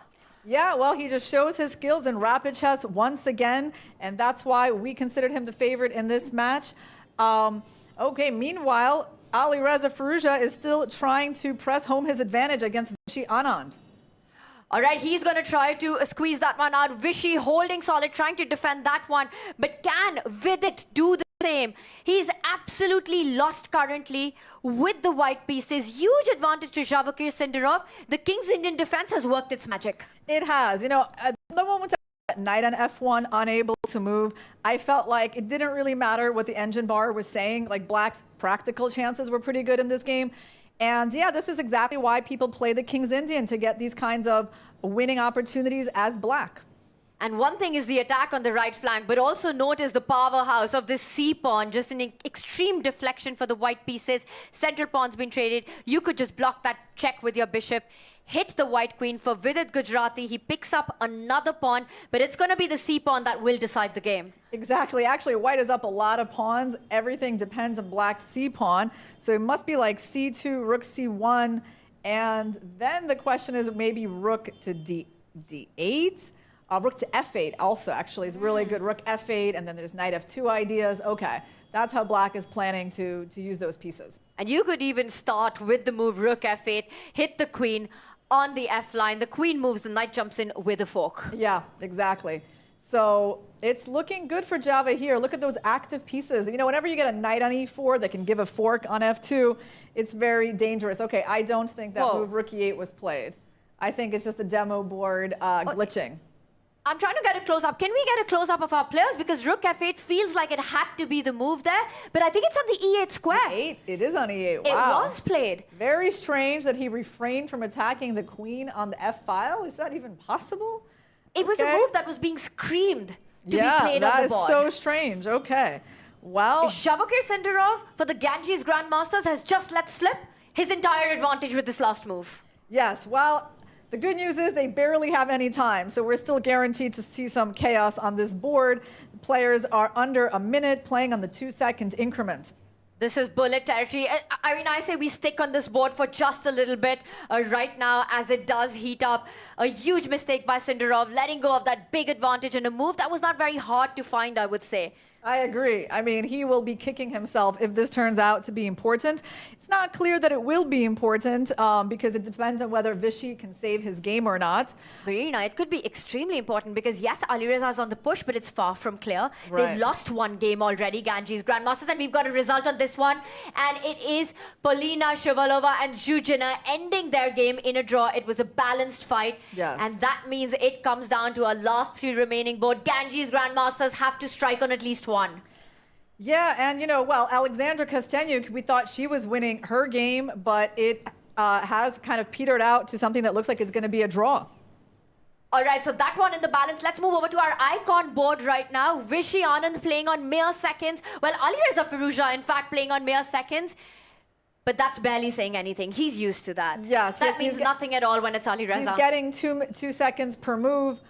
So, yeah, not a great situation for Vishy still. Ooh, look at that. The bishop pinned.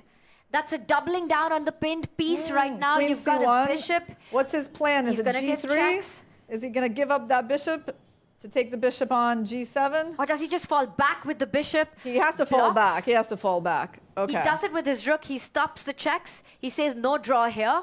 Alireza Firouzja. Queen C4 probably for black. He does it. Okay. Falls to C5, but the A4 pawn Did he just give up the A4 pawn? Why would he do that? I think he wants to plant. He can't even plant his bishop to the center of the board. The two rooks are attacking, defending that square. Yeah, like once black loses the A pawn, his counterplay kind of dies. So that's not good news. And there's been a massive turnaround on the Vidit Gujarati board. We have to head directly to that board for the Triveni Continental Kings. Is Vidit about to bag the victory right now? Wow. Well, he has 4 pawns. Ooh. Well, he's only got a few seconds. This is so exciting. He's playing down to a single second every He's trying move to make here. a draw. He's trying to make a draw. He just doesn't want to lose. He feels like it's going to be enough for his team, and it should be enough for his team. As long as he doesn't lose, his team And look should at that, win. we've got a result already on the Vishy board. It is Alireza Firouzja who wins the icon clash and gets the job done for the Triveni Continental Kings. That's 2 wins in the bag. Yes, and it looks like the Ganges Grandmasters are going to go home without a win in this match because Alexander Kostenyuk and Stavrula Tsolakidu also finished that game. Actually, how did that game finish? I thought it was going to finish in a draw. Oh, she won. Okay, so that's even worse news for the Ganges Grandmasters. They chose the white color, and it's an absolute whitewash by them. For the Triveni Continental Kings, getting all the dubs. It's a score that's not even surmountable, regardless of what happens on this board. But there we have Javakir Sindarov, who had an absolutely winning position, and now Vidit Gujarati defending a rook and bishop versus a rook, which is a technical draw. Will Vidit be up to the task? Yeah, well, that's a good question. It could keep us here for quite a while. Well, actually, wait, this is a winning position for black, isn't it? Because it's the ideal king and bishop position. Vidit has messed up the defensive structure. Yeah, that's right. But it's when you have seconds, your brain just like stops functioning. It's very hard to remember. And he's been playing the last 15, 20 moves down to 1 second. Yeah. So Vidit. And look at that. Javakir is doing this to perfection. This is exactly how you get the win. He does know how to do it. Yes. He knows how to get this win, and you have to be precise with your sequence of moves. The side with the rook and bishop, and Vidit their last few moves. And Javakir Sindarov about to give checkmate, and there he does it. Wow, and he does deliver the 1 win for the Ganges Grandmasters, but it is not going to be enough to change the result of this match. The Triveni Continental Kings, they follow in the footsteps of the Upgrad Mumba Masters, and they go back to their winning ways at the Global Chess League. And turns out that loss was just a blip for these two teams, for the Upgrad Mumba Masters, Triveni Continental Kings. It's been a day of comebacks, of rebounds right there. They've got so much to be proud of. So many wins along the way. Alireza Firouzja getting it done on the icon board. Vishy with a fantastic crushing performance against Vincent Keimer. The 1 win for the Ganges Grandmasters was Javakir Sindarov, but it wasn't enough. At the end, Triveni Continental Kings get the dub. And Alireza Firouzja continues to score for them. I mean, winning 4 games out of 4 is so powerful. What a statement to make. Is he going to be the player of Season 3 of the Global Chess League? I mean, is anyone even going to score half a point against him is the question at this moment. Look at him. He's just chilling there. He's just sitting calm and cool. Literally doesn't care, does he? Leo Kwan Valley, very happy with his team performance. Gets the win. And for Triveni Continental Kings, they're going to find themselves at the top of the leaderboard one more time. Yeah, you know, by the way, on their prodigy board, which was very uneventful, they had the white pieces. Marc-Andrea Morizzi just kind of played a very quiet game. It felt like he was sort of shutting down the play. Maybe that was a good strategic move. Maybe they thought on this board the best strategies for them just to get a draw against a dangerous Ronak Sadhwani and let the other boards decide. And you know, Alireza and Weiyi are really strong. They're returning players for the Triveni Continental Kings, and we can see why the team has the last kept them on match for another of season. today. and Continental Kings won 3 match points against Ganges Grandmasters, and game points is 11-6. Congratulate the winners, and please start to shake hand procedure.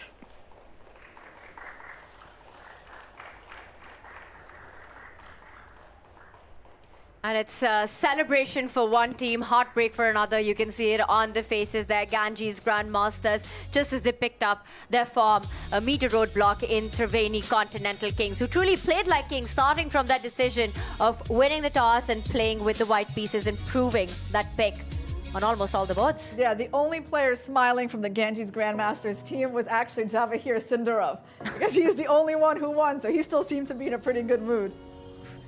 And it's not going to be easy to pick a player of the match, will it? Just the performance that they had, the wins that came in. To me, it feels like a battle between Alireza and Vishy. Two fantastic games there. Absolutely. And I mean, you can make a case for either one of them getting the MVP award, because Vishy actually won before Alireza did. And being the first one to deliver a point for your team is actually really important, gives the whole team such a boost. On the other hand, Alireza has been having a good position for a while. So I think they kind of contributed equally, and getting the win on the icon board is always a little tougher. Yeah, and what a power-packed performance this was by the Triveni Continental Kings, winning 11-6 against the Ganges Grandmasters. And we'll be back with all the live action from the Royal Opera House in just a few. You stay tuned with us.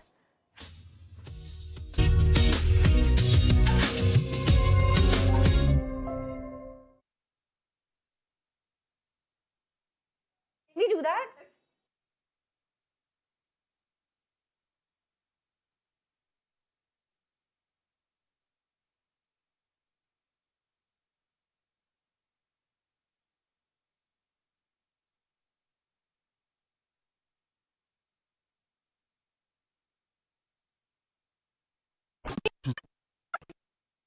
Bharat का अपना solar, Navitas solar, India's finest module manufacturer.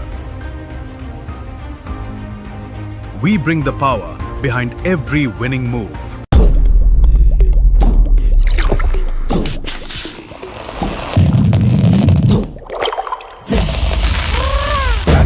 Grab it, visit, grab it, grab it, visit, grab it, visit, grab it, visit, Gamba!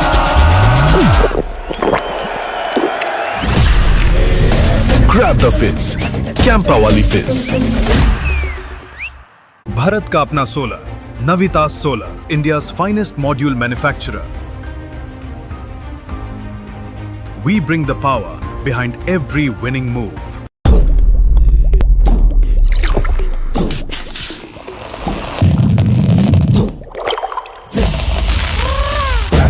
Grab it, visit, grab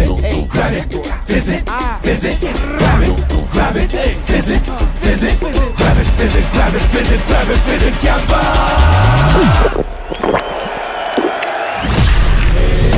Grab the fizz, Campa wali fizz.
5-6 victory for the Triveni Continental Kings, taking down the Ganges Grandmasters right there. What a comeback by the Kings this was, and to reward the player of the match, we've got Arohi.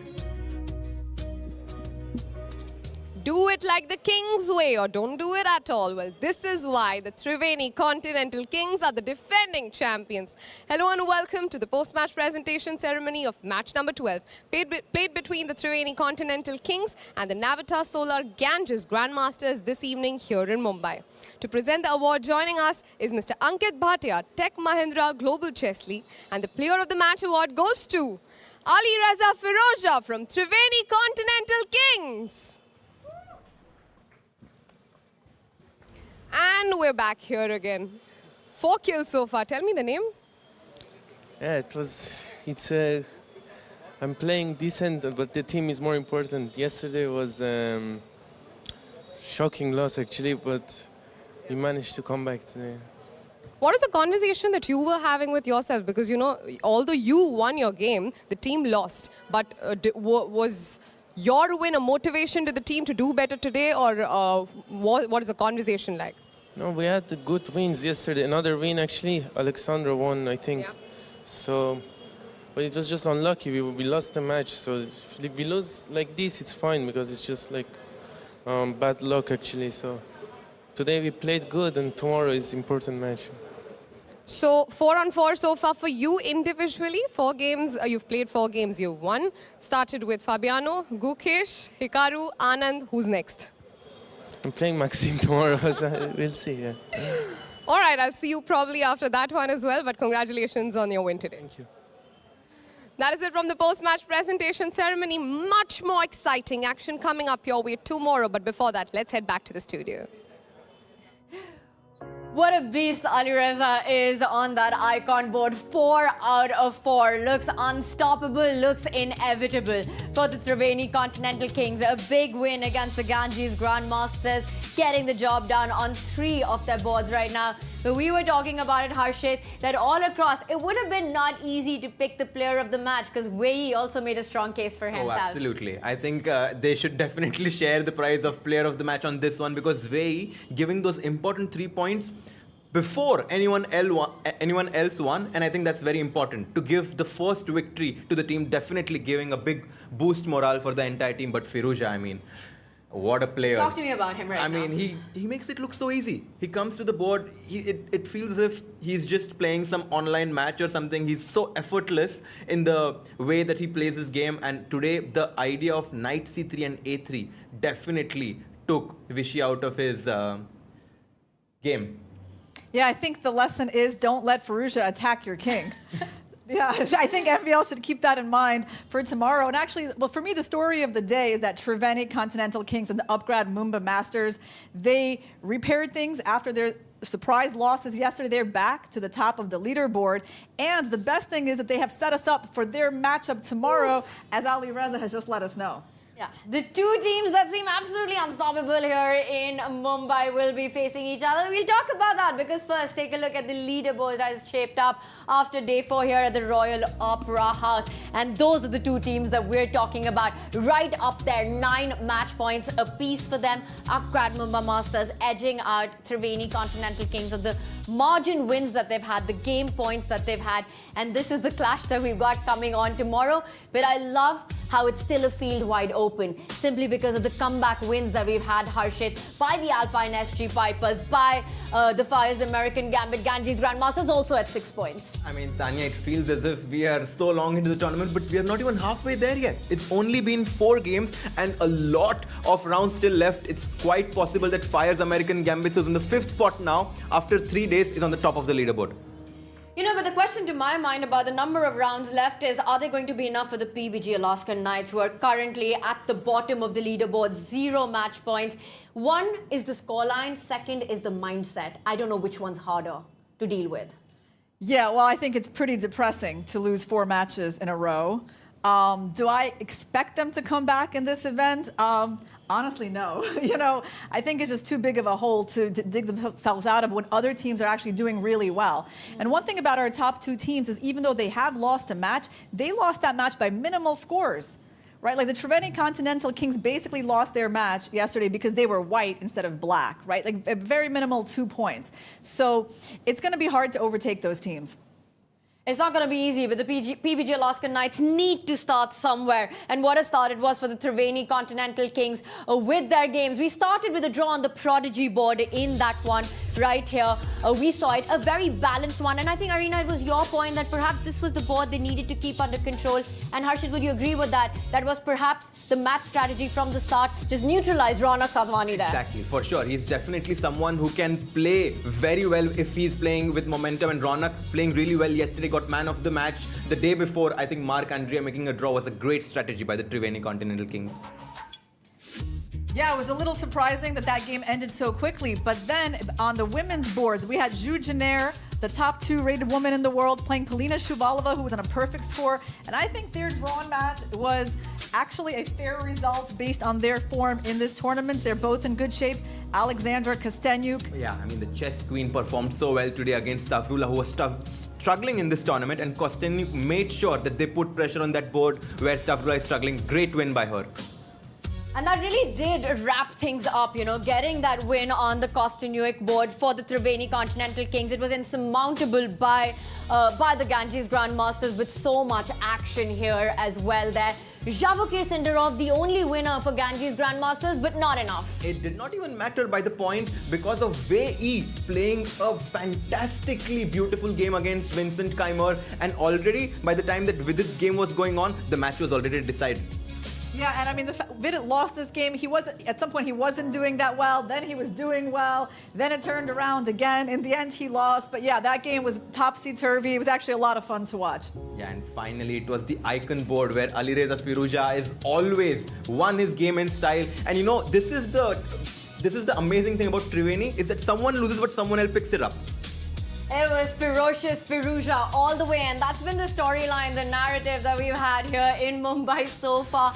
4 out of 4. What a performer, what a draft this has been for the Triveni Continental Kings. He's the guy who led them to championship in Season 2 as well. Yeah, and I think one of the storylines here is who is going to stop Firouzja, right? So, I mean, it is a team event. Obviously, the results of the teams are more important. But on an individual level, when you have a guy just winning all his games, anyone who sits in front of him is going to be like, can I stop you?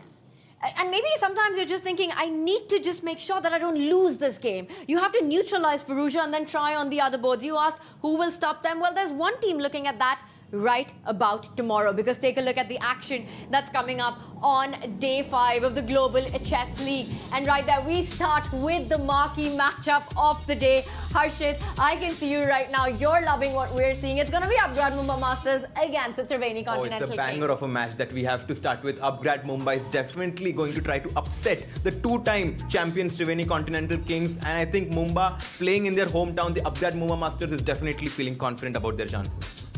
They'll have to be all the way up to take down the Kings if they manage to do that for the Upgrad Mumba Masters. And that potentially could be a huge deciding factor in the final standings. Who will make it to the top 2, to the finals? We follow that up with a big clash of the Alpine SG Pipers, who had 2 back-to-back wins. They take on the PBG Alaskan Knights. We've been saying this day after day, Arena, that for the Alaskan Knights, is this now the real do or die? Or do you think that ship has sailed already? Well, what I want to say is the momentum is behind Alpine SG Pipers in this match for sure. Now that they've won 2 games, 2 matches in a row, they're feeling good. PBG Alaskan Knights, I don't know. They're in a really tough spot psychologically. It's just not a good feeling to lose all these matches. But on the other hand, it's a combination of such strong players that at some point they're definitely going to win a few matches in this event. And then we'll follow that up for dessert. It's going to be the 2 teams who've had a tough day for. Ganges Grandmasters up against Hikaru Nakamura's Fyers American Gambits there. Who do you think will bring on the firepower there? I think Vishy's team, who currently just had a difficult loss, is definitely going to try to make a comeback. But also the same goes about Fyers American Gambits. There's a very important matchup, the last one. And I have a feeling that the one who wins that match has a very good chance of getting top 4. What a day we set ourselves up for. A script you could not have been written going into day 5. Alireza Firouzja with 4 out of 4 faces the team that's at the top of the leaderboard. Upgrad Mumba Masters. Will it be Maxime vachier-lagrave who'll finally put the end to the hot streak that Alireza's been on? It's gonna be a fantastic day of chess. It's already been such a firecracker of a league so far. Wide open for anyone. We'll be back with all the action live from the Royal Opera House. Until then, take care, have a good night, and be good to each other.